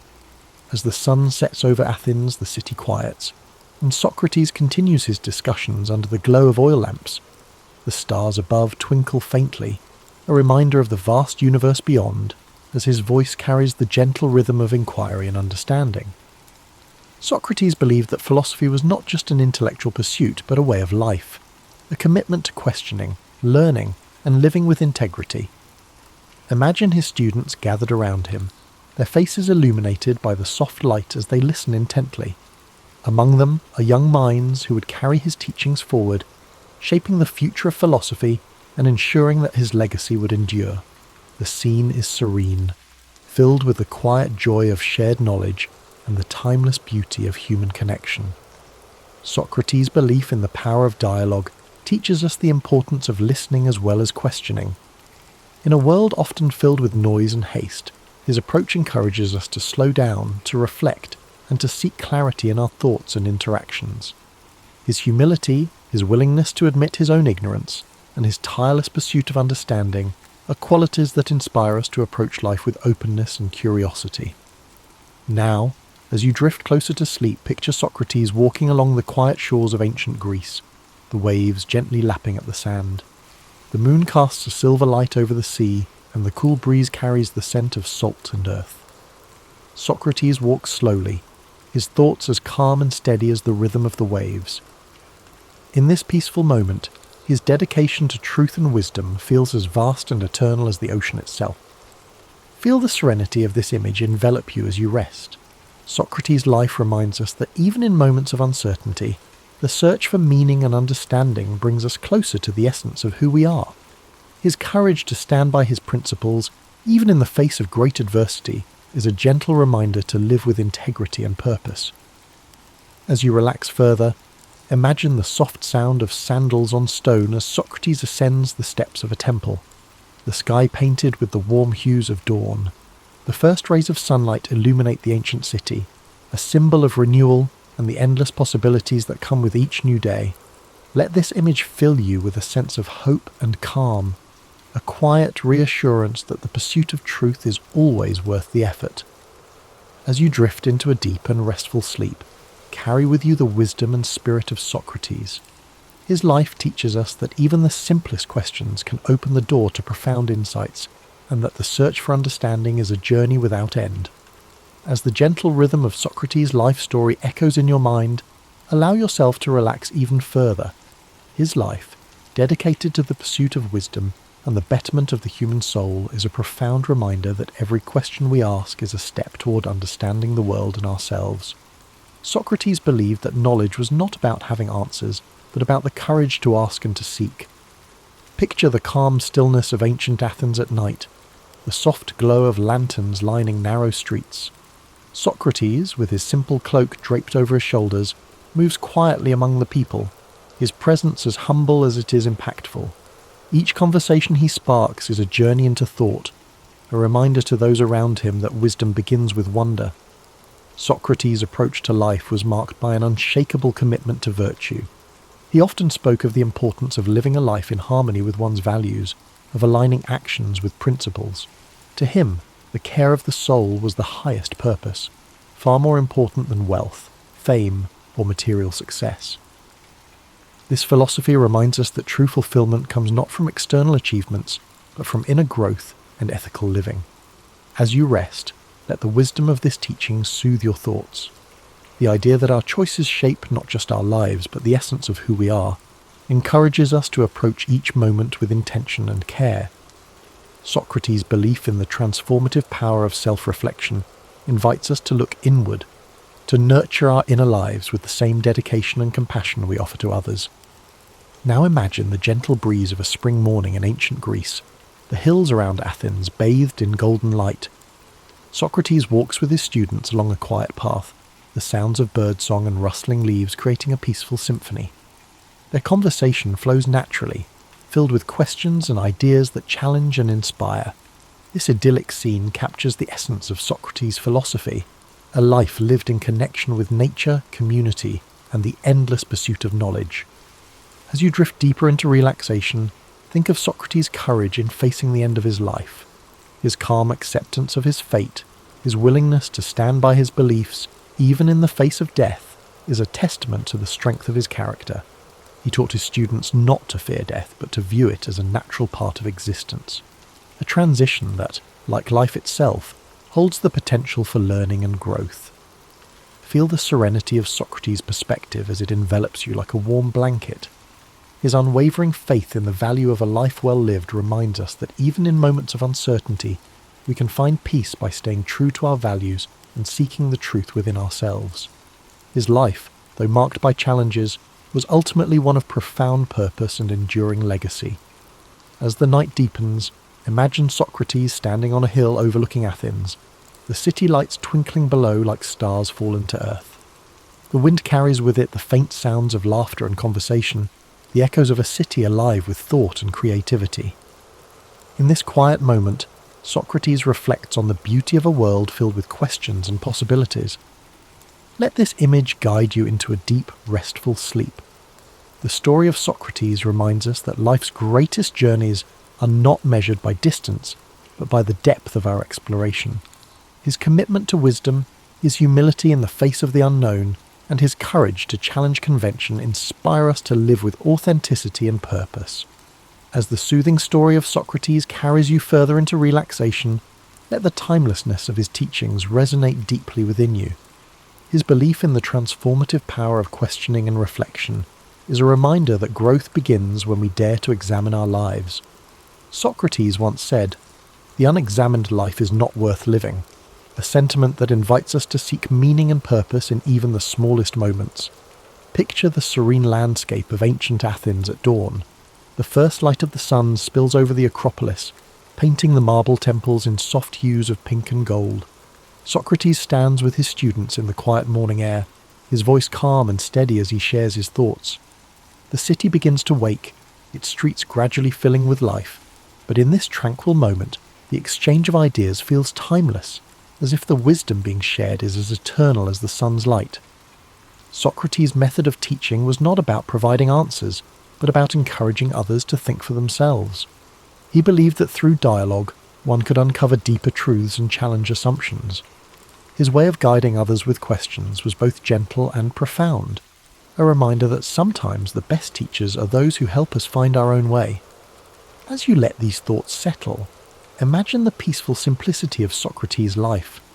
Despite living in a city known for its grandeur, Socrates valued humility and lived with few possessions. He found joy not in material wealth, but in the richness of thought and the connections he forged with others.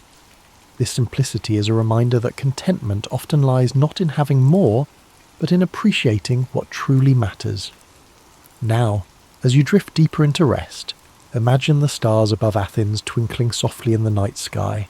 Socrates, seated with his students, gazes upward, his mind pondering the mysteries of the universe. In the year 896 CE, in the heart of Baghdad's intellectual quarter, Al-Husayn bin Qasim brushed desert dust from the folds of his linen robe. Unaware of the storms that fate would soon unleash upon him, he studied the myriad scholarly gatherings outside the House of Wisdom. Voices blended into a layered chorus. Mathematicians debated geometric proofs, poets recited verses on ephemeral beauty, and astronomers charted celestial mysteries. The call of knowledge was unstoppable, and its echoes hinted at new horizons beyond the city's walls. Although he hailed from a modest family of date merchants, Al-Husayn possessed an innate curiosity that surpassed every constraint of status. Weeks earlier, he had been approached by the renowned translator Yunus al-Kindi, who recognized promise in his approach to ancient texts. Yunus had whispered rumors of a manuscript stored in a distant library along the Red Sea coast, a codex said to hold fragments from vanished civilizations. For Al-Husayn, the prospect of unearthing lost secrets eclipsed all thought of comfort or security. On that mild autumn morning, the city's horizon shimmered with trade caravans and the swirl of travellers from every corner of the known world. Greek philosophers, Persian scholars, and Indian mathematicians crowded the thoroughfares, exchanging theories and goods under the caliph's tolerant gaze. Their House of Wisdom had become a magnet for knowledge, a beacon that drew in talents as diverse as the spices sold in Baghdad's markets. Under this atmospheric mosaic, Al-Husayn felt keenly that his destiny extended beyond these storied streets. Yunus al-Kindi had given him a letter of passage, sealed with the translator's distinctive monogram, allowing safe conduct through the desert routes. The cryptic list of questions about that ancient codex queries no one else could decipher, loomed large. Al-Husayn grasped the significance. If the manuscript existed, it might reveal the lost methodologies of a civilization rumoured to have harnessed knowledge of geometry, astronomy and medicine far beyond the current era. Discovery meant prestige, but also the possibility of rewriting entire chapters of known history. Pressing the letter against his chest, Al-Husayn reflected on his father's tales. The desert, unpredictable and capricious, consumed unprepared wanderers without mercy. Tales of caravans lost in sandstorms or raided by marauders haunted the nightly gatherings in local tea-houses. Still, the lure of revelation eclipsed any fear, and he resolved to depart at dawn the following day. Engaging a caravan of spice traders, he planned to share provisions and glean from their survival knowledge, forging alliances in an environment where trust was currency. Sunrise found him at the city gates, where camels groaned beneath woven saddlebags stuffed with exotic goods. Saffron from Persia, frankincense from Oman, and turquoise from far-off lands. The caravan leader, an experienced merchant named Maryam bint Sa'id, cast an eye over Al-Husayn.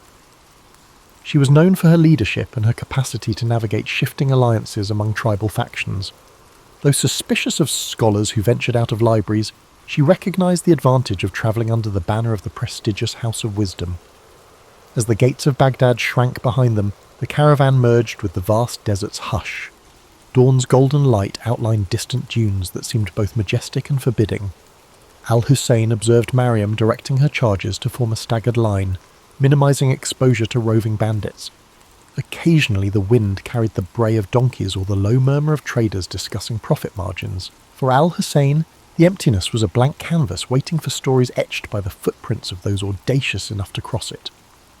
At midday, the caravan paused for a respite. While others took shelter from the heat, Al-Husayn found himself marvelling at ancient rock carvings etched into a nearby cliff. Figures of hunters and astronomers hinted at a lineage of knowledge older and more mysterious than any library's scrolls.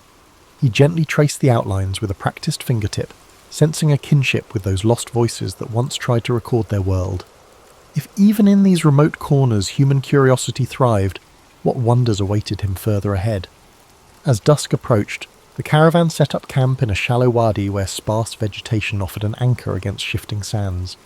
Smoke curled from small cooking fires as conversations turned reflective under the emerging constellations. Al-Husayn unravelled a worn scrap of parchment, Eunice's instructions, and studied the cryptic glyphs he would eventually need to identify. An undercurrent of excitement within him, tempered by the realization that he was crossing into unknown domains. Tomorrow, he told himself, would be the first step into discovery's deeper realm. In the early dawn, the caravan pressed eastward toward a series of desert oases, whispered about in old merchant journals. Each oasis served as a precarious lifeline against the relentless, punishing heat, and Maryam's leadership ensured their small group navigated meticulously. She brokered safe passage with tribal patrols, offering tokens of trade in return for unimpeded travel. Meanwhile, Al-Husayn keenly observed everything: the subtle changes in wind direction, the traces of ancient pathways etched into sandstone, and the silent resilience of his fellow travellers. The first oasis they reached was little more than a cluster of date palms around a seep of brackish water. A half-crumbled stone marker bore inscriptions so worn that Al-Husayn could decipher only fragments. Something about an old boundary line, perhaps delineating the domain of a once powerful clan. While camels drank, he sketched these faint markings onto a scrap of parchment. He felt an inexplicable sense of kinship with the countless travellers who had paused here, bridging centuries with a simple act of thirst-quenching. Under midday's glare, mirages shimmered like spilled quicksilver on the horizon, testing the caravan's resolve. Maryam instructed everyone to conserve water. No idle talk, no unnecessary movement. The group fell silent except for the shuffle of feet and the jingle of harnesses. Al-Husayn, though parched, studied the desert floor for any sign of hidden paths. He noticed shards of rock that might have been left by travellers or storms. Each shard, he thought, was an artifact, a clue to this vast land's deeper story. Late that afternoon, they encountered a wandering nomad who carried a battered lute. His desert-weathered face spoke of countless roads travelled. In exchange for water, he offered a ballad about a hidden city said to rise from the sands once every century. A place with alabaster walls, if legend could be trusted. concealing a trove of scrolls older than Babylon. Al-Husayn listened, heart quickening. Though Mariam dismissed it as a fanciful tale, the scholar within him sparked at the thought of such a discovery. They arrived at the second oasis by dusk, greeted by the scent of wet earth. The moon's reflection quivered on the water, a promise in the darkness. Mariam arranged night guards while the rest settled near tufted grass and short palms. Al-Husayn unrolled his notes, scribbling every rumour and observation he'd gathered that day. He felt a stir of anticipation, thinking of Eunice's letter and that elusive codex. If legends held any truth, perhaps the path he followed would branch into revelations. Before sleep, the caravan huddled for a supper of flatbread and dried figs. Conversation meandered to improbable tales, spirits that roamed the dunes, hidden jinn kingdoms beneath the sand. Mariam, ever pragmatic, rolled her eyes but allowed these stories to pass unchallenged, aware that tales could soothe weary minds. Al-Husayn listened thoughtfully, dissecting each legend for kernels of historical fact. He sensed how desert myths blended with real events, forging a tapestry of belief. Each story, he realized, held a reflection of human longing. Sleep came fitfully. Between ragged gusts of wind that rattled the palms, Al-Husayn dreamed of an endless corridor lined with doors of sandstone. Behind one door lay the hidden city the nomad described, behind another, the Red Sea Library. He awoke to the howling of a jackal, unsure if the dream was an omen or mere fantasy. Still his conviction remained firm. He would continue chasing knowledge across these shifting landscapes, trusting that destiny might reveal itself within the margins of the unknown. By morning, a layer of sand dusted every surface, and the caravan resumed its cautious advance. The air felt thick with unspoken tensions. They reached a rocky pass where looming sandstone pillars resembled silent sentinels. Mariam signalled a halt, sensing something amiss. Al-Husayn peered into the ravines, half expecting bandits or lurking predators. Instead, he found stillness. However, the unease remained. Sometimes the desert concealed its perils in plain sight, biding time. The caravan pressed on, anxious to leave those brooding columns behind. That evening they camped on the pass's far side, sheltered from direct winds by a towering rock face. After supper, Al-Husayn examined an astrolabe Mariam carried for navigation. The device's etchings mesmerized him, reminiscent of the geometric wonders housed in Baghdad. He wondered if the rumoured codex might expand upon such celestial insights. As the fire died down, he sat, reflecting on how each horizon revealed new questions, not answers. Perhaps the desert's greatest secret was its power to kindle an unending quest. Beyond the pass, dawn unveiled a stark plateau where the wind carried the faint tang of salt. Mariam reckoned they were approaching the edges of a vast basin leading toward the Red Sea. Al-Husayn noted the powdery residue that clung to his sandals, forming a pale crust whenever the wind surged. Fragments of shells occasionally glittered underfoot, relics of a primordial sea that had long since receded. In that silent expanse, the ancient interplay of water and desert seemed to whisper clues of hidden transitions. Moving carefully, the caravan traced a path across parched flats where cracks laced the ground in elaborate patterns. Each fissure suggested the land was thirsting for a rain that might never come. Al-Husayn lingered over a particular cleft that formed a near-perfect star shape. He sketched it in his notebook, contemplating how geometry surfaced in nature's own design. The interplay of shapes and lines called to mind the rumoured codex, possibly containing knowledge that bridged the gap between the natural world and human understanding. By midday the heat intensified, pressing against them like an unseen hand. Water became precious currency. Mariam, aware of how quickly desperation could unravel unity, kept a strict ration schedule. Observing her leadership, Al-Husayn admired the way she balanced empathy with firm discipline. Under her direction, no quarrels erupted, even as thirst pricked tempers. The caravan trudged on, each step a negotiation between body and environment. In the shimmering distance, stunted shrubs and dwarf acacias offered, the only semblance of life in that stark domain. Later they spotted a solitary figure approaching from the southeastern horizon. Cautious, Mariam arranged the travellers into a defensive semicircle. The figure proved to be a medicine seller, hauling dried herbs in neat bundles across the back of a spindly donkey. He announced himself as Basim, a wanderer of many lands. In exchange for a pouch of dates, he He spoke of rumours swirling beyond the Red Sea coast, of ports teeming with treasures, of inscriptions carved on coral walls, and of foreign ships docking with exotic cargoes. Basim then revealed he had crossed paths with a scribe who claimed knowledge of the hidden library by the sea. This scribe, rumoured to be in the port town of Yanahal, might hold a key to the codex. Al-Husayn's pulse quickened at the mention. He urged Mariam to consider diverting their route toward this potential lead. Weighing the advantage, she agreed, provided it did not threaten the caravan's prime objective of trade. Reorienting their compass, they set out with renewed purpose, heading south by southeast. The change in direction led them to an abandoned way station of mud brick walls caked with salt. Its courtyard lay choked with sand drifts, but a broken well hinted at what had once been a vital rest stop. Al-Husayn wandered among the ruins, spotting faint inscriptions along the wall, names, dates, fragments of prayers. Each carving was a testament to fleeting presence. Here stood proof that even the harshest wilderness could not stifle the human urge to leave a trace. Yet the desert had really reclaimed so much. That evening they made camp under a sandstone ridge carved into rippling curves by ancient winds. The last rays of sunlight played across the layered patterns, revealing colour bands that ranged from ochre to rose. Al-Husayn felt a distinct awe for the land's subtle artistry. He understood how easily travellers might spin legends from these austere shapes. Perhaps behind every myth there lay a kernel of truth about wonder. Perhaps the rumoured hidden city or the library derived from real glimpses of grandeur swallowed by time. As the night grew cool, Mariam permitted a small fire. Conversations ran softer now, with a thread of expectancy woven into each word.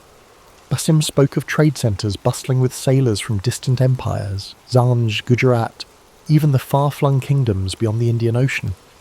He also mentioned the region's swirl of local legends, a half-buried temple near the coast, the rumoured tomb of a prophet whose name had slipped from memory. Al-Husayn took careful notes, determined to sift the improbable from the verifiable. Before sleep, Al-Husayn pulled out Eunice's cryptic questions, scanning the faded script by firelight. They referred to instruments that measured the angles of stars from improbable vantage points, formulas that predated known treatises. Could the Red Sea Library truly hold such ancient feats of intellect? He felt the subtle pull of destiny, the sense that each conversation, each dusty ruin, brought him closer. The desert had not broken him.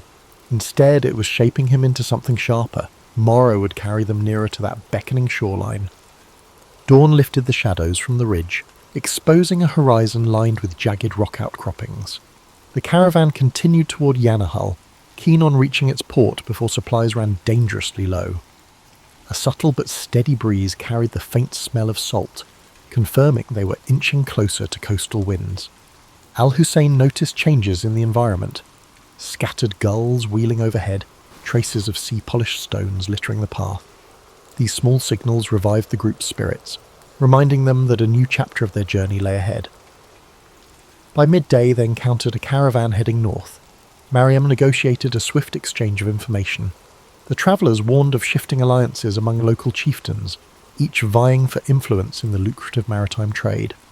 Al-Husayn listened carefully. Turbulent politics could affect access to the ports and libraries alike. One slip in protocol could transform an academic quest into a diplomatic tangle. Protecting the mission, and the precious knowledge it might uncover, required walking a delicate line between curiosity and caution, intellect and survival. The landscape soon began a gradual descent, winding through low hills where thorny scrub dotted the earth in pale clusters. At times, the caravan skirted salt marshes, each step producing a hushed crunch underfoot.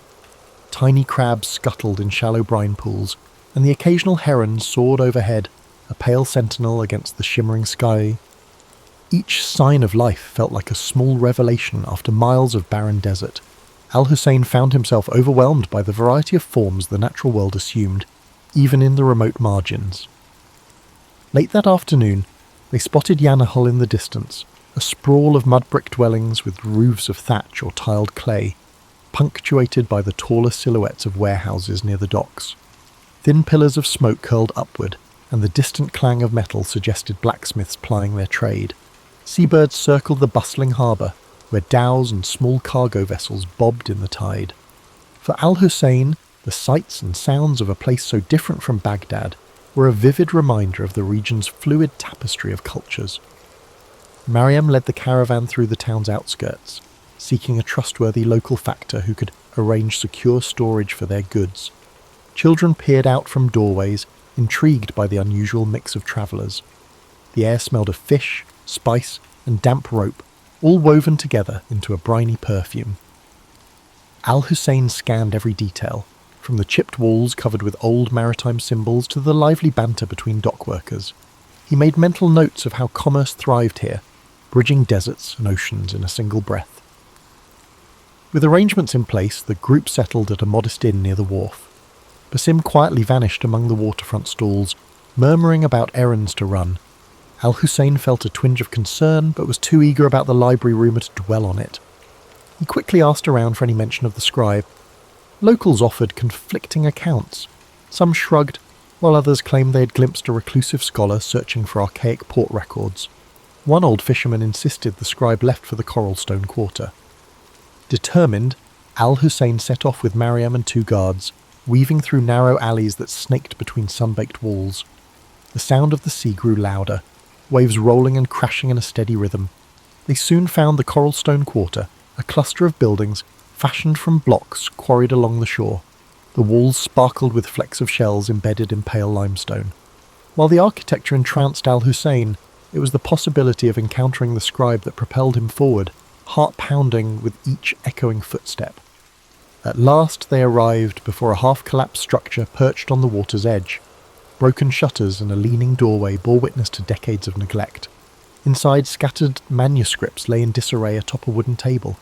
Candle stubs had melted into curious shapes, dotting the floor like forlorn sculptures. Al-Husayn called out, receiving only silence. Mariam gestured for the guards to remain alert. Then a voice, raspy but precise, emerged from behind a partition. "If you've come for idle gossip, there is none. If you seek knowledge, speak." An elderly man stepped forward, shoulders draped in a threadbare shawl. His gaze darted suspiciously among them. Al-Husayn introduced himself and explained his search for a Red Sea library rumoured to house an ancient codex. At the mention of Yunus al-Kindi, the man's eyes sparked. He introduced himself as Fahim, once a royal archivist who had fallen out of favour. Fahim claimed to know the codex's general whereabouts, but warned of obstacles, political and supernatural.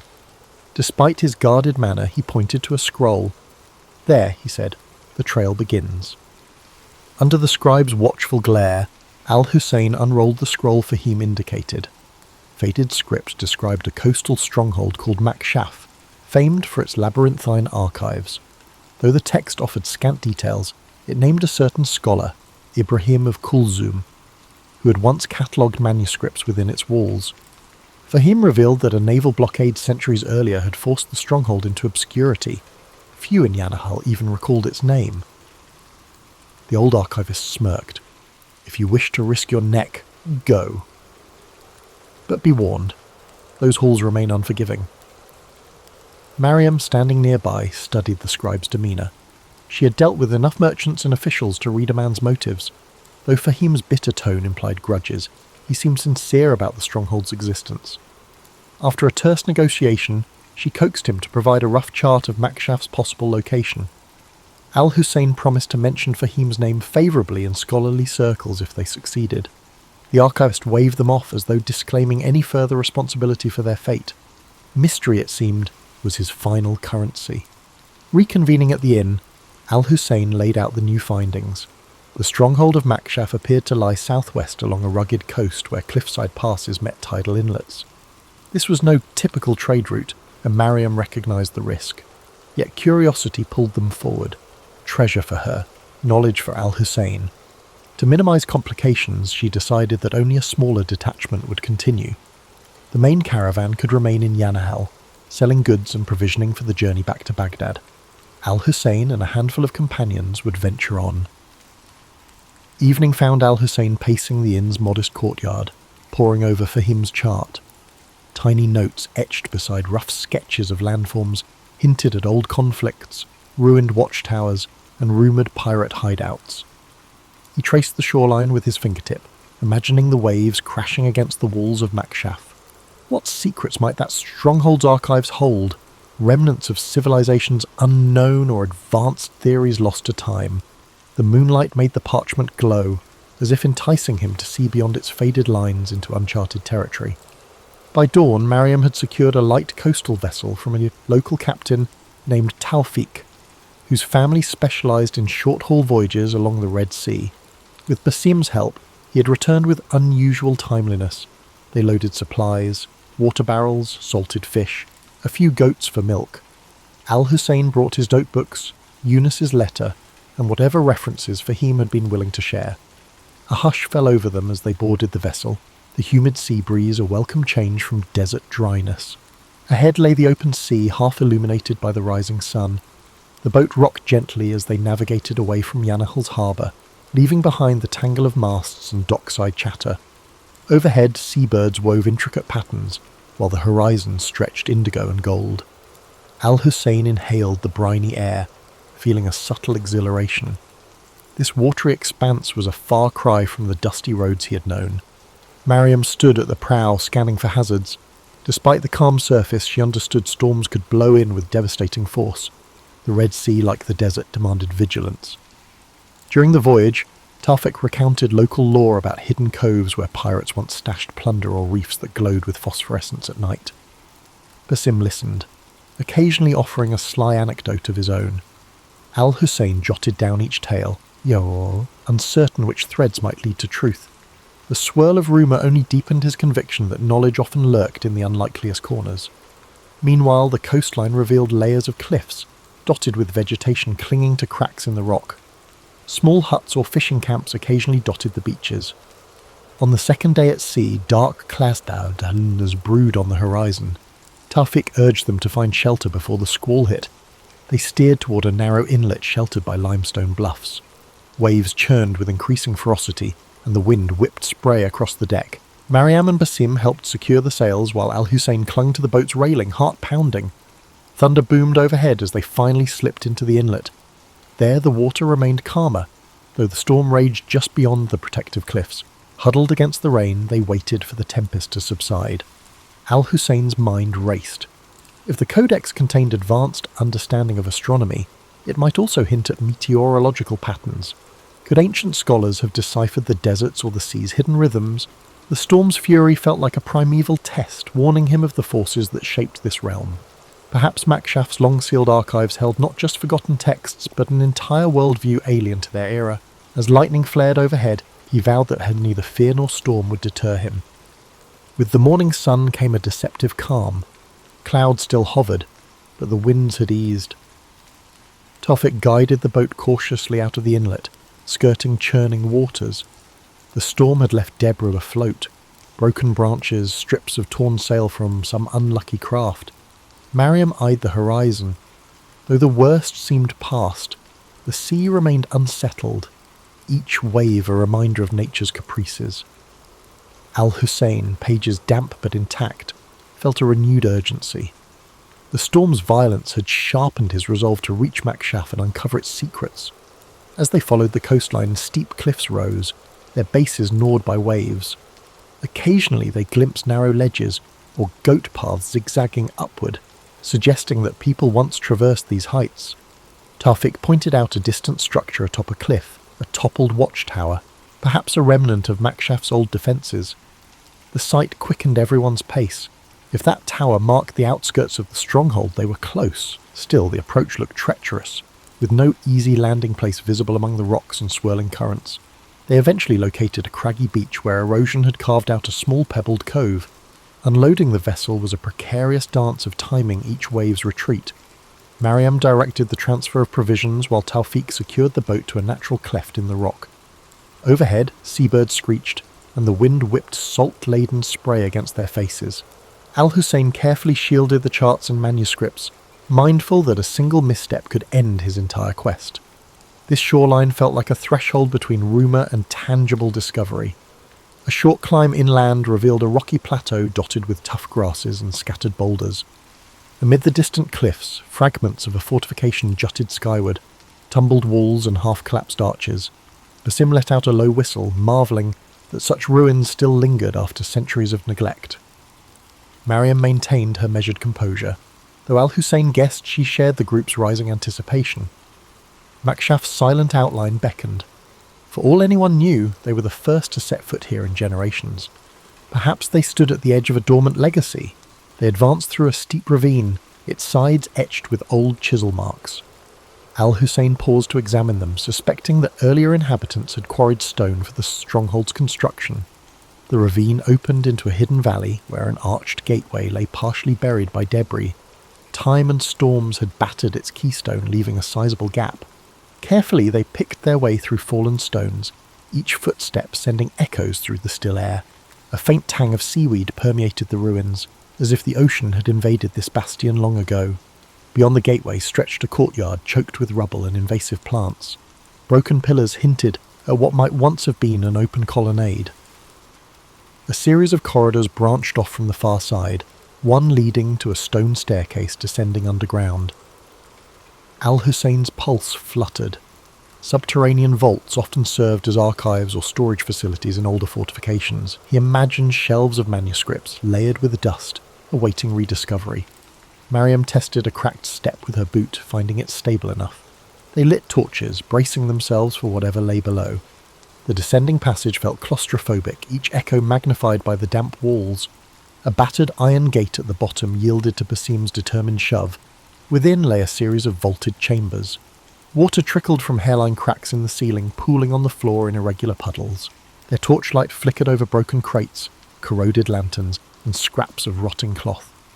Al-Husayn's eyes darted around, desperate to find any sign of records. Then in a corner, he spotted what appeared to be a carved stone plaque emblazoned with geometric designs.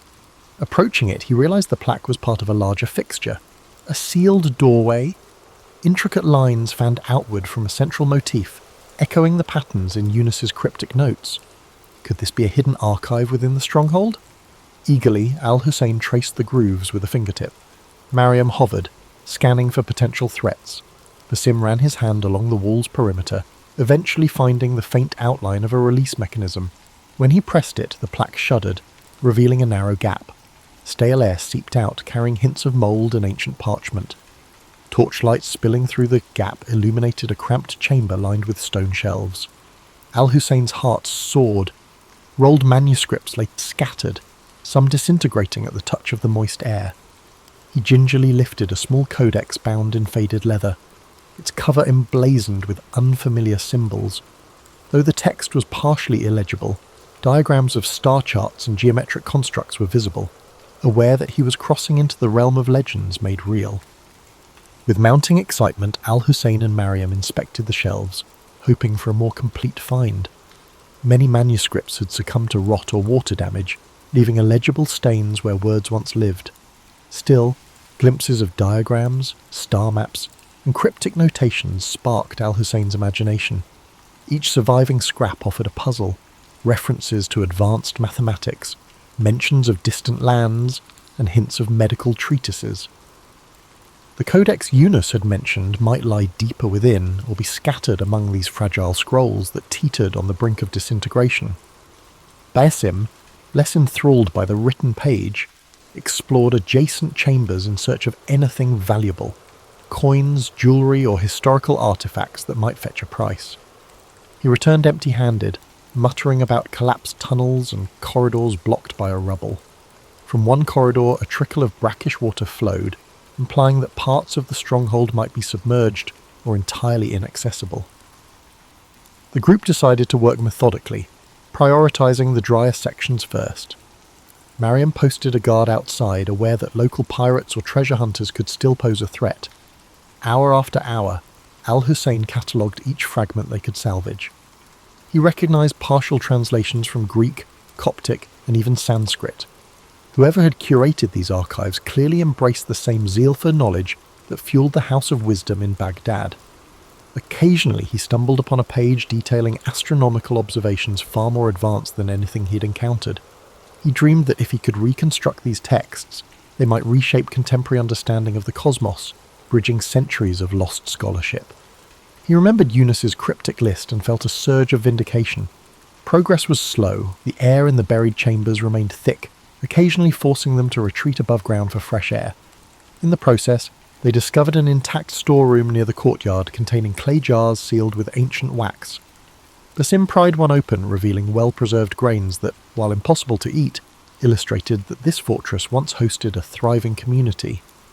Al-Husayn marvelled at the notion that the inhabitants of Makshaf had walked these same corridors, their daily routines taking place above a trove of hidden knowledge, then vanishing into history. On the second evening, Mariam insisted they organise a secure campsite in the courtyard. Setting up canvas tarps where partial walls offered shelter from ocean winds, they established a routine, nights spent guarding the perimeter, days spent rummaging the archives. The only sounds were the distant roar of the sea and the shuffle of footsteps echoing in stone halls. At times, the place felt haunted by old aspirations and new ones colliding. Al-Husayn often caught himself wishing they had more time, better resources, or just a few extra hands to preserve these fragile legacies. At last, amid a heap of decaying scrolls in a far corner of the sealed chamber, Al-Husayn found it. A manuscript carefully wrapped in oiled cloth, protected from the worst dampness. Its cover bore a pattern, identical to the sketches in Eunice's instructions. Heart-hammering, he peeled back the cloth. Inside, pages of surprisingly durable parchment were covered in scripts that merged geometric diagrams with flowing text.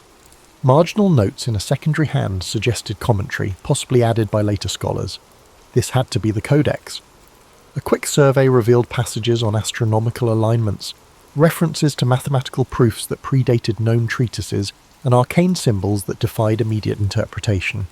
One section even described medical herbs rumoured to thrive in remote regions. Al-Husayn felt as though he were holding an entire lost epoch in his hands. Mariam, seeing his awe, asked if this was truly what they had risked so much to find. He nodded, tears brimming unbidden. The codex might reshape fields of learning, if only it could be safely transported and studied. Next came the dilemma of extraction. The codex was too precious to leave behind, but the path back was fraught with uncertainty. The sea journey, the threat of storms, and the watchful eyes of potential bandits all loomed large. Mariam proposed packing the codex in multiple layers of protective cloth and assigning it round-the-clock guards. Basim chimed in with a plan to mask their departure by spreading rumours of a fruitless search, hoping to deter opportunists. Al-Husayn agreed, recognising that knowledge could be as dangerous a treasure as gold. With their plans set, they gathered what manuscripts they could carry, focusing on the codex and a few other promising relics. Standing at the fortress threshold, Al-Husayn took one last reverent look at the silent corridors. He imagined the generations who might have come here seeking truth, only to vanish beneath time's shifting sands. Now he held proof that their efforts had not faded entirely. As the group stepped out into the briny dusk, he realised his journey was far from complete. The desert had tested him, and the sea had threatened him, but this triumph opened countless new doors. History was not a fixed tapestry, it was ever unfolding, waiting for those willing to traverse the unknown in search of revelation. Albert Einstein was born on March 14th, 1879, in the modest city of Ulm in the German Empire. His father, Hermann, managed small electrochemical ventures, and his mother, Pauline, nurtured a love of music. Contrary to later myths, he wasn't a poor student, rather, he disliked rote memorization and preferred exploring ideas on his own. At age 5, he received a simple compass. Its unwavering needle, guided by an unseen force, left him spellbound, hinting at hidden laws in nature. In school, he often seemed preoccupied, building intricate houses of cards or lost in thought. Though teachers labelled him indifferent, he was quietly constructing mental pictures that reached far beyond mundane lessons. Music also shaped his early life. Pauline insisted he learn violin, and though reluctant at first, he found a kinship with Mozart's compositions. This link between artistic harmony and orderly principles of the universe captivated him. Even as a child, he sensed that creativity and logic could coexist productively. His family's moves, first to Munich, then to Italy, created in him a sense of displacement. Rather than fitting snugly into any single cultural or academic mould, he became an observer, questioning everything around him. During a stint at a Catholic elementary school, he briefly embraced religious devotion. Yet he soon gravitated toward a more personal sense of wonder, one unbound by strict doctrine. Later, he would speak of a cosmic religious feeling, a reverence for the unfathomable mysteries of existence. The German educational system clashed with his inquisitive spirit. Teachers focused on memorization, while Einstein was enthralled by independent exploration. He pored over geometry and calculus texts in his free time, often outpacing his peers in conceptual understanding. One tutor noticed his knack for dissecting problems from multiple angles, an early sign of the thought experiments he would later make famous. Meanwhile, Hermann's business pursuits met with limited success, adding financial strain to the household. Yet in that uncertainty, Einstein found pockets of freedom. His parents rarely scolded him for daydreaming. Instead, they recognized his inclination to probe and analyze. When he built card towers, it was more than play. He studied balance, structure, and resilience, qualities he would apply to his theoretical work. Overlooked details of his youth further illustrate his distinctive perspective. He once spent hours trying to visualize how a beam of light might appear if one could race alongside it. These musings were embryonic glimpses of the relativity he would formalize years later. Far from mere fanciful flights, they were a training ground for a mind unafraid to question conventional frames of reference. Another seldom noted aspect was his relationship with language. Raised in a multilingual environment, German at home, occasionally Italian outside, he developed a nuanced appreciation for words. Later in life, he would craft carefully balanced scientific papers where clarity took precedence over flourish. But as a boy, he simply recognized that words were imperfect vessels for ideas, sparking a habit of visualizing concepts to grasp them more deeply. By his early teens, Einstein grew increasingly restless with formal schooling. The Luitpold Gymnasium in Munich, with its strict regimen, clashed with his burgeoning interests. Feeling stifled, he began to defy conventional academic paths, in a decision that alarmed his teachers. He left school before graduation and followed his family to Italy. To some, it looked like a rash move, yet it was an act of self-determination, fueled by a longing to learn without constraint. During this period, he explored philosophy as well, delving into Kant's works and pondering the nature of reality. Such readings reinforced his conviction that genuine understanding required more than reciting facts. He craved first-hand encounters with the puzzles of the universe, from the motion of planets to the properties of light. Though his childhood did not revolve solely around science, he played violin, enjoyed walks, and showed flashes of humour, it was imbued with a special kind of curiosity. He was neither the hapless student nor the overnight prodigy that later narratives would portray. Instead, he was a reflective, somewhat solitary child who found meaning in probing life's deeper questions. His early experiences, compass in hand, cards neatly stacked, violin tucked under his chin, crystallized into the core of a worldview that would soon turn the scientific world on its head. Ultimately, the disparate strands of his youth would unite in a bold questioning of the established order. Few recognized how far his curiosity would carry him. Einstein's choice to abandon the Luitpold Gymnasium before graduating startled his teachers, but he felt stifled by rote drills. He rejoined his family in Milan, where Hermann hoped to save his faltering business. Finally freed from rigid school routines, Einstein studied math and philosophy on his own, devouring Kant's works and nurturing an obsession with the universe's hidden structure. Still, the need for formal credentials loomed. In 1895, he applied to the Swiss Federal Polytechnic in Zurich, known for its forward-thinking curriculum. Although he excelled in math and physics, he flunked the entrance exam's other parts. Undeterred, he spent a transformative year at the Cantonal School in Aarau, Switzerland. This school's progressive ethos welcomed curiosity and debate, an environment in which Einstein thrived. Living with the Winterler family, he formed close bonds. He briefly romanced their daughter, Marie, but also made lifelong friendships. Armed with improved preparation, he passed the Polytechnic entrance exam in 1896 and pursued a teaching diploma in math and physics. Zurich's intellectual pulse invigorated him. By day, he endured lectures. By night, he wrestled with scientific texts or debated theory in cafes. Less enthralled with rote note-taking, he favoured independent study. Though he admired some professors, others saw him as dismissive and unruly, a reputation that would later cost him solid references.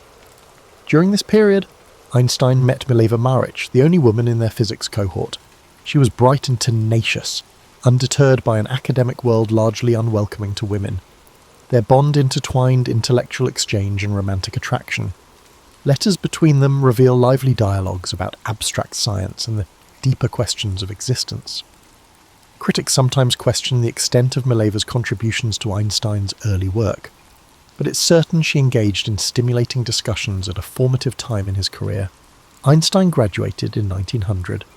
Despite his clear gift for physics, job prospects were scarce. Dismissed by some professors as headstrong, he received only lukewarm recommendations.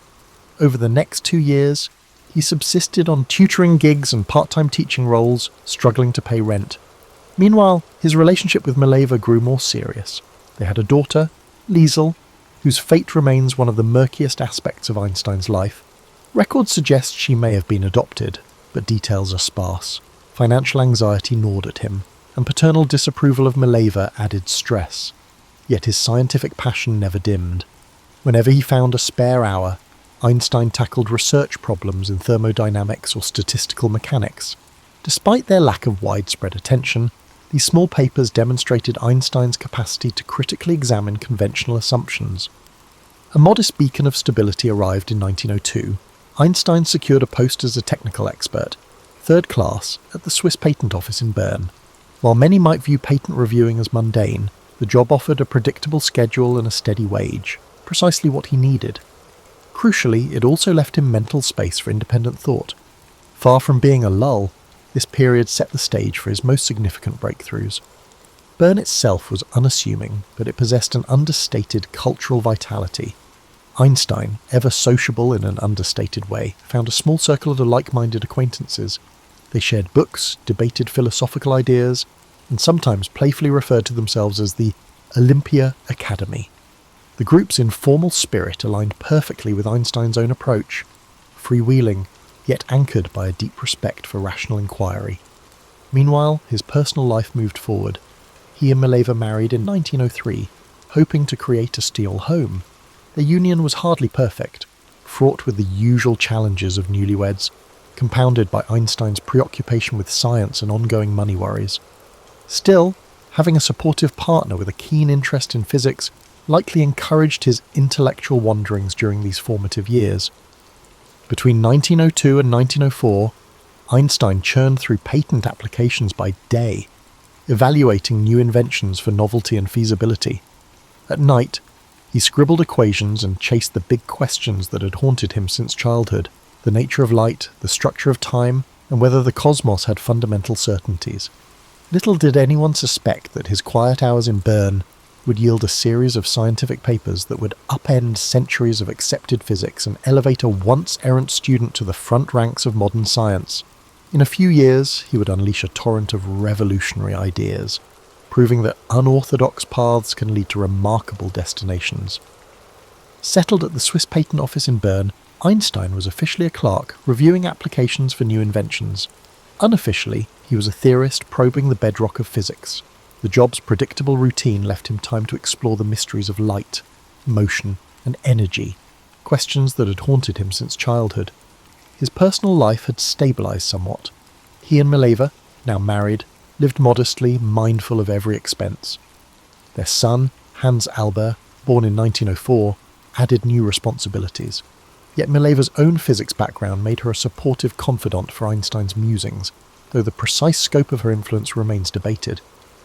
In 1905, Einstein unleashed 4 seminal papers in Annalen der Physik. The first explained the photoelectric effect by treating light as particles, helping seed the future field of quantum mechanics. Next came his work on Brownian motion, using statistics to confirm the existence of atoms and molecules. Then, in his special theory of relativity, he shattered the old notion of absolute time, proposing that simultaneity depends on an observer's motion. Finally, in a spare but dazzling note, he offered E equals mc squared, revealing the profound equivalence of mass and energy.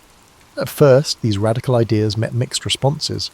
Some scholars found them too speculative, others grasped their seismic potential. Over time, the consensus grew. Einstein had transformed physics from the inside out.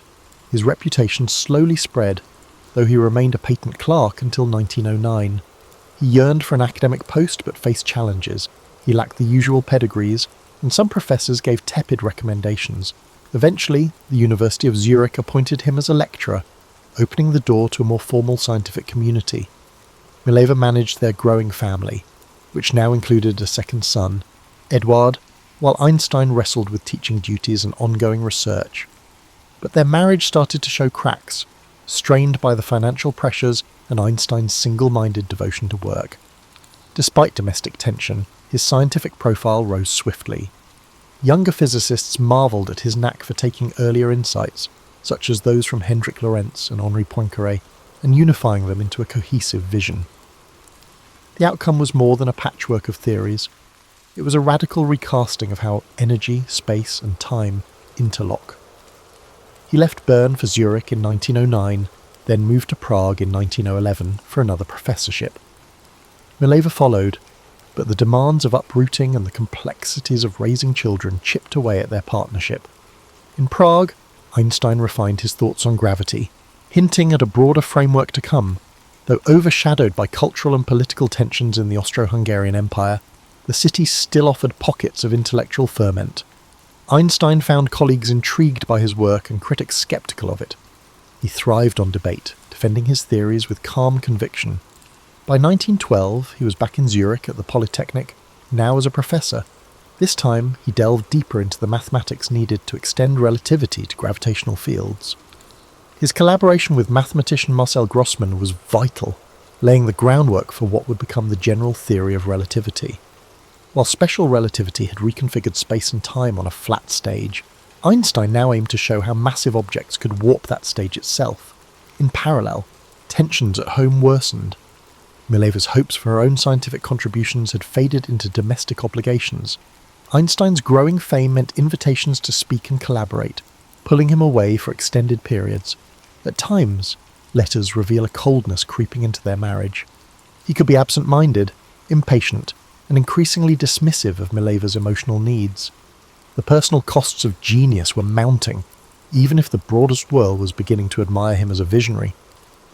By the end of 1912, Einstein's ambitions were clear. He had cemented a reputation as the mind behind special relativity, and he was on the cusp of unveiling a more comprehensive framework to explain gravity. Universities courted him, and scientific societies began to laud his insights. Yet beneath this rise lay private discord.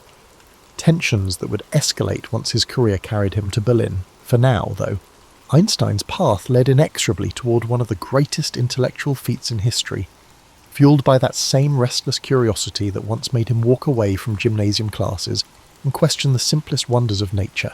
Despite turmoil, his momentum was unstoppable.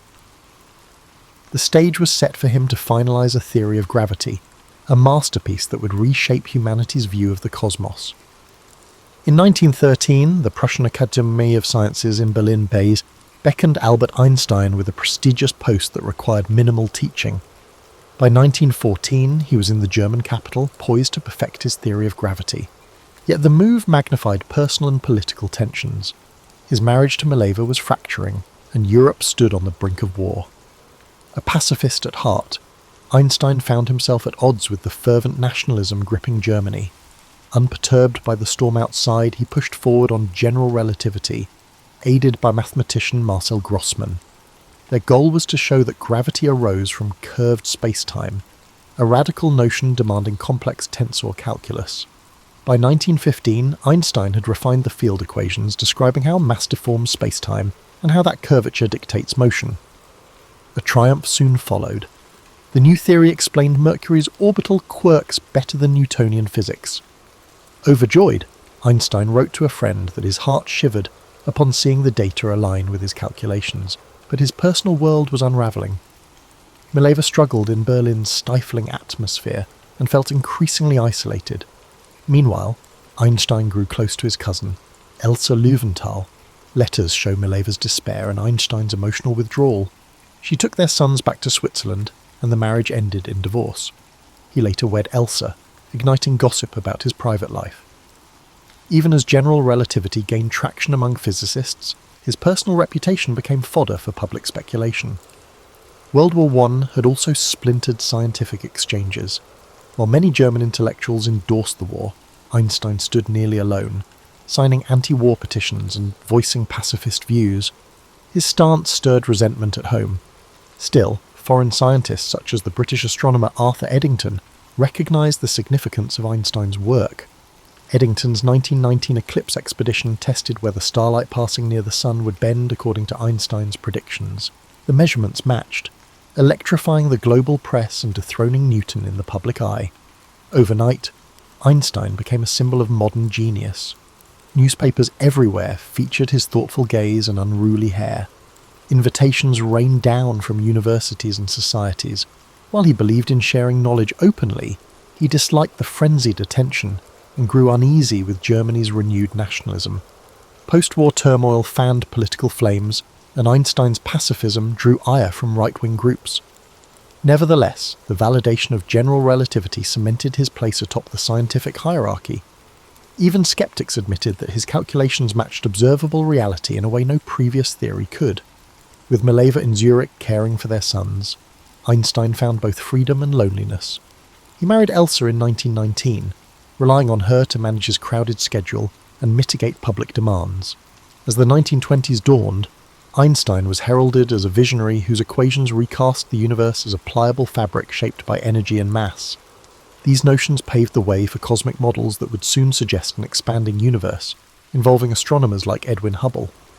Initially, Einstein proposed a cosmological constant to keep the universe static, but later deemed that idea a mistake, a rare admission of error from a man idolized for brilliance.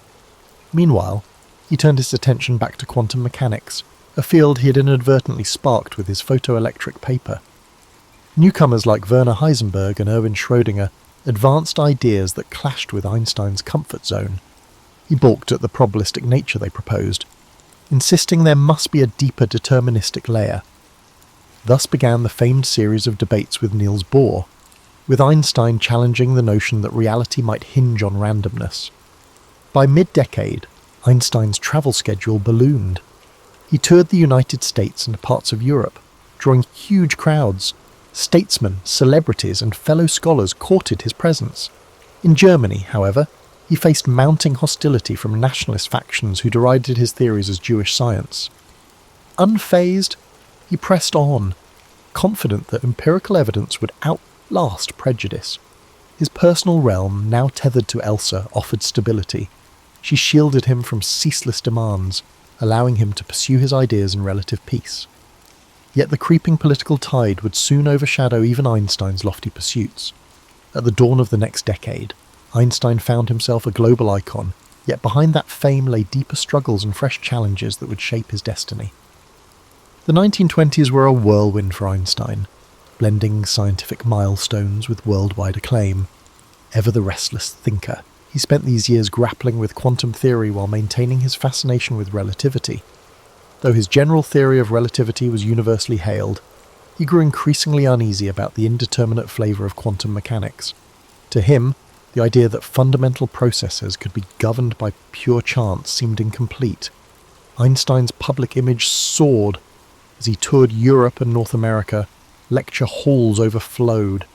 Audiences were drawn not just to his ideas, but also to his persona. Rumpled suits, mischievous humour, and an aura of introspective brilliance. Journalists clamoured for interviews, often distorting his words into simplistic soundbites. Despite Elsa's best efforts to safeguard his privacy, the cult of personality grew. Politicians hoped his presence would lend prestige to their events, and luminaries from other fields sought his endorsement. Beneath the accolades, Einstein remained wary of fame. He believed that genuine discovery flourished in quiet reflection, not in the spotlight. Whenever possible, he escaped to the Alps or the countryside, revelling in mountain walks and violin practice. Music provided a counterbalance to the rigours of theoretical work, reinforcing his belief that art and science shared a quest for harmony. Meanwhile, in academic circles, the quantum revolution thundered on. Physicists like Niels Bohr, Werner Heisenberg, and Max Born claimed that probabilities lay at the heart of physical reality. Einstein countered that God does not play dice, questioning whether randomness was the final word. Their debates, polite yet intense, fueled a new era of theoretical exploration. The young quantum guard revered Einstein's contributions but insisted that his skepticism missed the theory's core elegance. At the same time, Europe was experiencing social and political upheavals in the aftermath of World War I. Germany's Weimar Republic veered between fragile democracy and looming chaos. Hyperinflation devastated the middle class. Extremist factions, including the nascent Nazi Party, exploited economic despair, promoting xenophobia and anti-Semitism. Einstein, as a Jewish intellectual and an outspoken pacifist, became a prime target for nationalists. Hate mail arrived with disturbing regularity, accusing him of undermining Germany's scientific heritage. Despite these threats, Einstein refused to hide. He rallied for disarmament and international cooperation, endorsing pacifist causes that were deeply unpopular among nationalist circles. His celebrity magnified the visibility of his stance, making him a lightning rod for political hatred. Some colleagues implored him to be more guarded, but he believed moral convictions outweighed personal safety. In 1922, Einstein was awarded the Nobel Prize in Physics, not for relativity, surprisingly, but for his earlier explanation of the photoelectric effect. By then, the Nobel Committee had become wary of the ongoing debates about relativity, yet they could not ignore his contributions to quantum theory. When news arrived, Einstein was travelling in Asia. He embarked on a tour that took him to Japan, where he was met by enthralled crowds and showered with gifts. Notes from that trip reveal a man torn between gratitude for the adulation and a desire for solitude. Upon returning to Germany, Einstein found the political climate darker. The early stirrings of Nazi ideology were creeping into universities and public discourse. Although he tried to remain above petty bickering, vicious attacks on his un-German physics intensified. Right-wing publications branded relativity a hoax. Some of his lectures were disrupted by hostile demonstrators, and rumours of assassination plots circulated. Elsa, deeply concerned, urged him to consider emigrating. Yet Einstein hesitated. He felt a profound connection to German-speaking intellectual life, despite recognising its dangerous currents. He also clung to the hope that reason and goodwill might prevail. When not entangled in politics, he continued refining his approach to quantum puzzles. He developed thought experiments aimed at exposing hidden variables or revealing contradictions in the quantum framework. Each new exchange with Bohr underscored the chasm between Einstein's quest for determinism and the Copenhagen school's acceptance of uncertainty. By the late 1920s, Einstein's stature had grown colossal, but so had his disillusionment with Europe's volatile mood. Whispers of an eventual departure grew louder. In public, he spoke calmly about the spiritual crisis afflicting the continent. Privately, he pondered where his future lay. The man who had once roamed Italy in his youth, yearning for free thought, again stood at a crossroads. When Adolf Hitler rose to power in 1933, Einstein's predicament crystallized. The Nazis targeted Jewish scientists as scapegoats, accusing them of corrupting German culture. For Einstein, an internationally admired thinker yet domestic pariah, remaining in Germany became untenable. Acting on Elsa's urgings and his own sense of imminent danger, he left Berlin for what would become a permanent exile. Stopping briefly in Europe, he announced his resignation from the Prussian Academy. The move was both symbolic and pragmatic. He refused to serve an institution bent on persecuting him. Although his name still commanded respect abroad, in Germany his books were publicly burned and officials seized his assets. Nazi propaganda labelled him the arch-enemy of true science. Unfazed by personal attacks, Einstein worried about friends and colleagues trapped in a regime that suppressed free thought. He soon found refuge in the United States, accepting an appointment at the newly established Institute for Advanced Study in Princeton, New Jersey. Princeton offered serenity and intellectual autonomy, with no formal teaching duties. The Institute's wooded campus and quiet community reminded Einstein of the tranquility he once treasured in Switzerland. He took up residence in a modest house on Mercer Street, where curious townsfolk would spot him on daily walks, unruly hair, pipe in hand, lost in reflection. Yet exile weighed on him. Though grateful for safety, he missed the vibrant cafes of Europe and lamented the plight of Jewish refugees barred from many countries. He became an outspoken advocate for civil rights and international cooperation, determined to counter the Nazi threat. He supported various relief organizations assisting displaced scholars. Letters from this period reflect a mix of relief, sorrow, and moral urgency. Scientifically, Einstein continued to question the underpinnings of quantum mechanics. he collaborated with Boris Podolsky and Nathan Rosen on the famous 1935 EPR paradox, asserting that quantum theory was incomplete.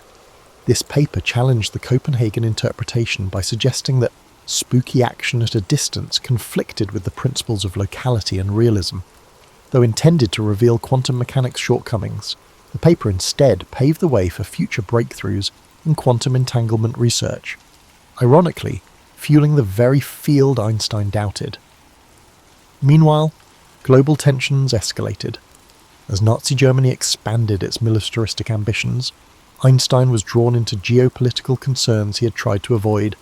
Friends cautioned him about the possibility of an atomic bomb, highlighting the dire consequences if Hitler's regime managed to harness nuclear fission first.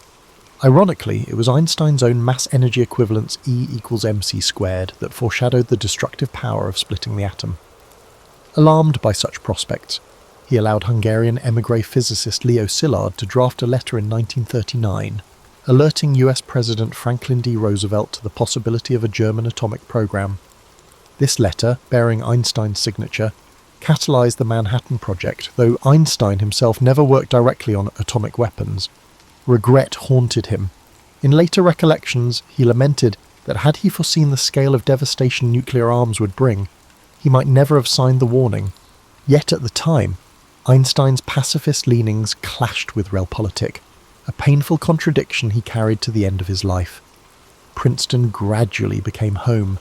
Einstein strolled its streets in tattered sweaters, occasionally offering an impromptu violin performance for friends.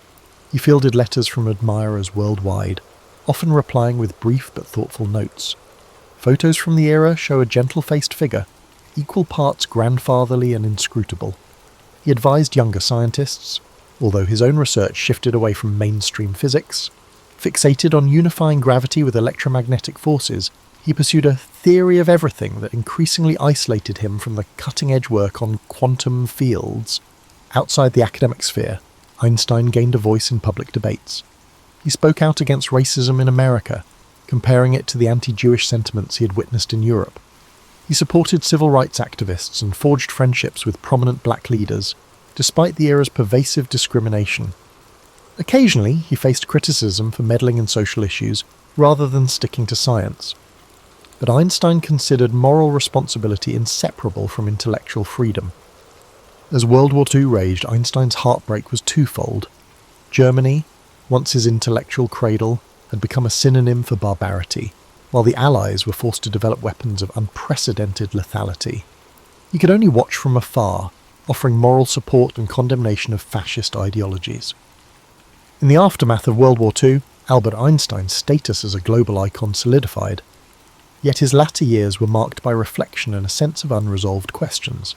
Despite pushing physics towards quantum theory, he remained resistant to its probabilistic core. Though the Manhattan Project had validated the destructive potential of E equals mc squared, it also weighed heavily on his conscience. He loathed the arms race that followed and spoke openly against nuclear proliferation. Living in Princeton, he continued his quest for a unified field theory, an ambitious bid to reconcile electromagnetism and gravity under one framework. He toiled over complex equations, convinced that nature possessed an underlying simplicity. Critics, meanwhile, argued that he was out of touch with emerging quantum field theories.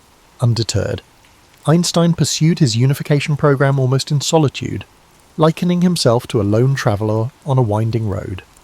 Younger physicists acknowledged his genius, but often parted ways with his methods, embracing instead the quantum approach he had always found unsettling. Beyond science, Einstein's voice resonated in global debates. He championed a supranational government to curb the risk of nuclear war, advocating collective security over nationalism. Despite controversies, many admired his stance, seeing in him a moral compass shaped by first-hand experience of authoritarianism. He wrote letters to world leaders, sometimes scoring partial victories, often meeting polite indifference. Yet he pressed on, believing that scientific insight conferred a duty to safeguard humanity from its inventions. His private life in Princeton had a gentle routine. Each morning brought a steady stream of letters seeking his opinion on everything from cosmic theories to personal woes.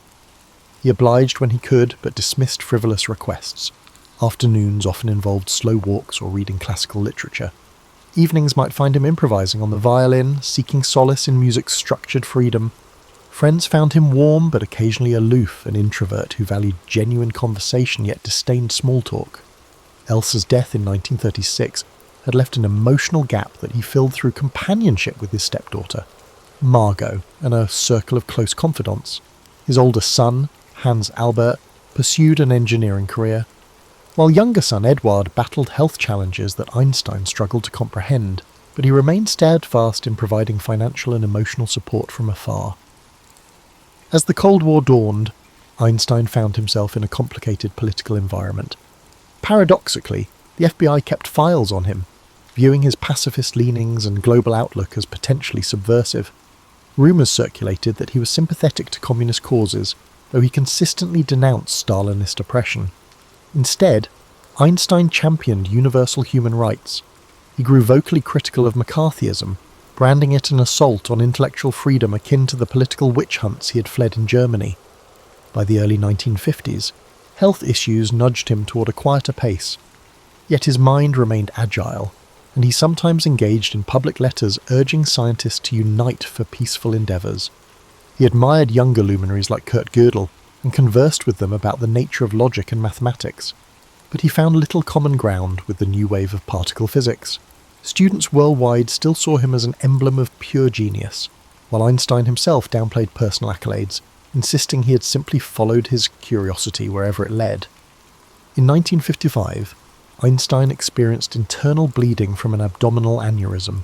Though doctors recommended surgery, he refused, declaring that it was his time to go with dignity. True to form, he spent his final days revising a speech he intended to deliver for Israel's 7th anniversary, reflecting his long-standing support for Jewish communities while advocating peaceful coexistence. He died on April 18, 1955, leaving behind notes and half-finished equations in search of that elusive unified field. News of his passing reverberated across the globe. World leaders and fellow scientists paid tribute to the man who had reshaped our understanding of space, time, and energy. Yet Einstein's legacy extended beyond equations. He embodied the principle that moral conviction and intellectual daring can and must coexist. In death, he became even more iconic, his name synonymous with visionary genius, and his photograph instantly recognizable as a totem of human possibility. Today, Einstein's work undergirds technologies from GPS to nuclear power. His debates about quantum mechanics remain at the heart of physics, pointing toward frontiers in entanglement and information theory. In that tension between breathtaking discovery and ethical uncertainty lies the fullest measure of Albert Einstein's singular, complex legacy. Aristotle's story begins over 2,000 years ago, in 384 BCE, in the ancient city of Stagira, located in northern Greece. Born to a physician named Nicomachus and his wife Phaestis, Aristotle came into the world surrounded by a mix of science, medicine, and tradition. His father's role as the physician to the royal court of Macedon meant that Aristotle grew up in an environment deeply rooted in observation, inquiry, and the natural sciences. Even as a child, he showed a curious and inquisitive nature, traits that would come to define his life and work. However, Aristotle's early life was not without hardship. His parents passed away when he was still a boy, leaving him orphaned at a young age.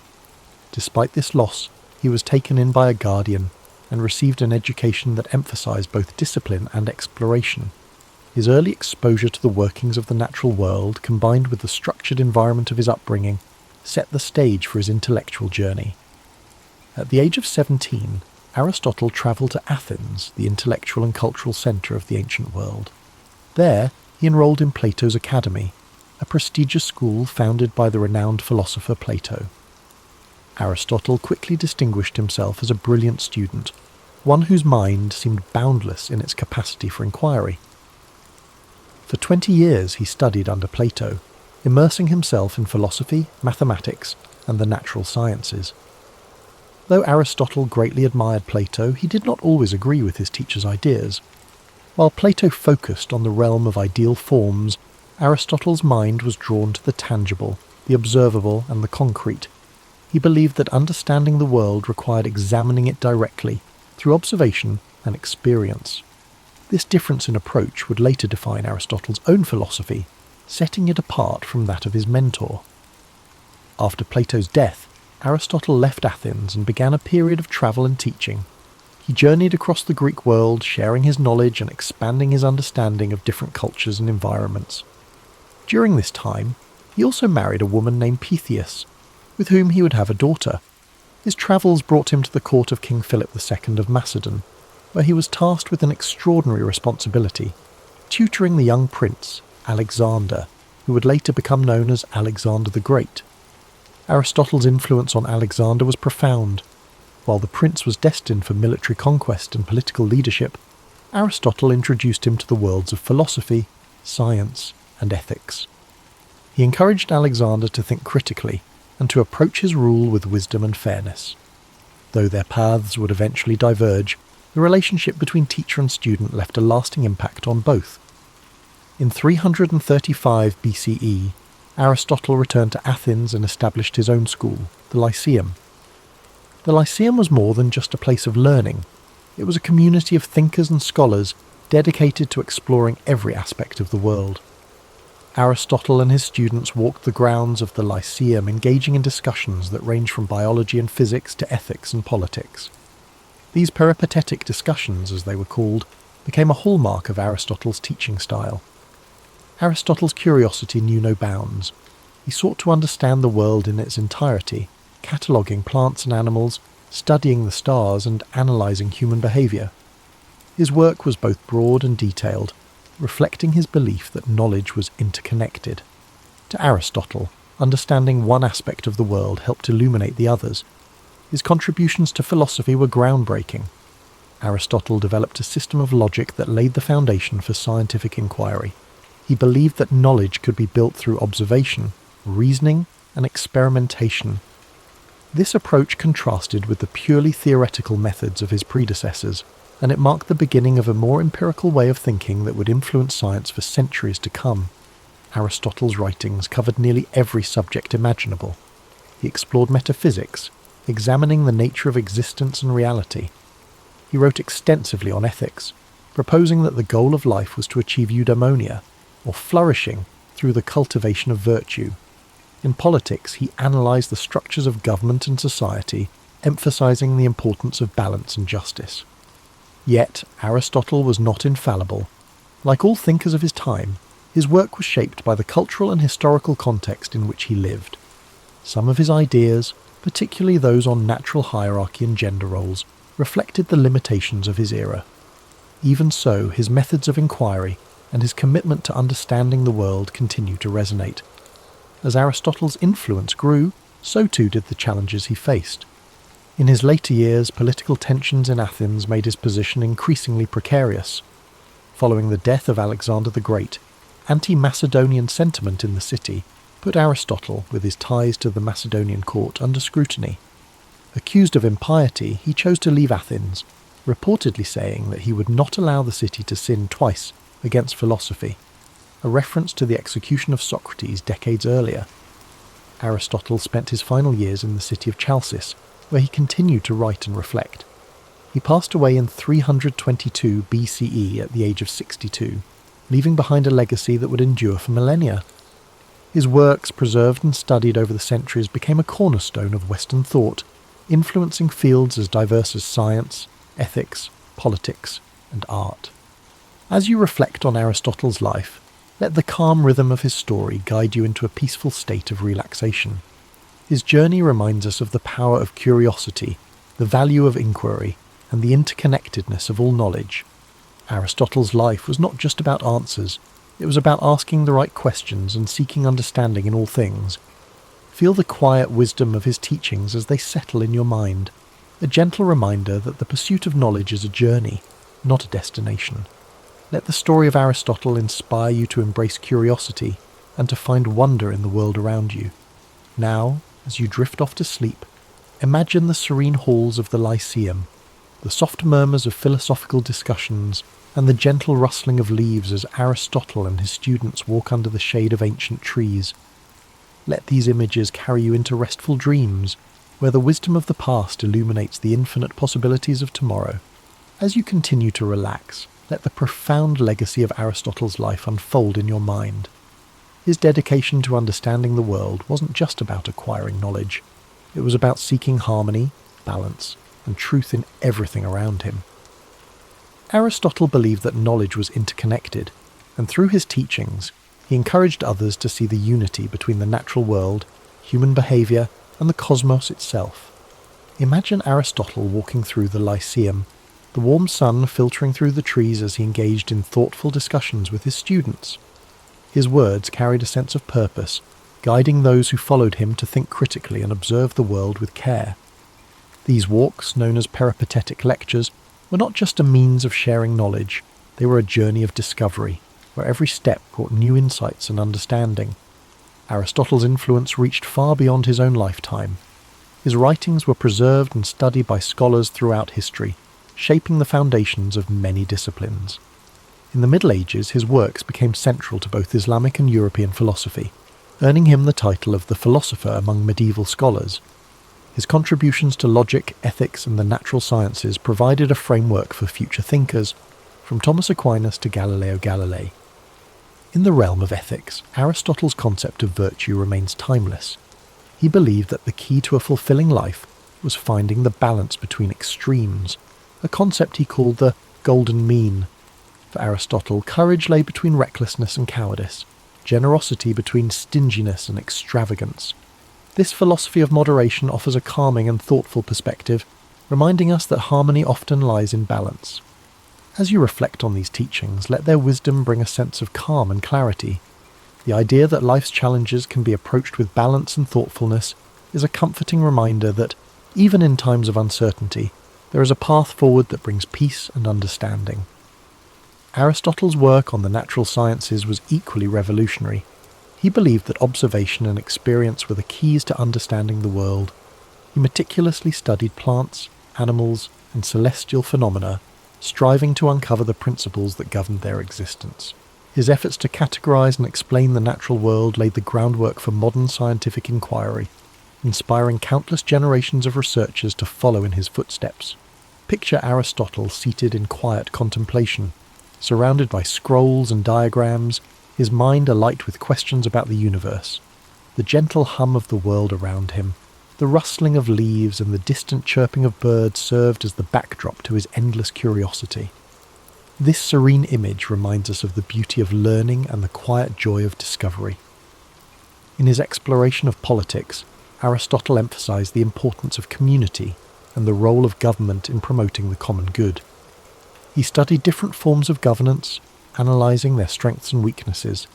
His belief that humans are political animals underscores our innate desire for connection and cooperation. Aristotle's insights into the nature of society encourage us to think deeply about the ways we interact with one another and the systems we create to support our collective well-being. As the rain falls gently outside your window, imagine the ancient world Aristotle inhabited, a world filled with wonder, where the mysteries of existence invited exploration and understanding. Let his story remind you that curiosity is a gift, one that opens the door to endless possibilities. Now, as you drift deeper into relaxation, picture the stars shining above the Lyceum, their light guiding Aristotle and his students as they pondered the mysteries of life. The gentle rhythm of their footsteps, the soft murmur of their voices, and the stillness of the night create a peaceful atmosphere, one that invites you to find rest and serenity in your own journey. Aristotle's life was a testament to the power of inquiry, the joy of discovery, and the interconnectedness of all things. His teachings remind us that knowledge is not just about understanding the world, it's about finding our place within it and striving to live in harmony with ourselves and others. Let the quiet wisdom of Aristotle's journey settle into your thoughts as you rest. His legacy is not just one of intellectual brilliance, but of a life deeply dedicated to understanding the beauty and complexity of existence. Aristotle saw the world not as a collection of separate pieces, but as an intricate tapestry, where each thread is connected to the others in profound and meaningful ways. Imagine the calm serenity of ancient Greece, the golden sunlight cascading over the white stone columns of the Lyceum as Aristotle strolled its pathways, surrounded by students eager to learn. They debated, questioned, and explored every aspect of life, from the nature of the stars above to the behaviour of the animals in the fields nearby. Their conversations were filled with curiosity and wonder, a reflection of Aristotle's belief that every question, no matter how simple or complex, was worth pursuing. Aristotle's ability to bridge different disciplines was one of his greatest strengths. He saw no boundary between science and philosophy, ethics and politics, or art and nature. To him, everything was interconnected, part of a greater whole that deserved to be studied and understood.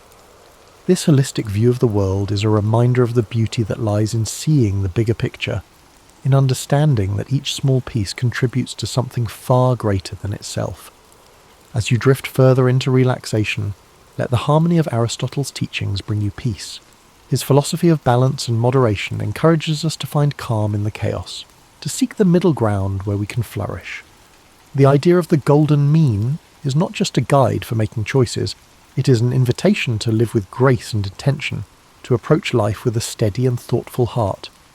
Picture Aristotle at his desk, surrounded by scrolls and notes, the flickering light of a lantern illuminating his work. The quiet hum of the night provides the perfect backdrop for his thoughts, as he meticulously records his observations and ideas.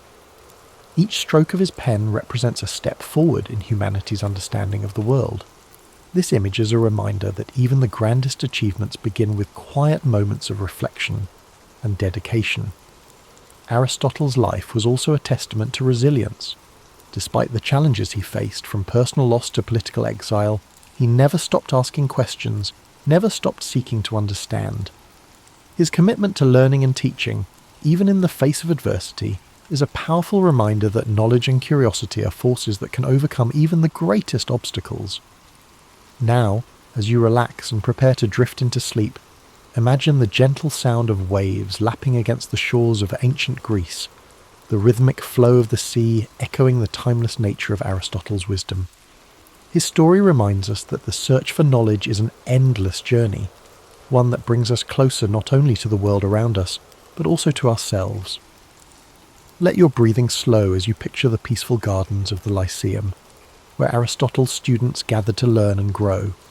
The rustling of leaves in the wind and the soft murmur of philosophical discussions create a tranquil atmosphere, one that invites you to rest and reflect.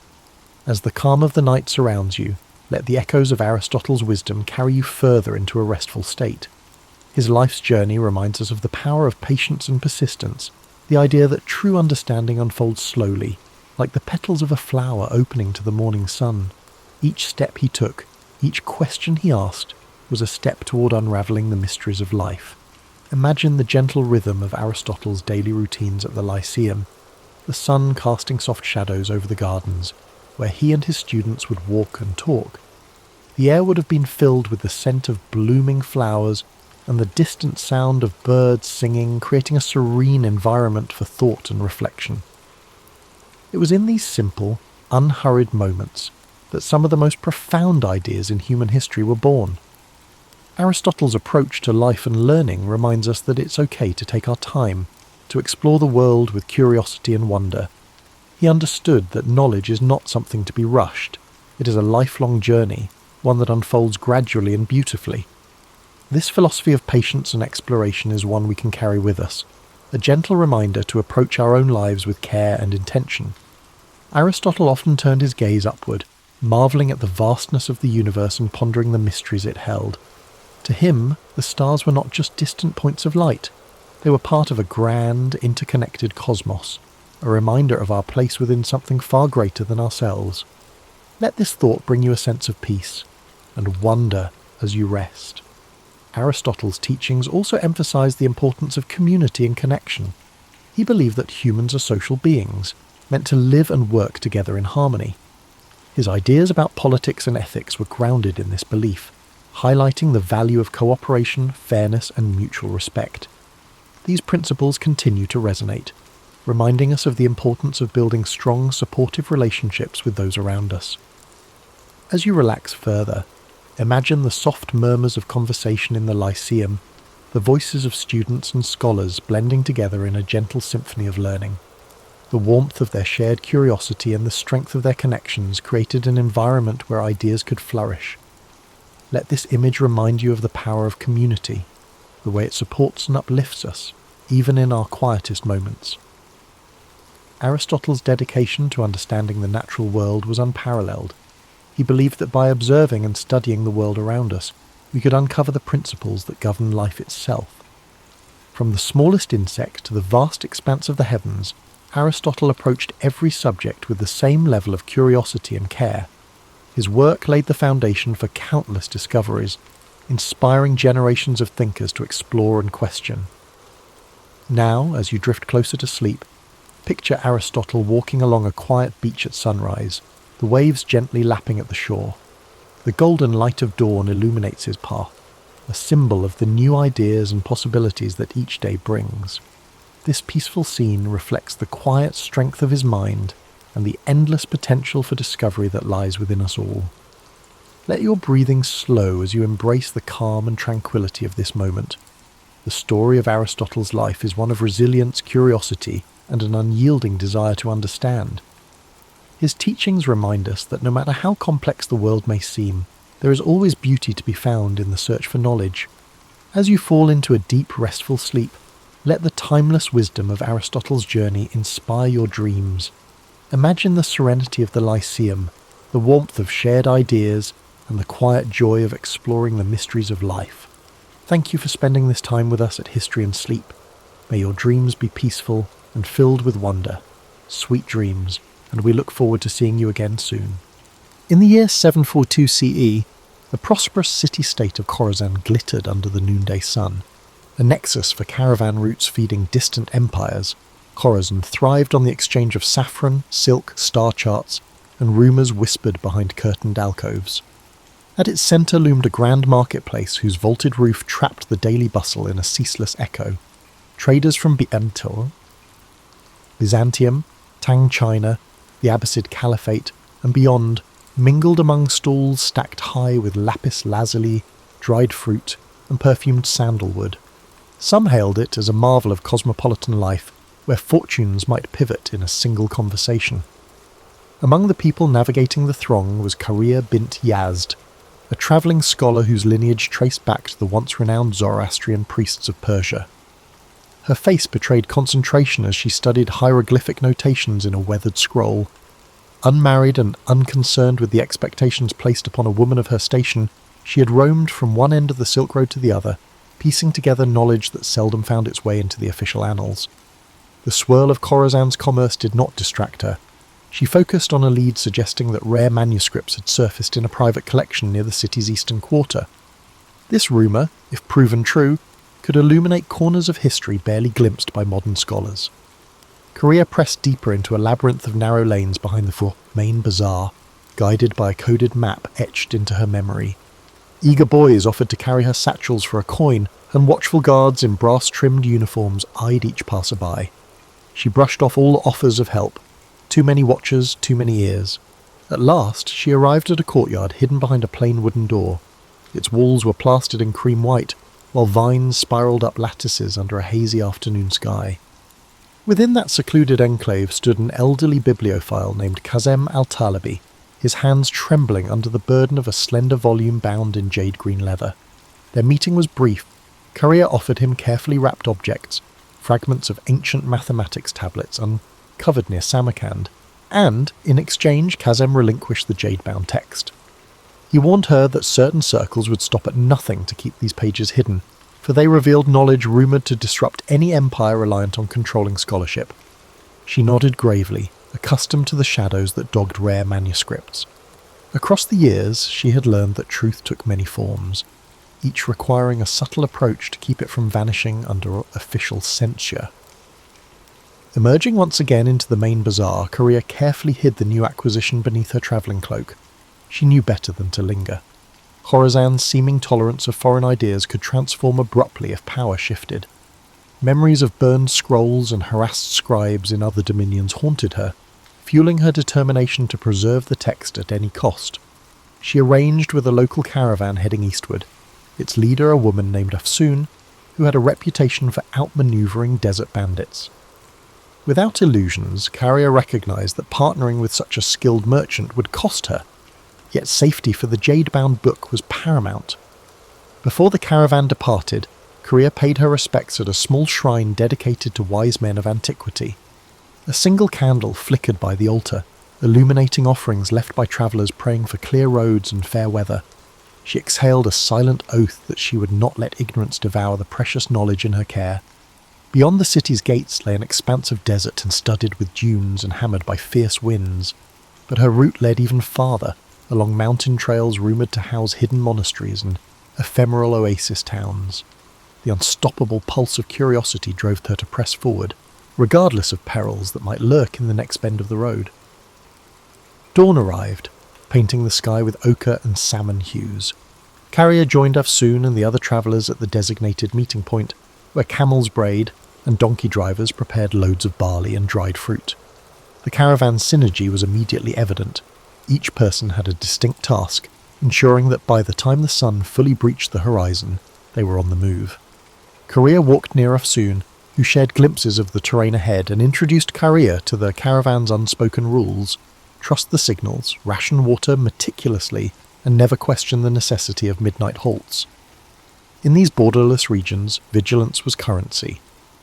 With the sun mounting, the caravan snaked through a parched plain dotted by twisted shrubs. A hush fell over them, broken only by the soft shuffling of hooves and the gentle clink of metal fastenings. Carrier's thoughts drifted to the codex inside her bag. She had only glimpsed a few pages thus far. Intricate diagrams of planetary movement, cryptic references to an ancient empire that preceded the Achaemenids, and footnotes scrawled in an unfamiliar script. If accurate, these writings expanded the known timeline of advanced astronomy by centuries. She resolved to study every page once the caravan reached a safe haven. Afsoon signalled a halt near a cluster of sun-scorched boulders, granting the group respite from the crushing midday heat. While some dozed in makeshift shade, Carrier took cautious sips from her water skin, feeling the dryness cling to her throat. A restlessness stirred within her, equal parts excitement and anxiety. She replayed Kazem al-Talabi's warning. Powerful figures had an interest in ensuring no one deciphered the text.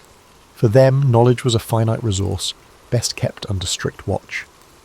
As a swirl of wind kicked sand across her path, Carrier gripped her satchel, silently vowing she would not be silenced. By twilight, the caravan approached a modest oasis, lined with date palms that cast long shadows across still water. Afsoon guided her camels into a semicircle, forming a protective barrier against stray wanderers. Several travellers set about erecting tents, while others gathered wood for small fires that would ward off the chill of desert night. Carrier found herself drawn to the water's edge, where subdued conversation rose among weary merchants. Some speculated about the political tensions brewing in distant courts, others lamented the rising cost of salt. As darkness settled, the oasis took on an otherworldly hush. A crescent moon glimmered overhead, illuminating faint outlines of crumbling stone pillars, suggesting an abandoned settlement from a forgotten era. Under that quiet vault of stars, Carrier couldn't resist scanning a few more pages of the jade-bound manuscript. Its text merged empirical observations with philosophical notes referencing the grand wheel of time. She recognized oblique references to astronomical systems older than the widely recognized Ptolemaic model. If deciphered fully, such knowledge might challenge many assumptions cherished by esteemed academies. Meanwhile, Afsoon stepped away from the main group, beckoning Carrier to join her near a withered acacia. "You stand out among our company," the merchant remarked in a measured tone. "Your eyes never rest, and you guard that bag as if it carries the soul of a king." Carrier, wary of revealing too much, offered that she was merely a scholar entrusted with a rare item. Afsoon nodded, but warned Carrier that roving spies seeking advantage for rival factions often infiltrated caravans. She suggested Carrier remain vigilant, especially given the extraordinary bustle in Khorasan, where rumour travelled like wildfire. Unable to sleep, Carrier lingered by the embers of the fire after most travellers had dozed off. She studied the swirling patterns of the night sky, mindful of the coded star charts in the manuscript. Passing caravans sometimes recounted legends of a hidden library in the mountain city of Varash, where lines of knowledge stretched back to centuries unknown. Carrier wondered if that library could fill the gaps in her text. She believed the jade-bound manuscript might be only a fragment of a larger puzzle, scattered across the Silk Road's shifting tapestry. Morning unveiled a horizon brushed with amber, and the caravan proceeded along a rocky escarpment overlooking a vast dune field. Rolling slopes of sand rippled beneath the wind like the surface of a living sea. At midday they paused for water, rationed by Husayn with practiced efficiency. Courier noticed that one of the other travellers, a soft-spoken man named Malik, carried a small chest meticulously locked. He travelled with perpetual worry etched into his features, eyes darting whenever talk turned to rumours of desert raiders. Secrets seemed to coil around each member of this assemblage, as though no one ventured these roads without hidden motives. Late in the afternoon, the caravan encountered a party of horsemen flying the banner of a minor warlord rumoured to be in league with the region's most feared bandit clans. Tension crackled through the group as Husayn halted the caravan, waiting for the riders to approach.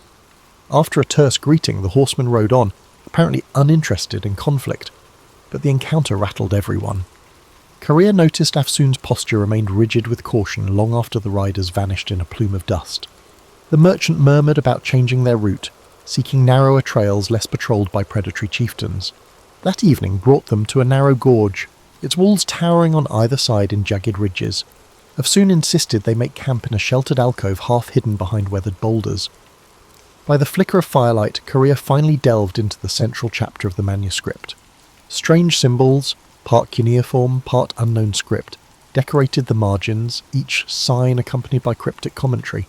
The text recounted a civilization that mapped constellations in ways contrasting with every known chart. Diagrammatic lines implied an advanced geometry, far exceeding the standard calculations of her time. Just as Courier's pulse quickened at the revelation, a cry rang out near the edge of camp. She rushed toward the commotion, heart pounding. Malik stood trembling by his small chest, which now lay open, its contents missing. Anguish coloured his voice as he pleaded for help, insisting that something vital had been stolen, a crucial letter from the governor of Basra, hidden within that chest. Husayn assembled the caravan members, demanding an explanation. Tempers flared, suspicion circled, and whispered accusations rippled through the group. Searching for footprints beneath lantern light, they discovered evidence of at least 2 intruders who had come and gone without a trace. No sign indicated who among them might be an accomplice. The theft underscored Husayn's earlier warning. In these transitory worlds, secrets attract cunning opportunists. Courier gripped her manuscript more tightly, wishing to vanish inside the labyrinth of lines and symbols that promised an era unbounded by petty intrigue. Yet she remained anchored in the caravan's tense reality. The road ahead felt increasingly perilous, and the cost of preserving knowledge seemed set to rise. The following sunrise found the caravan subdued, each member wary of neighbours who might conceal hidden agendas. Husayn led them out of the gorge at a brisk pace, aiming to put distance between their group and whoever had orchestrated the nighttime theft. A pale wind carried the scent of flint and dust, stinging eyes and chapping lips. Their route descended along a dry riverbed flanked by stunted tamarisk shrubs, offering scant protection from the intensifying sun. Courier trudged in Stolzen silence, mindful that trust could be a luxury. As midday drew near, they spotted the remnants of a caravanserai built against the side of a bluff. Its once sturdy walls had caved in and battered archways led into courtyards strewn with fallen timber. Husayn signalled a cautious approach, uncertain whether travellers or outlaws might be occupying the ruins. The group explored in pairs, stepping over cracked tiles littered with scorpion husks. No living presence emerged, though evidence of a hasty departure. Scattered coals, torn blankets, suggested someone had sheltered there not long before. Since water was available from a half-collapsed cistern, Husayn decided they would rest under what remained of the caravanserai's roof. Malik hovered by his broken chest, sifting through remnants of cloth as though searching for any clue. Courier drifted away from the group, drawn to an overgrown courtyard where a dried fountain stood. Vines draped its cracked basin, trailing over carved motifs of intertwined serpents. Time and neglect had worn away the finer details, yet a mysterious energy lingered, as though the place once echoed with conversation about cosmic truths beyond mortal comprehension. She pulled out the jade-bound book to scrutinize a passage describing the 4 points beyond the boundary of earthly measure. The text postulated that certain alignment patterns, stars in specific conjunctions, allowed glimpses into knowledge unattainable through ordinary means. This notion was not entirely foreign, given that many mystical traditions in Persia and India spoke of cosmic gates. Still, the clarity of these instructions startled her. The manuscript seemed less a mere curiosity, and more a carefully constructed key. She wondered if others who sought it might comprehend its significance. Meanwhile, Afsoon prepared spiced lentils and shared them among the group, her gestures calm yet determined to maintain unity. Tension still hovered like a low cloud, with suspicions that the thieves might be part of a larger plot. Over a sparse meal, Korea gleaned fragments of each traveller's story. A textile merchant returning from Cairo, a widower heading to Samarkand to meet his estranged son, an amateur scribe hoping to gain employment in the libraries of Nishapur. Layer by layer, she sensed each person guarded secrets born of loss, ambition, or desperation. As dusk fell, moonlight filtered through the caravanserai's gaps, accentuating outlines of shattered pillars. The group huddled around small fires. Soft conversation revolved around the abrupt shift in weather, the possibility of encountering warlord patrols, and whether rumours of a plague in the western provinces were exaggerated. Though the chatter seemed ordinary, Korea felt a current of urgency running beneath it. Everyone understood the precariousness of travelling these routes. At any moment, violent storms or human treachery could obliterate the careful calculations of even the most disciplined merchant. Restless, Korea ventured into the courtyard once more. She ran her fingertips over the carved serpents, musing that knowledge itself often took the shape of something fearsome and winding, capable of enlightenment but also of destruction, depending on who wielded it. Before she could lose herself in speculation, a subtle motion in the archway drew her attention. She turned to see Malik shadowed in moonlight. His face still wore traces of anguish. He approached and in hushed tones apologized if his panic had disrupted the caravan's stability. Then he posed a startling question. "Is your book truly worth risking your life?" Korea hesitated, contemplating her answer. She confessed that its pages might safeguard insights from an older civilization, knowledge that could enrich the world if studied openly. Yet she recognized the hazards. No single text was worth a life, unless it also contained the means to prevent greater harm. Malik nodded, revealing that his lost letter held the potential to end a trade blockade strangling his hometown. Without it, he feared entire families would starve. They shared a poignant silence, realizing each bore a heavy burden for reasons that extended beyond self-interest. Their exchange was interrupted by a faint shout from Afsoon, who was patrolling the perimeter. A silhouette darted across the ruins, then vanished behind a crumbling wall. Alarmed, Carrier and Malik hurried back to the main courtyard, only to find the rest of the travellers on their feet. The intrusion lasted mere seconds, but it confirmed the presence of watchers trailing them. The memory of the stolen letter flared in every mind. Gathering her satchel close, Carrier recognised that pursuit was inevitable. She could only hope that what she carried would outlast the desert's shifting alliances and the relentless greed of unknown adversaries. Early the next day, Afsoon insisted they abandon the ruin before sunrise. Lanterns swinging from camel saddles cast flickering halos in the pre-dawn gloom. Korea walked at the caravan's rear, scanning the horizon for silhouettes. She felt more exposed than ever, especially with the manuscript drawing unseen eyes. A swirl of wind rustled the sparse vegetation, carrying the forlorn call of a distant jackal. Although no further intruder appeared, the caravan's collective nerves remained raw. Their route now wound through a series of rocky badlands. Eroded hills, tinted red and ochre, rose around them in jagged formations reminiscent of a broken amphitheatre. At times the path was scarcely wide enough for 2 camels to pass, dust coated every surface, clinging to clothes and creeping into waterskins. The travellers advanced in single file, each footstep measured. Malik, no longer shy, kept pace with Korea, forging an unspoken alliance based on empathy rather than shared purpose. By noon they reached an outcropping that afforded a sweeping view of the surrounding valleys. Afsoon pointed to a distant caravan crossing a ridge, its figures small as insects against the harsh light. "Better to let them move on without our paths intersecting," she murmured, concerned they might be bandits or rival merchants. She had planned a side route that skirted known bandit strongholds, though it meant trudging through more challenging terrain. No one objected. Safety trumped speed in these uncertain wilds. As the day wore on, the punishing sun pressed down. Some travellers began to show signs of heat exhaustion. Afsoon allotted extra water rations, mindful that supplies were finite. Korea's thoughts swirled with calculations. How many days until they reached an established town? Would the manuscript's possible revelations be worth the perils? She reminded herself that knowledge had never come cheap, especially not the kind that might undermine established systems of power. Still, She felt an undercurrent of apprehension. Unseen forces seemed determined to intercept their path. Twilight offered a brief respite. They pitched camp at a plateau peppered with hearty desert shrubs. Wind wove through the stony hollows, producing a low moan that set everyone on edge. This time, Afsoon posted watches in rotating pairs. Korea volunteered for the midnight shift, hoping to glean some solitude for reading. When her turn arrived, she positioned herself near a small fire, scanning the starlit horizon, while carefully turning pages of the jade-bound codex. A diagram, carefully inked, depicted a swirling cosmos dotted with unfamiliar constellations. The accompanying text mentioned a geometry bridging mind and universe, though the specifics remained cloaked in archaic jargon. She sensed movement at the edge of the firelight and gripped the book protectively, but it was only an elderly trader from their group, awakened by coughing. He approached, nodding politely. "I see that you carry more than curiosity," he said, glancing at the manuscript's glowing pages. He spoke of his younger days when he'd travelled to a mountaintop sanctuary, rumoured to house writings older than any empire.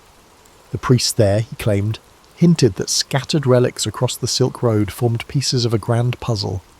He stopped short of elaborating, perhaps wary of scaring her with improbable myths, or simply reluctant to resurrect memories best left buried. Karia nodded, intrigued yet cautious. She had heard variations of the mountaintop library tale in her journeys.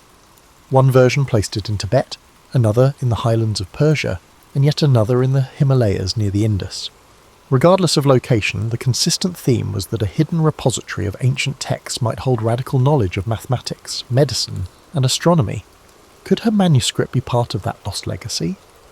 She recalled hearing rumours that certain references connected the library's existence to the taboo notion of cyclical time, where civilizations rose and fell repeatedly, each leaving faint echoes for the next. The elderly trader coughed again and excused himself to rest. Alone, Korea gazed at the codex, a swirl of questions filling her mind. Just then, a sharp whistle pierced the night air. She sprang to her feet. Afsoon came running, sword in hand. A scout on the perimeter shouted news of footsteps on the far side of the plateau. Everyone scrambled for weapons. Adrenaline surged. Within moments, the intruders fled, vanishing as swiftly as they'd arrived, leaving only footprints. Afsoon suspected they were testing the caravan's defences. Tension soared. Though no battle ensued, the message was clear: someone to track them with precision.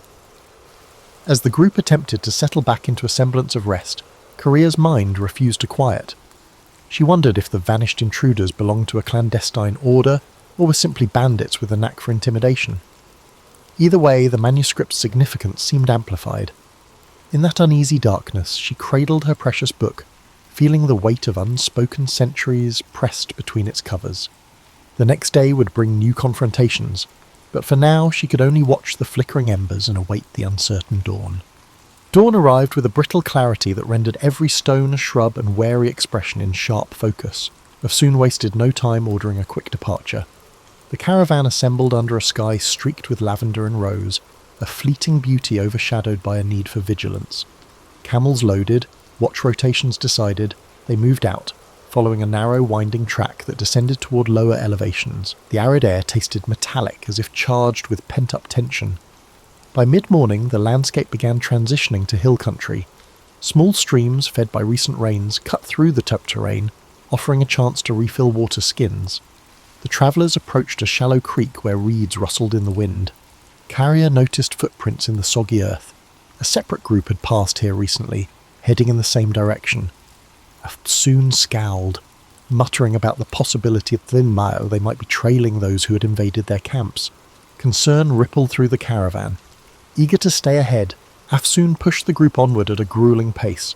Korea's calves ached as the trail zigzagged between rocky slopes and patches of thorny vegetation. In the distance, the outlines of a fortified town occasionally emerged, only to disappear behind ridgelines. She guessed it to be Garesh, a mid-sized trading post rumoured to host pilgrims from the Indus region. If they could reach Garesh by nightfall, the caravan would have a solid perimeter wall to shield them, at least temporarily. Eventually they spotted walls of pale stone crowned by watchtowers.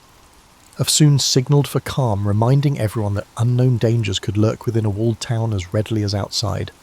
Approaching the gates, they encountered a row of guards wearing mismatched armour.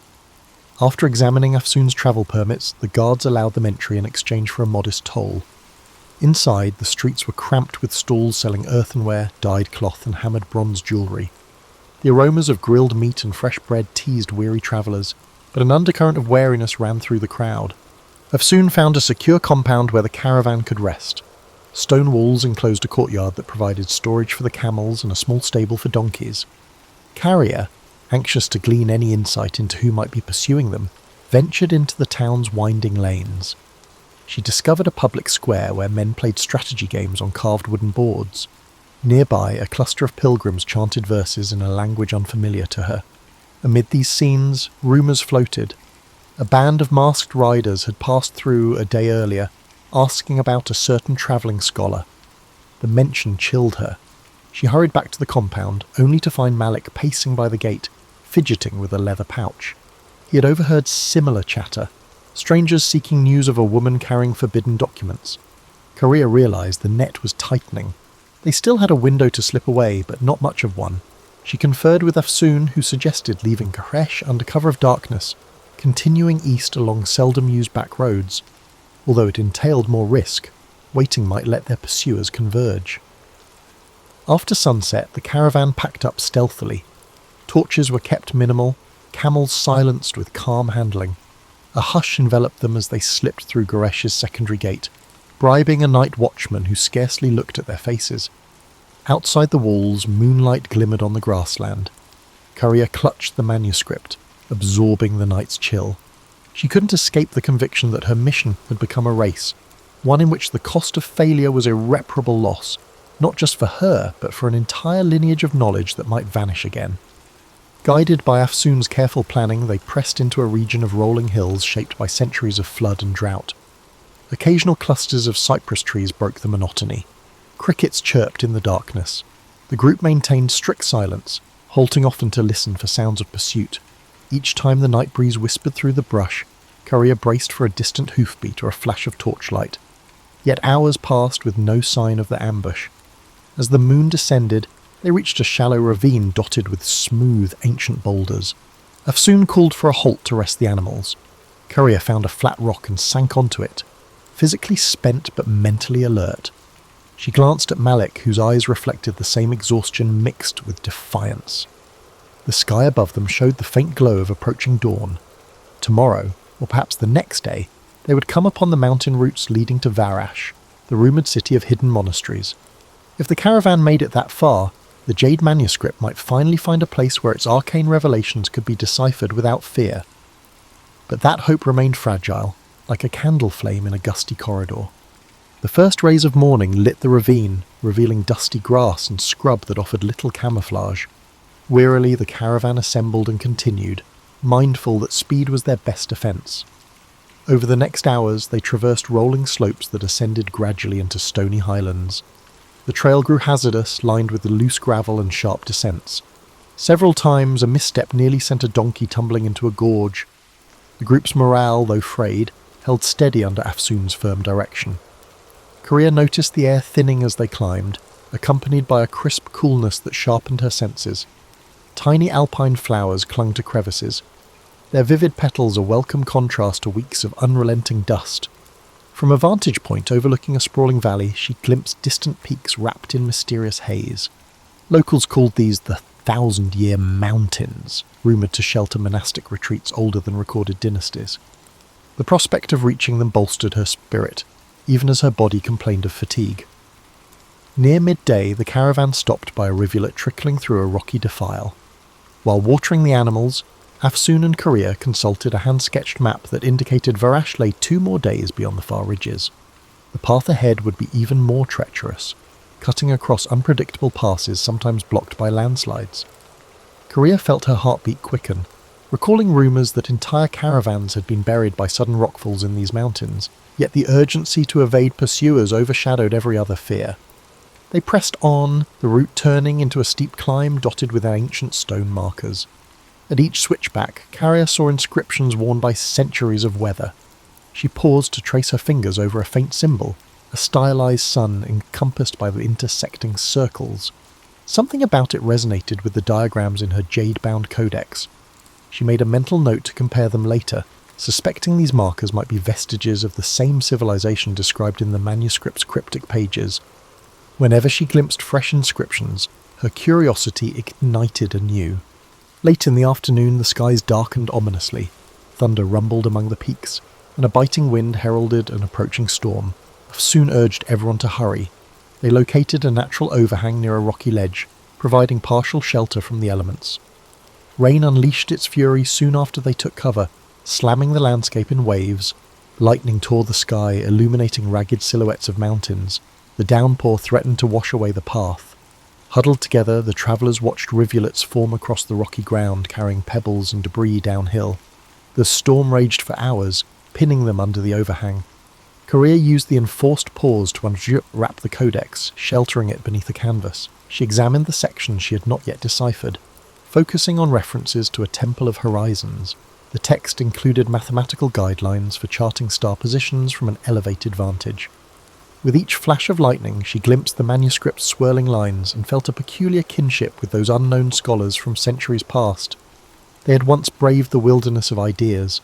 Now, in a literal wilderness, she carried their legacy. Eventually, the worst of the storm passed, leaving dripping rocks and a deep chill in its wake. The group decided to remain under the overhang for the night, wary of slick trails and potential landslides. By flickering lamplight, Afsoon distributed dried figs and salted lamb. Conversation drifted from the challenges of the climb to more philosophical musings, the futility of borders in a land shaped by millennia, the intangible line between faith and science. Malik spoke quietly of his father, who had died under a tyrant's regime while trying to protect valuable manuscripts. Listening to him, Korea sensed that each traveller had been guided here by a longing for redemption or renewal. Sometime after midnight, Korea woke to the faint crackle of footsteps. She inched toward the edge of their makeshift shelter, heart pounding. Two figures, hunched low, hovered near the pack animals. She recognized them as strangers, not members of the caravan. Before she could raise an alarm, Afsoon emerged from the darkness like a phantom, sword drawn. A terse standoff ensued, broken by frantic whispers. The intruders fled once they saw they were outnumbered. The caravan's travellers, now fully awakened, spent the rest of the night in guarded watch, cold and uneasy. With dawn they surveyed the sodden landscape. Landslides had ripped through parts of the trail, but it appeared passable with caution. Though the intruders had not returned, the sense of pursuit remained acute. Korea conferred with Afsoon, both concluding that time was running short. If Varash was within reach, they needed to seize the chance before more enemies closed in. Hoisting packs onto weary camels, the group set forth again. The distant peaks beckoned like salient witnesses, and Korea whispered a fervent hope that the city's rumoured monasteries could offer refuge, and perhaps reveal how to unlock the manuscript's deeper secrets. The final stretch to Varash proved gruelling. Narrow trails clung to mountain ridges overlooking mist-shrouded abysses. Each step required vigilance. At times, they paused to listen for rockfalls in the distance, markers of an unstable terrain.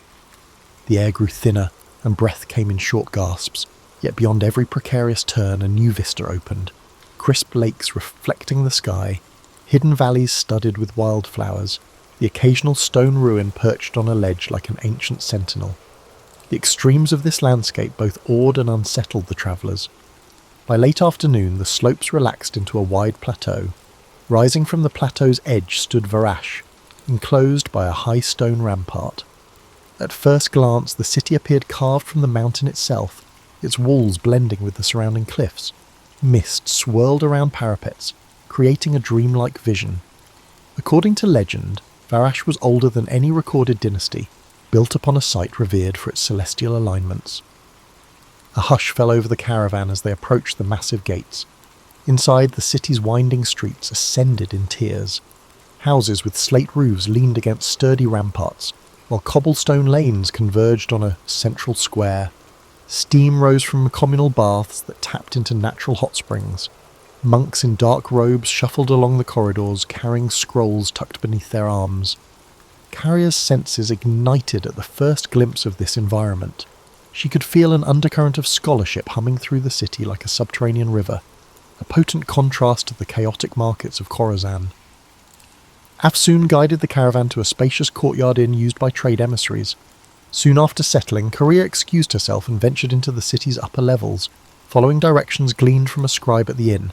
She was searching for a specific monastery library, rumoured to house ancient manuscripts paralleling her jade-bound text. Crossing a series of stone bridges that arched over narrow gulches, she noticed the architecture displayed recurring motifs, spiral carvings, geometric borders reminiscent of the codex's marginal designs. At last, she arrived at a massive carved door flanked by statues of robed figures. A discreet sign identified it as the Library of High Windows. Inside, the atmosphere was reverential. Golden light filtered through stained glass windows, illuminating shelves stacked from floor to ceiling with scrolls, codices, and tablets. Monks, novices, and a few learned travellers from distant lands moved quietly between reading alcoves. Carrier approached a tall, bearded monk who introduced himself as Brother Callan. With measured politeness, he asked her purpose. Carrier revealed her codex, explaining in hushed tones that she believed it referenced an advanced astronomy predating recognised schools of thought. Intrigued, Brother Callan led her to a private study chamber lit by oil lamps. There he produced a set of meticulously preserved star charts inscribed on leather. To Korea's amazement, certain passages aligned closely with the diagrams in her manuscript. Upon closer inspection, they found near-identical glyphs representing cardinal points beyond normal mapping. Brother Callan's eyes glimmered with excitement. These references appear in only our oldest records, believed to have been copied from texts salvaged millennia ago. As the evening deepened, they pieced together parallel lines of text, cross-referencing them with genealogies, sterolters, and cryptic commentaries. The synergy suggested that the jade-bound book might indeed be part of a nearly lost tradition. However, a vital section remained missing. It was rumoured that a sister manuscript lay in a monastery farther east, high in a remote range where few ventured. Carrier's heart sank, knowing the road ahead might hold even greater dangers. Yet she also felt invigorated. The puzzle had grown more intricate, weaving her fate with ancient legacies that demanded guardianship. Upon returning to the inn, she found Afsoon and Malik in heated discussion with the rest of the caravan. News had arrived that unidentified riders were poking around Varash's gates, questioning travellers about a woman scholar and her prized artefact. Their arrival here was no secret. For the moment, the city's laws prevented open aggression, but no one believed that protection would last indefinitely. Afsoon proposed they break the caravan into smaller groups for anonymity. Malik pledged to stand by Korea, recognising that her success might ripple far beyond personal gain. Under the inn's lantern glow, Korea shared what she and Brother Callan had uncovered. The group listened in solemn silence, understanding the gravity of her discovery. Perhaps it offered a new perspective on the cosmos, or perhaps it threatened structures built on carefully managed knowledge. Either way, their pursuers would not relent.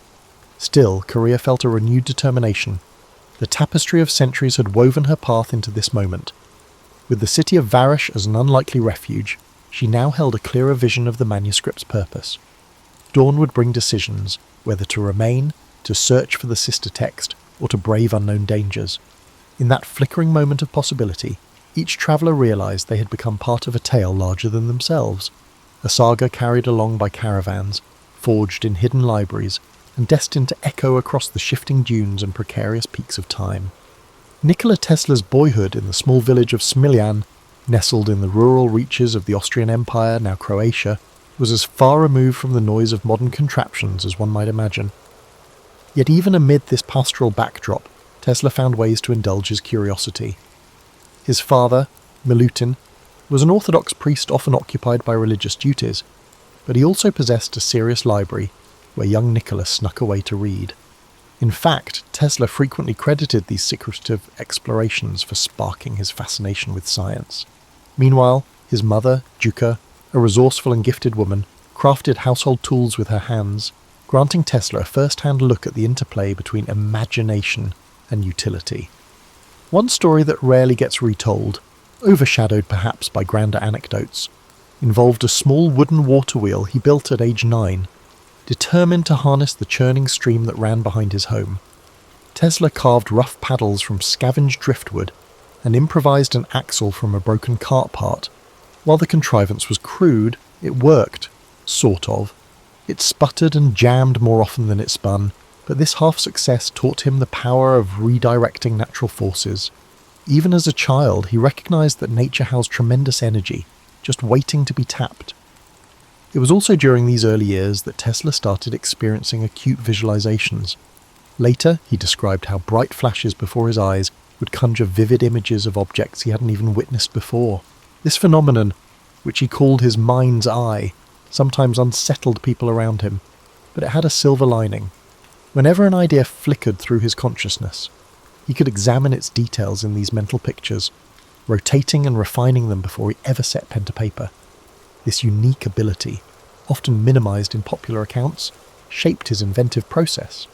Of course, not all was idyllic. As a schoolboy, Tesla nursed a rebellious streak and loathed rote memorization. His teacher once scolded him for insisting that the Earth was a giant magnet, telling the class that Tesla was letting his imagination run wild. The teacher was unaware of how close Tesla was to the truth, nor how that minor humiliation inspired him to study magnetism more thoroughly. Some say the seeds of his future AC motor began here, in the tension between authority and Tesla's unwavering self-belief. In spare moments, the young Tesla found camaraderie with friends who joined in his experiments, like building hand-cranked contraptions or trying to talk through tin can telephones. Yet, if a contraption failed, Tesla vanished into introspection, recalculating every step in his mind. In those hours, no one could pry him away from his reflections. It was as if he was lost in that luminous inner workshop. Despite bouts of quiet withdrawal, Tesla still lived in a household that valued performance, especially rhetorical flair. His father believed in the power of eloquence and would often deliver stirring orations. Perhaps this is how Tesla learned to present radical ideas with poise. He also gleaned from his mother the virtue of patient tinkering, an aspect overshadowed by stories of his brilliant flashes of insight. Though untrained formally, Duca's improvisational skill showed him that great inventions need not come from grand laboratories. They could begin at a humble table or by the riverside, as long as one had the drive to see them through. By the time he reached adolescence, Tesla had devoured nearly every science book in his father's library. He immersed himself in electricity, magnetism, and mechanical wonders, his fascination growing with each page. Late at night, when the household slept and a single kerosene lamp flickered in the corridor, Tesla mulled over new concepts, making mental notes on how to apply them. He never just read, he scouted for clues, each bit of knowledge layering onto his mental designs. These experiences in Smiljan formed the bedrock of a lifetime of invention. While the world would one day witness Tesla's theatrical experiments and transformative discoveries, it all began beside a murmuring creek and within the hush of a modest library. There, free from urban clamour, Tesla learned the value of curiosity, observation, and sustained determination. It was in this unassuming domain, where wooden water wheels sputtered and a boy's imagination soared, that the seeds of an extraordinary destiny first took root. Perhaps most telling, these formative years cemented in Tesla a lifelong pattern of introspection and experimentation. The young inventor not only absorbed knowledge, he reinvented it in his imagination. For him, Smiljan was not a backwater. It was a secluded incubator for unexplored possibilities. Tesla's departure from home was spurred by academic pursuits that beckoned him to larger arenas, eventually landing him at the Austrian Polytechnic in Graz. The environment there demanded rigour, which suited Tesla's capacity for total immersion. He sank his teeth into mathematics, physics, and mechanics with a feverish intensity. Professors noted his uncanny ability to answer complex theoretical questions without referencing textbooks, a result of his extraordinary mental visualization. However, the spark that truly lit his imagination was the direct current, DC, electrical machinery in the school's labs. Conventional wisdom suggested DC was the future of power, but Tesla found its inefficiencies maddening. Observing how DC motors generated sparks and wasted energy, he questioned how nobody noticed a better pathway. When one professor pronounced that harnessing alternating current, AC, at scale, was an impossibility, Tesla resisted the urge to argue. Instead, he spent late nights in his boarding room, sketching out rotating magnetic fields in his head. If he dozed off at all, it was with diagrams dancing across his eyelids. Despite his academic prowess, Tesla's stint in Graz did not end smoothly. Exhaustion, and perhaps an underlying rebellious streak. contributed to friction with university administrators. He once rigged an experiment to demonstrate a refined method for measuring electric resistance.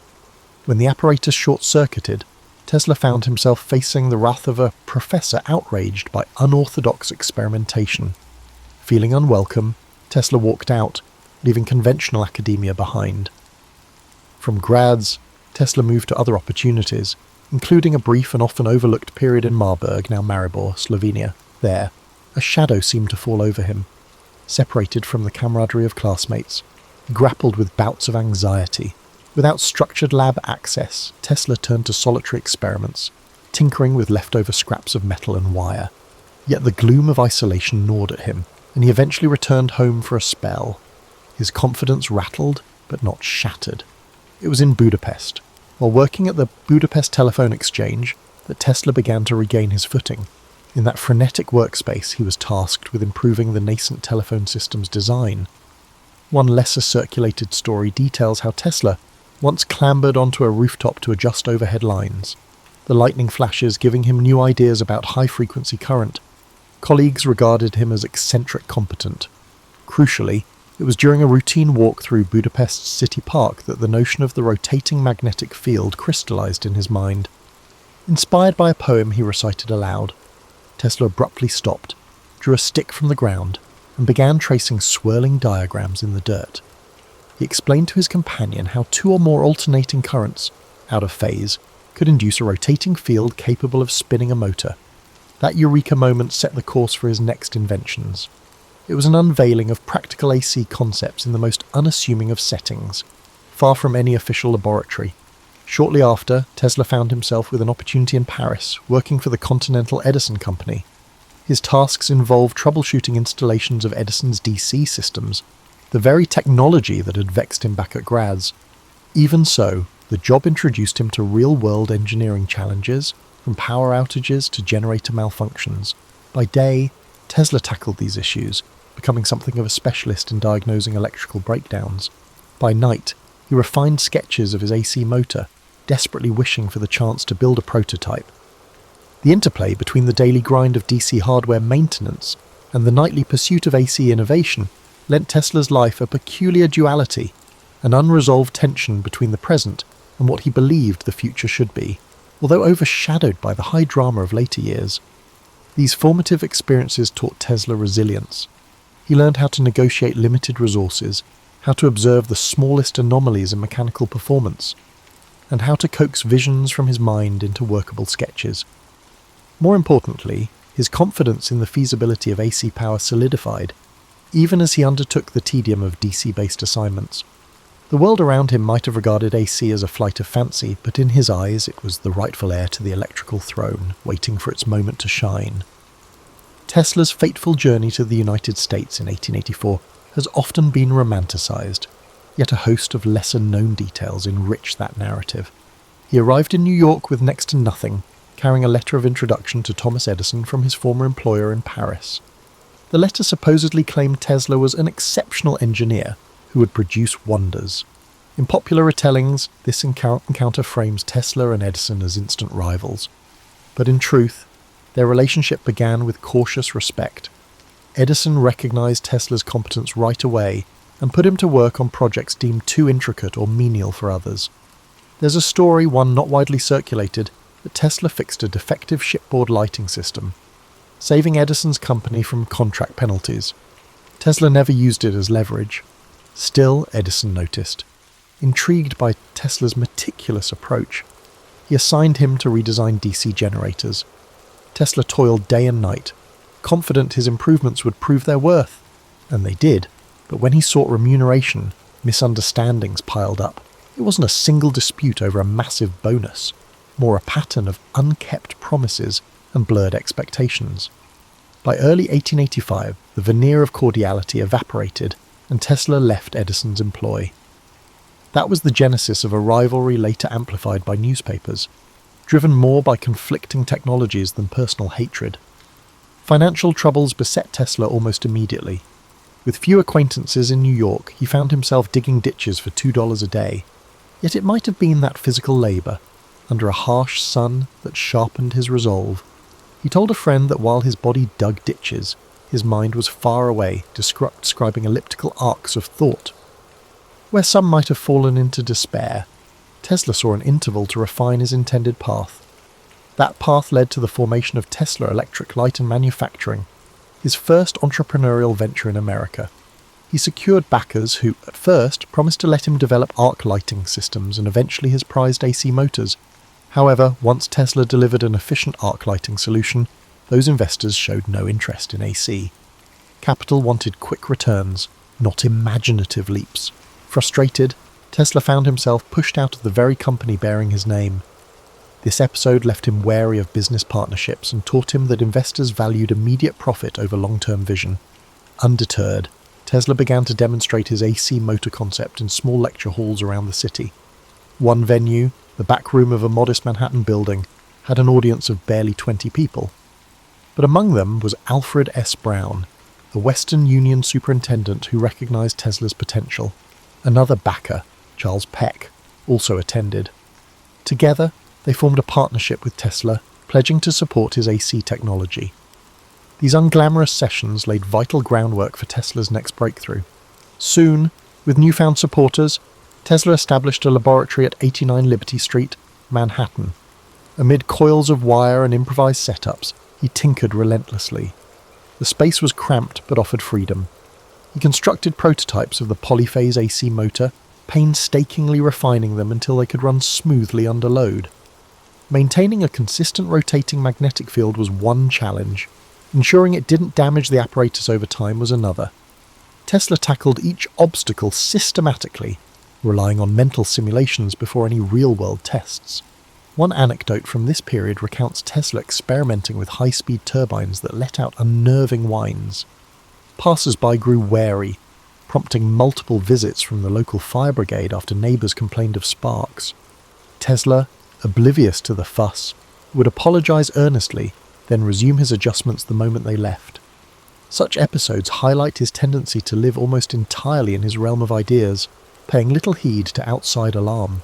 While public fascination with electricity was on the rise, spurred by the novelty of electric lights, most industrialists still viewed AC with caution. Tesla's goal was not simply to make AC motors feasible, but to persuade key players that this technology was reliable, safe, and profitable. Each small success in his lab bolstered his resolve, inching him closer to a grand future shaped by alternating current, truly unstoppable. By 1888, Tesla was ready to unveil his AC motor to the world, and the venue was the American Institute of Electrical Engineers. While typical accounts highlight the significance of this event, few explore the hushed excitement that filled that lecture hall. Attendees included professors, journalists, and industrial titans, all abuzz with talk of a new era in electrical distribution. Some were openly skeptical, others arrived hoping to witness the demise of what they considered an impossible dream. Tesla walked onto the stage with a calm demeanour, unveiling his motor and discussing its principles with methodical precision. Crucially in the audience sat George Westinghouse, who had embraced AC for power transmission. Impressed by Tesla's clarity and the elegant simplicity of his motor, Westinghouse quickly reached out. In negotiations, he purchased Tesla's patents for a substantial sum and promised royalties for every horsepower generated by his inventions. While mainstream retellings mention the deal, the nuance of their discussions, shaped by Tesla's vision for future expansions of AC, often remains overlooked. With Westinghouse's backing, Tesla moved into a well-resourced facility in Pittsburgh to refine his designs for commercial production. The cultural shift from his Liberty Street lab to an industrial setting was stark. Tesla sought perfect synergy of frequency and voltage, while corporate engineers focused on the standardized parts. Despite tension, seeing his motors mass-produced thrilled him. He was elated when AC Systems lit parts of the 1893 World's Columbian Exposition in Chicago, showcasing a cityscape aglow with alternating current, courtesy of Westinghouse and Tesla. A lesser-known interlude occurred when Tesla visited Niagara Falls to survey the planned hydroelectric station. Standing at the brink of the thundering cascade, he reportedly mused that harnessing such power would reflect humanity's harmony with nature. When it went online, delivering electricity as far as Buffalo, it proved AC's potency. Yet the war of the currents, fueled by Edison's campaign labelling AC dangerous, cast shadows on these achievements. Edison's allies staged gruesome demonstrations, electrocuting animals to highlight AC's hazards. Tesla, though offended, avoided direct public attacks. Instead, he showcased AC's safety in flamboyant ways, passing high-frequency currents through himself to light lamps. Newspapers seized on these spectacles. Tesla disliked theatrics for mere hype, but saw them as necessary to shift perception. Tesla's finances briefly soared. His arrangement with Westinghouse promised substantial gains as AC spread. However, Westinghouse soon faced financial strain from the Niagara project and market fluctuations. When bankers threatened the Westinghouse company, Tesla made a dramatic choice. He released Westinghouse from the heavy royalty agreement. Some see it as altruism. Others suspect that he believed broader AC adoption would bring even greater wealth down the line. Either way, this decision cost him millions. That shift altered Tesla's partnership with Westinghouse. Meanwhile, his growing celebrity pushed him to chase new ideas. Fascinated by high-frequency currents and wireless power, he figured out that AC power distribution was only a starting point. His pivot from engineer to visionary signalled the dawn of a new phase. Yet the transition was uneasy. Industry leaders wanted market-ready products, not grand experiments. Tesla, ever the dreamer, yearned to break boundaries. This clash set the stage for his most audacious projects, some of which risked isolating him from commercial backers. Even so, as AC quietly became the worldwide standard, Tesla's decisive role could not be denied. He had toppled the seemingly immovable DC regime and paved the road for an era defined by alternating current, a feat that left him eager to explore even more uncharted terrain. These wins fueled Tesla's restless imagination, propelling further innovation. By the mid-1890s, Tesla had garnered a reputation as an inventor who might rewrite the laws of nature with each new contrivance. In truth, his methods combined meticulous trial and error with nights of solitary reflection. He fashioned advanced coils to produce high-voltage, high-frequency alternating currents, creating dramatic arcs of artificial lightning. While crowds flocked to watch his public lectures in Manhattan, Tesla was growing restless, longing for a place where he could attempt even bigger experiments unencumbered by city constraints. That desire took him to Colorado Springs in 1899. Perched at a higher altitude where thinner air helped facilitate certain high-voltage tests, the remote location was an ideal laboratory. He set up shop at the edge of town, building a structure equipped with a tall mast jutting above the roofline. Locals spoke in hushed tones about lightning machines and eerie after-dark glows. Some worried about potential catastrophe, while others were simply curious about the lanky figure who wandered fields at odd hours, studying the interplay of natural lightning. Inside that workshop, Tesla probed frontiers that mainstream scientists had scarcely imagined. He fixated on the resonance of Earth's ionosphere, believing signals could be beamed wirelessly across vast distances if properly tuned. According to diary entries, he meticulously recorded every spark, every flash, every ear-splitting crack of artificial thunder. On occasion, he produced such intense discharges that the crackle could be heard for miles.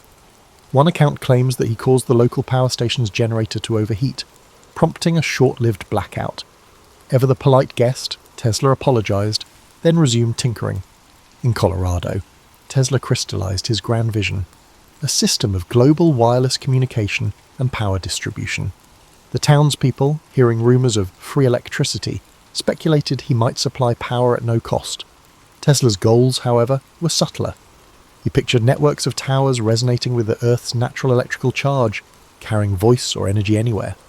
This concept was a precursor to technologies that would surface decades later, from radio transmissions to radar and beyond. Yet life in Colorado was more than just experiments and thunderous arcs.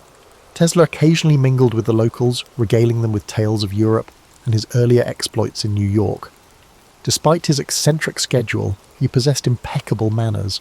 One story recounts how he gave a personal demo of wireless lamps to a bewildered blacksmith, who later insisted Tesla was pulling electricity from thin air. Such encounters spurred legends of Tesla as a wizard, blending science with something like sorcery. Still, financing these colossal tests drained Tesla's resources. His main backer, J.P. Morgan, had initially supported the wireless project, likely anticipating a monopoly on global information. But once Morgan realised Tesla's schemes were far more ambitious and riskier than mere wireless telegraphy, his enthusiasm cooled. Tesla pressed on, convinced one decisive demonstration would open funding floodgates. That breakthrough, however, remained elusive. Newspapers amplified rumours about Tesla's activities, some claiming he was attempting to signal distant planets. Though Tesla did speculate about extraterrestrial intelligence, his real focus lay on terrestrial wireless. The lurid headlines, while fueling his legend, did little to alleviate his financial pressures. Eventually, funds ran low, forcing Tesla to close the Colorado lab in 1900. He left with crates of notes and undiminished zeal, convinced he could still bring wireless power to the masses. For townspeople left behind, the memory of glowing skies and roiling static lingered, a testament to the spectacular possibilities that science could conjure. For Tesla, Colorado Springs became a pivotal chapter, a proving ground that fortified his belief in the limitless potential of electrical resonance. It was there he most clearly foresaw a connected world, bound less by wires than by the atmospheric and earth-circling energies he aimed to harness. In hindsight, Colorado was the overture to his next attempt at global electrification, an attempt that would manifest in the towering outline of Wardenclyffe on Long Island's shores. Upon returning to New York, Tesla consolidated his findings from Colorado Springs into an audacious new venture, the Wardenclyffe Tower Project. With financing from J.P. Morgan, initially obtained under the premise of groundbreaking wireless telegraphy, Tesla purchased land in Shoreham, Long Island, overlooking the Atlantic. Construction began in 1901. The looming structure stood nearly 187 feet high, topped by a bulbous metal dome, and extended deep below ground through a network of iron rods. Many observers had no idea what to make of it. Tesla, ever enigmatic, preferred sweeping claims about sending both signals and energy across continents. What often goes unappreciated is how deeply Tesla believed in the underlying physics. His notes show that Wardenclyffe wasn't limited to broadcasting telegraph signals. He intended it as the first of many transmitters, all resonating with Earth's natural electrical cavities to convey messages or even power to any matching receiver worldwide. In his mind, it wasn't fantasy. It was a logical leap from the high-voltage experiments he had run in Colorado Springs. However, the timing was not in his favour. In the same year that Wardenclyffe's skeletal form emerged from the treetops, Guglielmo Marconi successfully conducted the first transatlantic radio transmission. Reporters hailed Marconi as a giant in wireless communication. Tesla, outraged, pointed out that his own patents on alternating current and related technologies predated Marconi's work. Nevertheless, the public and financiers were smitten with Marconi's simpler, more immediately marketable setup. Morgan's patience wore thin. Why bankroll Tesla's massive tower if Marconi's apparatus sufficed for long-distance signalling? Wardenclyffe, still incomplete, hemorrhaged money. The crew building it dwindled, salaries went unpaid, and Tesla found himself pleading for fresh capital. Each conversation with Morgan ended in terse demands for tangible proof, which Tesla couldn't produce fast enough. Desperate for funds, Tesla tried licensing auxiliary inventions, turbines, pumps, and even a plan to harness geothermal heat. But investors questioned his broader intentions, wary he might pivot their money into the tower. As financial constraints tightened, Wardenclyffe remained a half-realised vision. By 1905, the site was effectively deserted, the tower a silent monument to Tesla's ambitions and the shifting tides of investor faith. During these bleak years, Tesla's public persona grew more eccentric. Journalists occasionally interviewed him, only to hear about proposals for death rays or atmospheric power. Rumours circulated that he was becoming a recluse. Yet his mind stayed agile, continuing to churn out possibilities. He foresaw solar energy as a future mainstay, though few listened. The industrial world seemed enthralled by oil and coal, while Tesla's musings about sun-powered engines drew smirks. Wardenclyffe was never fully operational, and the newspapers offered little sympathy. Some newspapers ridiculed him, portraying him as an unrealistic idealist. Others barely mentioned his name, focusing instead on Marconi's ongoing successes. The sting of being overshadowed was palpable. Tesla clung to the belief that one day the world would recognize the practicality of wireless power. Indeed, later generations would adapt many of his principles for radio and beyond. But in his time, the tower's failure left him saddled with debt and weighed down by public skepticism. Even so, Tesla didn't abandon optimism. He often spoke as if Wardenclyffe had simply been delayed, not cancelled. In private, he refined sketches of improved transmitters, reimagined the tower's design, and kept dreaming of a worldwide grid of resonant stations. He believed that the planet itself, with its vast electrical potential, could be turned into a conduit of universal energy. The fact that society wasn't ready did little to dampen his conviction. Despite setbacks, fragments of Tesla's vision crept into later technological revolutions. Wireless communication would evolve in leaps and bounds, though powered by the more conventional means. Concepts like global connectivity and broadcast energy, dismissed in Tesla's day, surfaced decades afterward in varying forms. Yet at the dawn of the 20th century, Tesla faced only mounting bills, evaporating capital, and a tower rusting away on Long Island. The heartbreak of Wardenclyffe marked a turning point, leaving Tesla to operate mostly on the margins of an industry he had once revolutionized. As the 20th century marched on, the world Tesla had done so much to illuminate surged ahead. The AC systems he championed became the backbone of modern infrastructure, yet Tesla himself slipped from the spotlight. He moved between New York hotels, sometimes leaving unpaid bills behind. Public interviews grew sparse. When he did speak, he mentioned theories of beam weapons, weather manipulation, and advanced propulsion, sowing intrigue even as some questioned his grasp on reality. But his notebooks, to the extent they survive, reveal how these ideas built on earlier experiments rather than mere whimsy. A lesser-known facet of Tesla's later life was his nightly ritual of feeding pigeons in Bryant Park. Observers saw a solitary figure scattering seeds by lamplight, but Tesla found solace in caring for those birds, claiming a special bond with one white pigeon in particular. It may have seemed an odd pastime for a renowned inventor, yet it reflected a familiar pattern. Tesla's deep empathy for natural phenomena, creatures included. Meanwhile, patent disputes raged over the origins of radio. Tesla had filed patents before Marconi's breakthroughs, yet Marconi was lauded for bringing wireless transmission into the mainstream. The legal entanglements dragged on for years.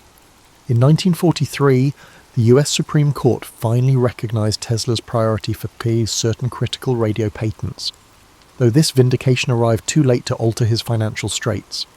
He was never able to capitalize on the official ruling, nor did it quell the public's association of radio primarily with Marconi. Tesla spent his final stretch of life at the New Yorker hotel. Though short on funds, he still scrawled ideas on scraps of paper, proposing cosmic ray engines and new power methods.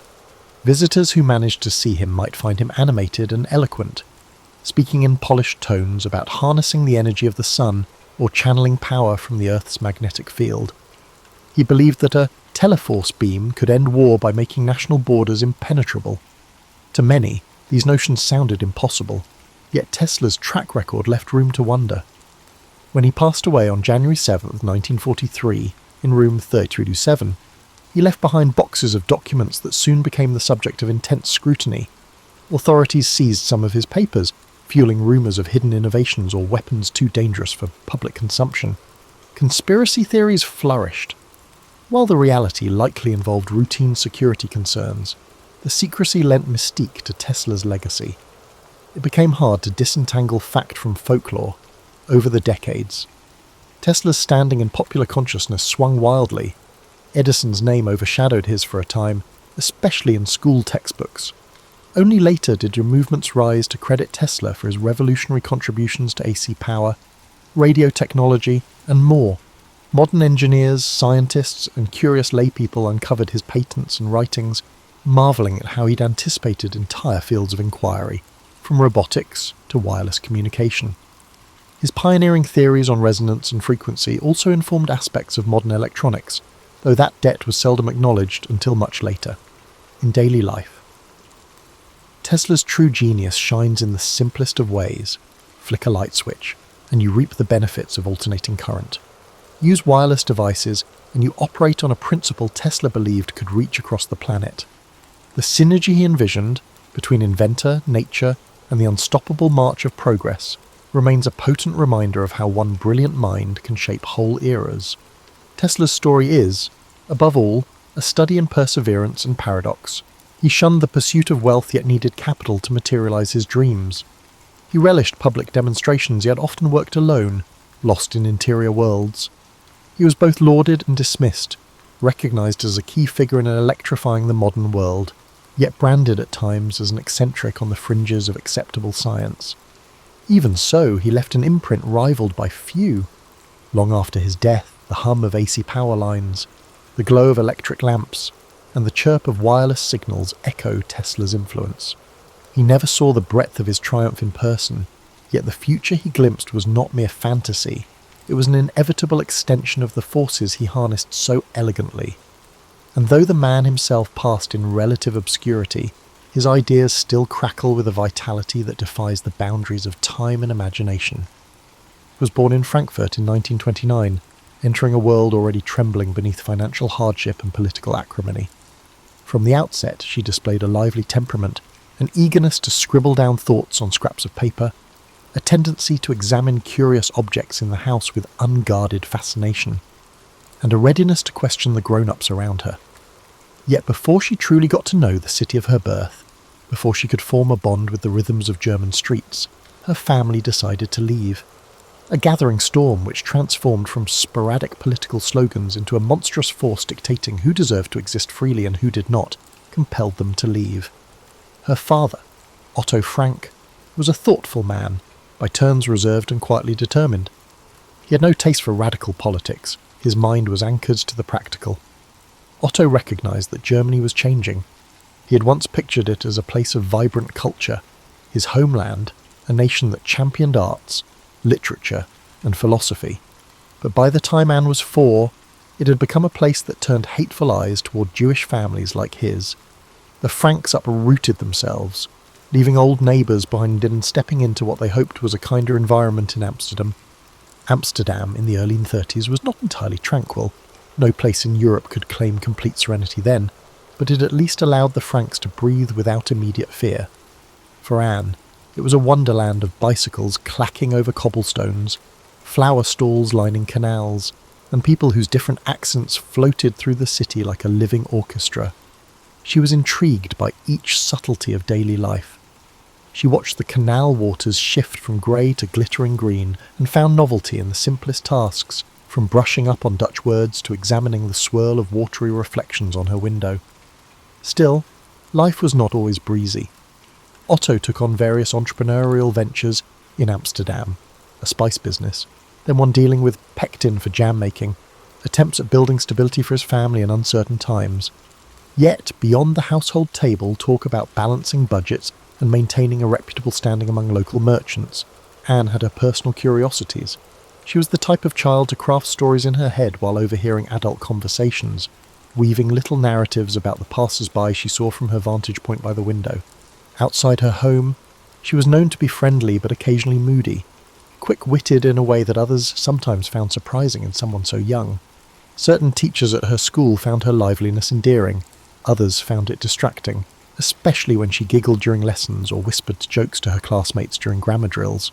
She had a capacity for charm, but she was equally able to slip into lonely daydreams if something, an unkind remark, an abrupt shift in a friend's demeanour, muddied her sense of belonging. By the age of 10, Anne's environment gave her ample room to explore. She visited street markets with her mother, Edith, noticing the layers of life in every merchant's stall. The haggling, the laughter, the day's frustrations. Margot, her older sister by 3 years, was softer spoken and more academically inclined. The contrast between the two sisters became a household joke. Margot with her pristine schoolwork, Anne with her comedic flair and unstoppable chatter. Yet behind that playful tension was genuine affection. When nights were cold, Anne might slip into Margot's bed for warmth, and they would whisper about petty jealousies and fleeting hopes, simple concerns overshadowed by the swirling chaos in Europe. Though the Franks tried to keep talk of politics discreet, Anne absorbed more than she let on. She caught a glimpse of a neighbour reading a Dutch newspaper with bold headlines about persecution in Germany. Her father's whispers with friends, hushed but urgent, hinted that the calm in Amsterdam could fracture at any moment. Even so, Anne pressed on with childlike tenacity. She was growing, she wanted fresh notebooks and new friends. She wanted experiences beyond her parents' experiences, and if the world was threatening to shape her future in frightening ways, she was determined to keep her own sense of curiosity intact. A family friend would sometimes bring over pamphlets from Germany, detailing new anti-Jewish edicts. Otto read them in silence, his brow creased. Still, he managed to maintain a semblance of optimism. Perhaps the Netherlands would stay safe, he reasoned. Perhaps all of this ugliness would remain confined to distant borders. But the dread was difficult to fully conceal. Anne sensed it in the way her mother's voice caught when asked about the future. She felt it in the hush that settled over her father's face when he listened to the radio in the evening, straining to hear news of the next ominous shift in Europe. In the meantime, she grew comfortable in her new city, walking canals with that open-hearted stare reserved for the young. The promise of tomorrow still excited her.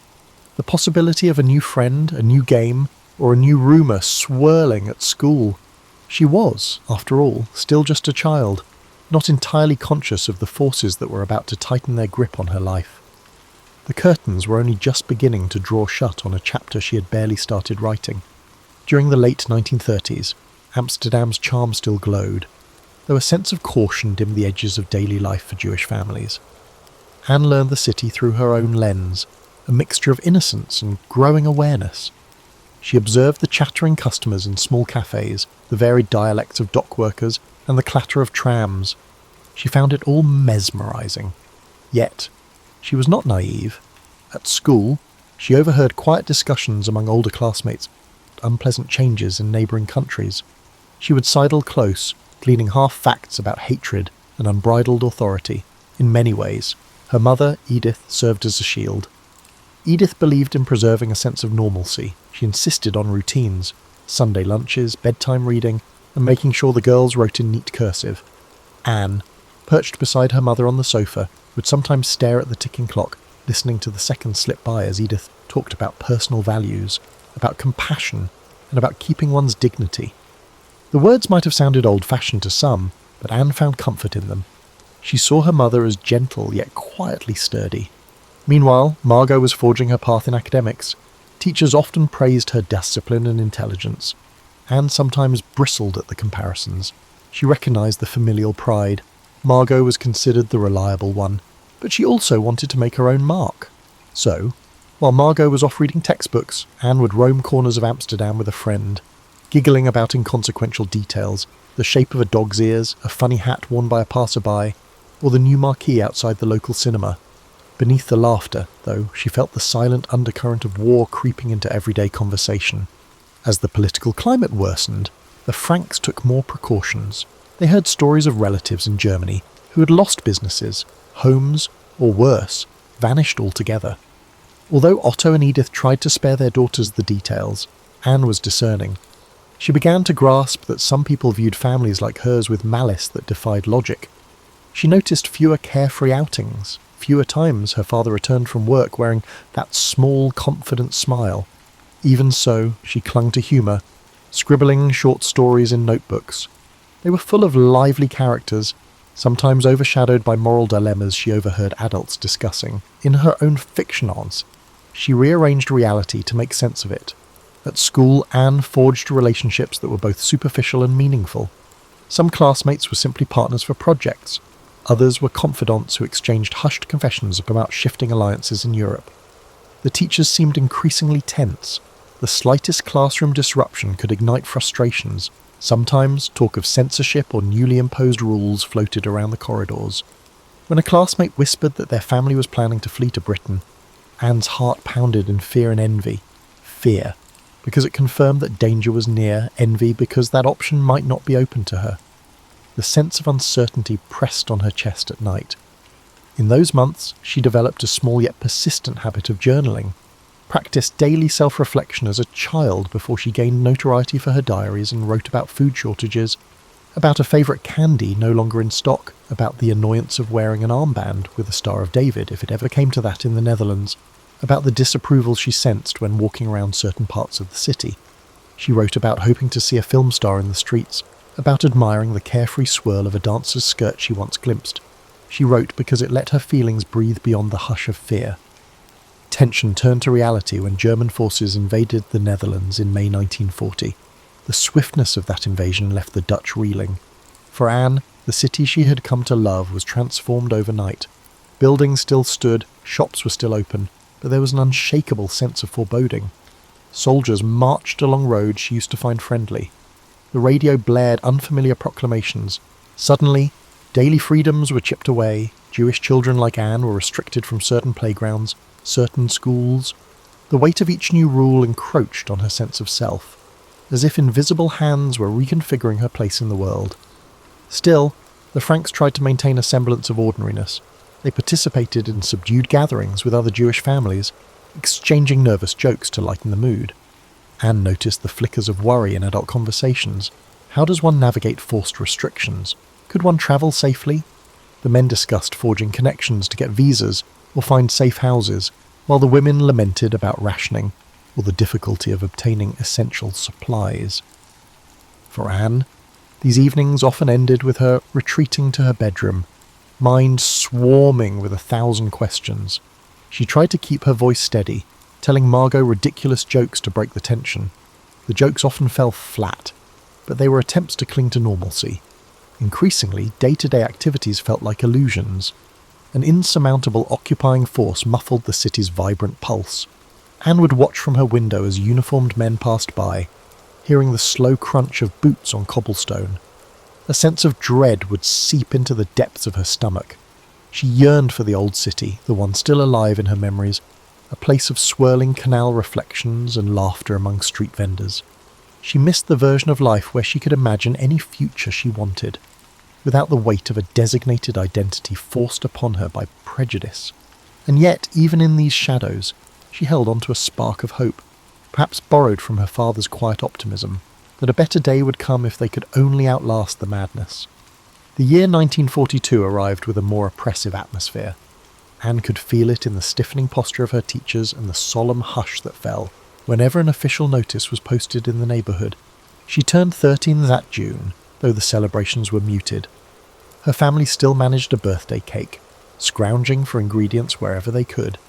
And it was in that flickering moment of normality that Anne received a checkered diary. She had always enjoyed writing, but this diary felt different. It had a lock, symbolic in ways she did not yet understand. It promised a private domain for her expanding thoughts. Shortly after, life changed abruptly.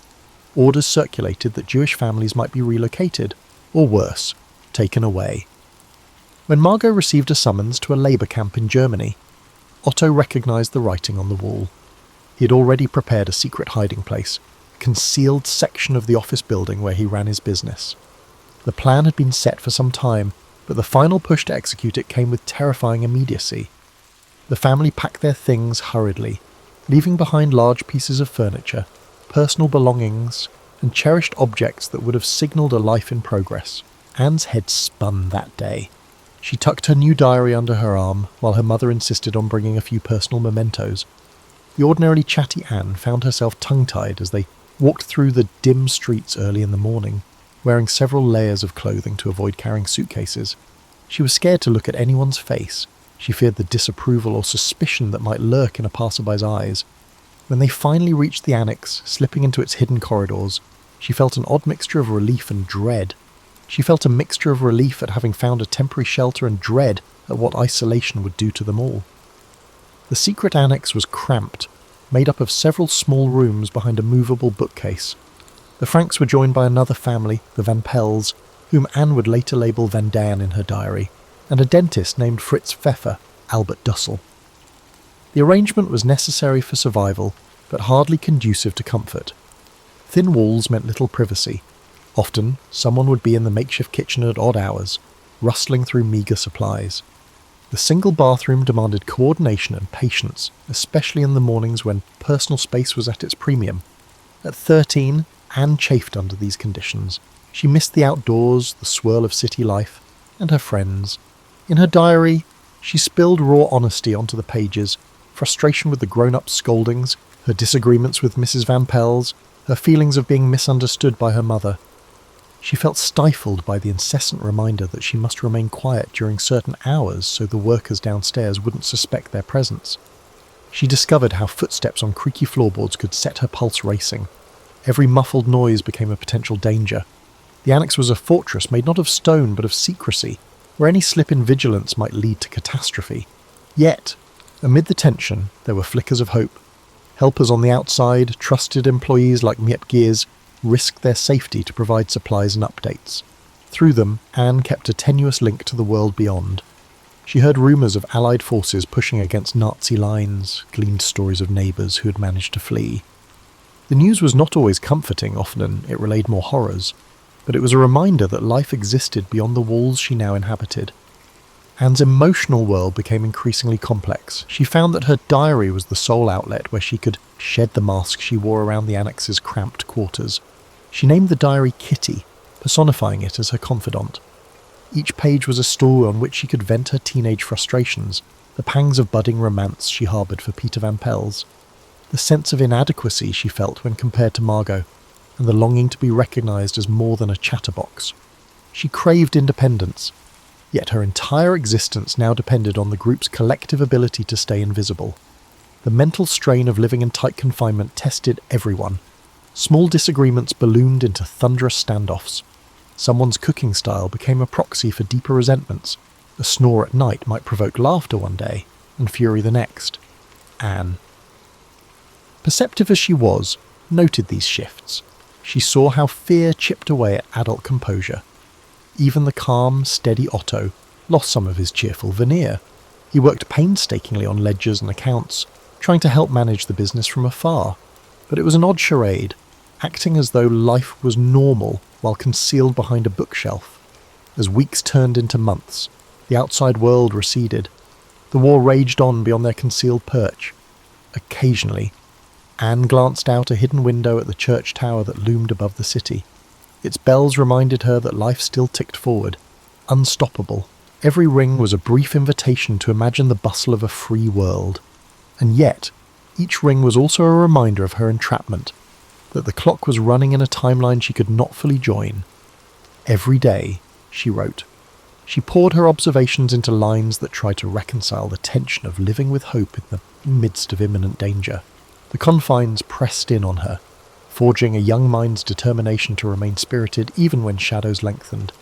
As summer gave way to autumn in 1942, the secret annex adopted its own patterns, stilted ones, but patterns nonetheless. Office workers rustled in the building below, hushed in the mornings. The inhabitants tiptoed through daily chores, mindful that a dropped spoon or a raised voice might shatter the fragile illusion of an empty space overhead. Afternoons brought slight relief. The offices would close, allowing more freedom of movement and the chance to whisper with fewer constraints. Anne's self-awareness deepened in this seclusion. She dissected every glance, every offhand remark exchanged among the annex residents. She noticed subtle changes in her mother's eyes, sadness marinated with resignation. She saw new lines etched across Otto's forehead, reflecting the weight of shepherding them all through this ordeal. And she recognised reflections of her own changing emotions mirrored in Peter Van Pels, who retreated into corners of the annex to escape the watchful gaze of adults. Peter fascinated her. He was different from the boys she used to know of at school, who laughed loudly and chased one another through the streets. He was awkward, uncertain, often caught in the crossfire of his parents' arguments. In that environment, Anne began seeing him as more than a housemate. There were fleeting moments in the attic space, rummaging for a jar of beans or a quiet place to think, when their eyes met.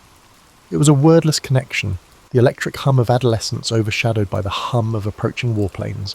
She continued filling her diary, now with an emphasis on self-examination. She asked why she often argued with her mother, why she felt overshadowed by Margot, and how she could nurture a sense of individual identity in a place that demanded conformity for survival. At times, she was startled by her introspections. She was discovering corners of her mind she never would have explored in a free-flowing world. The enforced stillness gave her time to question everything. This internal blossoming did not come without friction. Anne's spirited nature grated on others. Mrs. Van Pels found her chatter too bold, her opinions too insistent. Fritz Pfeffer, a meticulous man accustomed to his own routines, complained that Anne's nighttime writing disturbed his need for rest. Yet, the more they tried to rein her in, the stronger her resolve grew. She believed that if external freedoms were stripped away, her internal world was the one realm she could still shape. She would not allow that final sanctuary to be censored. Meanwhile, the war pressed closer. Occasionally, they heard about neighbourhood raids or saw glimpses of uniformed soldiers carrying out arrests in the distance. Every time they heard knocks or footsteps near the bookcase, their hearts raced. The fear of discovery gnawed at them daily. Anne was learning how easily terror could become normal, how one could adapt to a constant state of near panic, eventually folding it into the fabric of everyday existence. Food shortages became a pressing concern, meals grew monotonous. Potatoes, once a staple, became a treasure when they could get them. Dried beans and cabbage soup rotated through their limited menu. These hardships kindled resentment. It was simple to blame each other for miscounted rations or mistakes in planning. In public, families might declare unity. In reality, stuck in tight quarters, small tensions could erupt into lasting grudges. Anne documented this.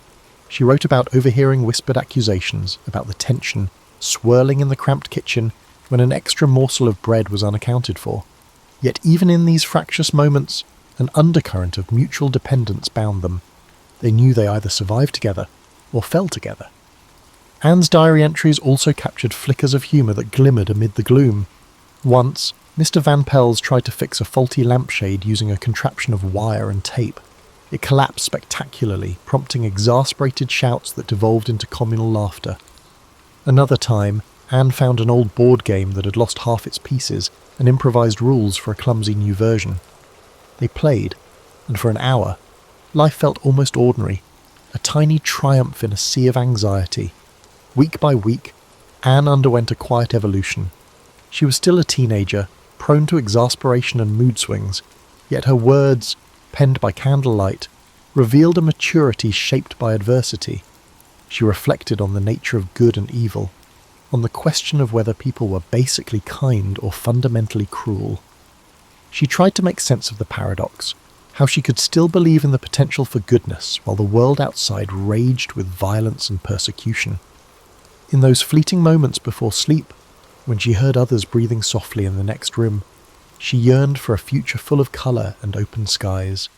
She wondered if she'd ever again ride a bicycle along Amsterdam's canals, feel the wind against her cheeks, and choose her path without fear.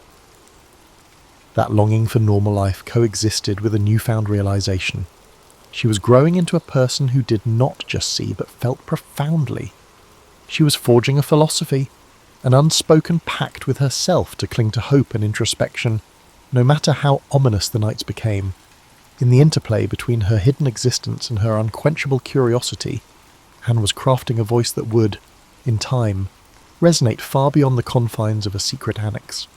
Winter blanketed Amsterdam in a drab light, the city's chill seeping into the annex. Darkness fell earlier, which meant longer hours of hushed existence.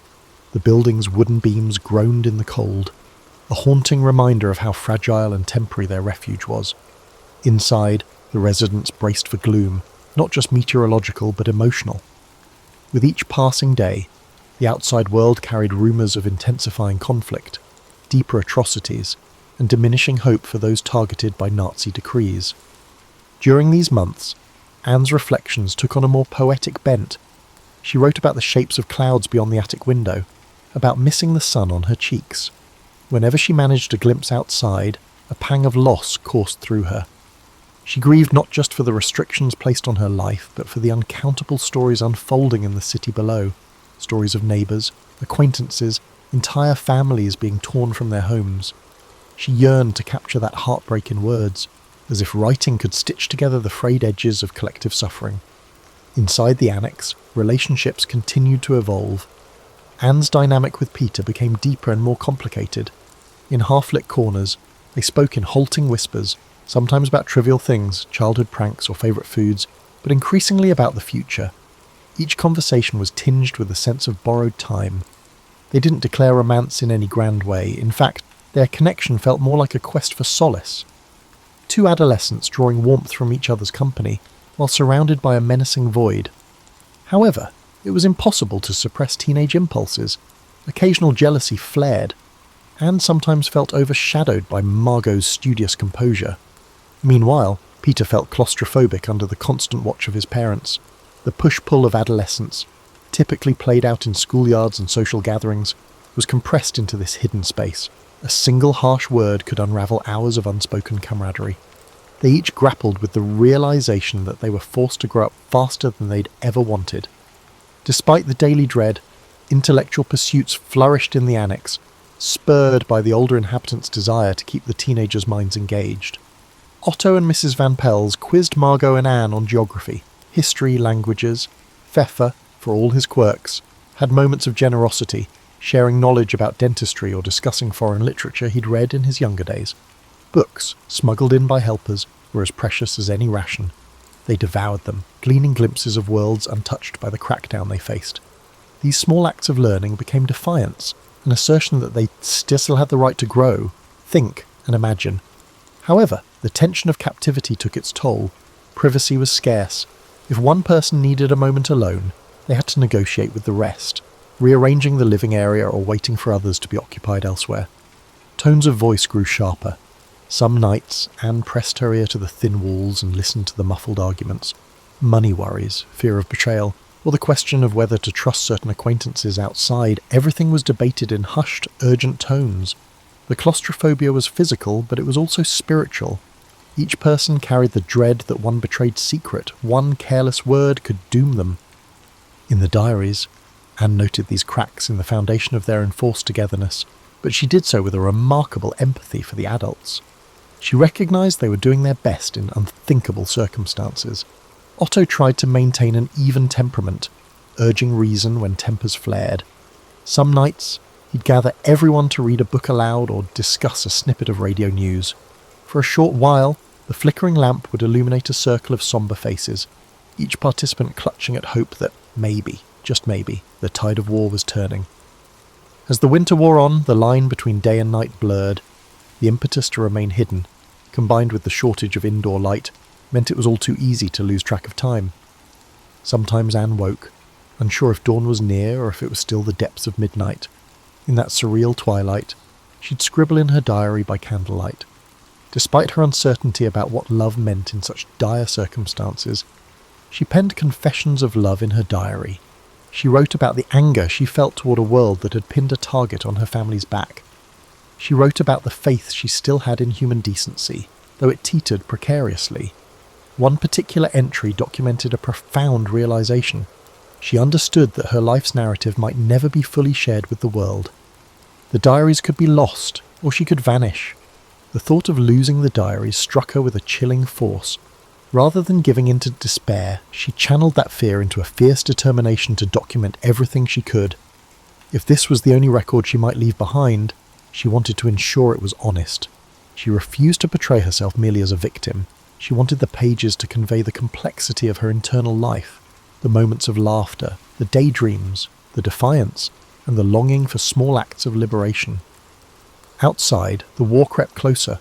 The sky sometimes roared with aircraft engines, Allied bombers perhaps forging a path that might liberate Europe, but with each tremor, the annex residents clung to each other, uncertain if bombs might tear the neighbourhood apart. In the hush that followed these raids, Anne's breath would catch in her throat. She sensed the precariousness of her existence. Yet each time dawn came, she would push back against despair, buoyed by an unexplainable resolve. If she couldn't move freely in the physical world, she would soar through the realm of thought, words and dreams. That was the ember she refused to let go. Spring of 1944 brought faint glimmers of optimism to the annex. Allied successes were whispered about, fueling speculation that liberation might be on the horizon. Anne was buoyed by these rumours. Each new snippet of promising news was a lifeline in her claustrophobic reality. She reread the few books they possessed, letting her imagination roam beyond the walls. She allowed herself to imagine post-war life, returning to school, travelling through open roads, carving out a future in journalism or literature. In her diary, she poured these fantasies into paragraphs bursting with yearning. Each page was a testament to her growing confidence as a writer. She refined her style, grappling with bigger questions about humanity and morality. If the outside world discovered her words, she wanted them to see a teenager who had wrestled with life's rawness under extraordinary pressures. She revised entries, polishing them like a craftsman, seeking clarity and expression. It was a bid for self-determination in a sphere she could control, however small. Yet behind the buoyancy of hope, tension still simmered. The annex had endured nearly 2 years of confinement, and patience was wearing thin. Arguments erupted over trivial issues: how to budget dwindling resources, who neglected to wash dishes properly, or whose footsteps had been too loud during office hours. Sometimes these disputes opened deeper wounds, releasing anxieties about betrayal, or doubts about whether the helpers could continue risking their own safety indefinitely. Anne found these blow-ups both draining and strangely fascinating, as if she were watching an intricate play in which everyone was an unwilling actor. By midsummer, the atmosphere in Amsterdam felt expectant. Air raids became more frequent, indicating that the war front was shifting. Rumours circulated about a possible Allied invasion. Anne's heart soared each time she heard the drones of planes overhead. It meant the Nazis might soon lose their grip on the Netherlands. She pictured soldiers marching in to free them, imagined stepping out of the annex and blinking in the bright sunlight of an Amsterdam street. The daydream was so vivid she could almost taste it. Then, one August afternoon, the unthinkable happened. In a flurry of panic, their hideout was discovered. The exact circumstances remain debated. Some suspect a tip from an informant, others blame an accidental slip of information. For Anne, all that mattered was the sudden pounding on the door, the heavy boots on the stairs, the abrupt intrusion into their concealed world. Fear seized her body, a terror so stark it made her eyes blur. It was as if everything slowed. The look of shock on Otto's face, the trembling hands of Mrs. Van Pels, the hush that fell over them as uniformed officers burst in. In the aftermath, they were taken into custody, forced to surrender personal belongings, including Anne's beloved diary. She had no time to secure it, no chance to salvage her carefully honed words. She felt as though part of her identity was wrenched away. Together with her family and the others, she was hustled into the trucks, then trains, herded alongside strangers wearing the same bewildered, hollow expressions. The transit led to the Westerbork transit camp first, a grim holding station for those awaiting transport to concentration camps deeper in Nazi-occupied territory. There, Anne confronted the mass scale of the persecution she had only heard about in bits and pieces. Sleep was fitful, marred by the wails of children separated from parents, by the unrelenting stench of overcrowded barracks. She clung to her family, though even that solace felt tenuous in the face of so many horrors. From Westerbork, they were crammed into freight cars bound for Auschwitz. It was a journey of unimaginable discomfort, with little food or water, suffocating air, and a brutal sense of finality. In the corners of the car, she glimpsed people too weak to stand, while others, gripped by despair, rocked back and forth silently. Anne's mind reeled with her questions. How could humanity reach such cruelty? Where was the justice for all these souls packed like cargo? She tried to recall lines from her diary, from the future she had once envisioned. She thought of passing them on by word of mouth if she couldn't write them anymore. But words no longer felt adequate. Auschwitz was a kaleidoscope of fear. Barking guards, snaking barbed wire, towering chimneys. Family members were separated upon arrival. Otto was taken away from the women. Anne, Margot, and Edith stayed together initially, although conditions were beyond dreadful. Stripped of personal belongings, forced to endure roll calls in the cold, they found themselves in a world that tested every last shred of hope. Still, Anne clutched the memory of her father's reassuring voice and the faint possibility that they might all survive. Before long, she and Margot were transferred to Bergen-Belsen, a camp in northern Germany. There, disease and starvation raged. As the winter of 1944 to 1945 bore down, the camp devolved into an even harsher nightmare. Food was scarce, sanitation non-existent, and each day more prisoners vanished from the makeshift huts, succumbing to typhus and other illnesses. Amid this grim reality, Anne's own strength ebbed. She coughed through the nights, feverish, her body worn thin, yet to her last conscious moments, she reportedly still clung to the slender thread of hope that she might one day see a world free of these torments. The flame in her eyes flickered, but it never entirely died. She had believed in something better. The weeks leading to Anne's death in early 1945 at Bergen-Belsen remained partially shrouded in uncertainty. Accounts from survivors mentioned that she was frail, afflicted by the rampant disease that haunted the camp. Margot was similarly weakened. Both sisters, once so distinct, Margot the studious one, Anne the outspoken dreamer, were reduced to gaunt silhouettes in the chaos of camp life. Starvation, exhaustion, and illness conspired to steal away their final reserves of energy. Their mother, Edith, had died in Auschwitz months earlier, and the separation from their father was complete. Neither sister knew that Otto Frank was still alive. Otto would be the only member of the immediate Frank family to survive the Holocaust. Liberated by the Soviet forces at Auschwitz, he began the agonizing search for his wife and daughters once the war ended. Hopes were cruelly dashed as he confirmed, step by step, that Edith had not made it, and that Anne and Margot had perished in Bergen-Belsen just weeks before British troops arrived to free the camp. In that painful discovery, Otto lost more than his family. He lost the future he had fought so hard to protect during their years in hiding. Amid the staggering grief, a slender thread of continuity emerged. Anne's writings, Miep Gies, one of the faithful helpers who had risked her own life to hide the Franks, had discovered Anne's diary left behind in the annex. She protected it, unaware of its full significance, hoping one day to return it to Anne herself. When Otto came back, broken and haunted, Miep handed him the papers, the notebooks, and the loose pages. In those delicate stacks lay Anne's words, raw, insightful, and at times painfully honest. Reading them was an ordeal for Otto. Each sentence bore the imprint of a daughter who no longer existed. Yet, as he ventured further, he recognized that Anne had transcended the limitations of her dire situation. Her diary was not just a record of fear, but also a testament to a young soul's will to dream and make sense of a senseless world. Otto saw that this wasn't a private chronicle of self-pity.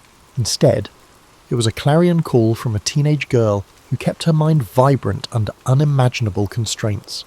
She had turned introspection into a shield, and her pen had become a voice that soared beyond the annex walls. Gradually, Otto decided to share Anne's writings with a wider audience.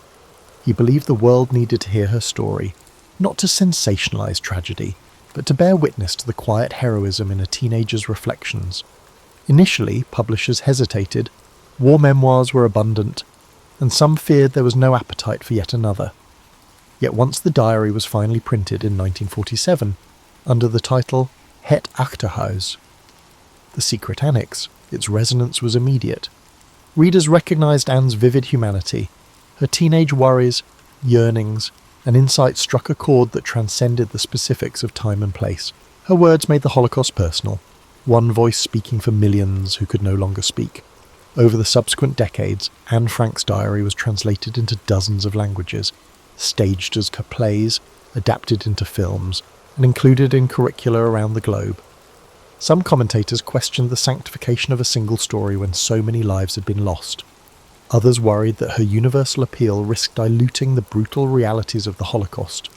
Yet few disputed the authenticity and power of her diary, which offered a profound glimpse into how hatred warps society and how an individual spirit can remain defiant. The annex itself became a museum, a tangible space where visitors could experience the cramped rooms and steep staircases that shaped Anne's daily existence. People from every corner of the world filed through, imagining the silent dread that once enveloped that hidden sanctuary. In those quiet rooms, Anne's voice still seemed to hover, urging reflection, on the precarious balance between survival and betrayal, on the nature of hope amid despair, on the vulnerability that defines our shared humanity. For readers in the 21st century, indeed for any era, Anne's writing remains startling in its intimacy and relevance. She documented her teenage angst with a frankness that resonates with anyone who has navigated self-doubt, family tensions, or the desire to be heard beyond that. She recorded how the rhythms of ordinary life could unravel under totalitarianism. In the face of hatred, her diary stands as both evidence and indictment, a reminder that oppression doesn't start with concentration camps, but with smaller steps of exclusion and prejudice. Though she never lived to see the liberation she craved, Anne's story has endured for generations. It's a story not only of horror, but also of the transformative power of bearing witness through art. Her diary is more than a historical artifact. It is a living conversation between past and present, warning us that the fragile freedoms we cherish must be protected. In its pages, we find the echoes of a curious, hopeful spirit, urging us to remain vigilant against the complacency that allows hatred to flourish. And so, despite her tragic end, Anne Frank's legacy carries the force of a life interrupted but not silenced. Through her words, she continues to speak, to question, to observe, to challenge. That voice, gentle yet unwavering, reminds us that in even the darkest of times, there remains a spark of resilience ready to ignite a broader understanding of compassion, empathy, and the fragile bonds that hold us all together.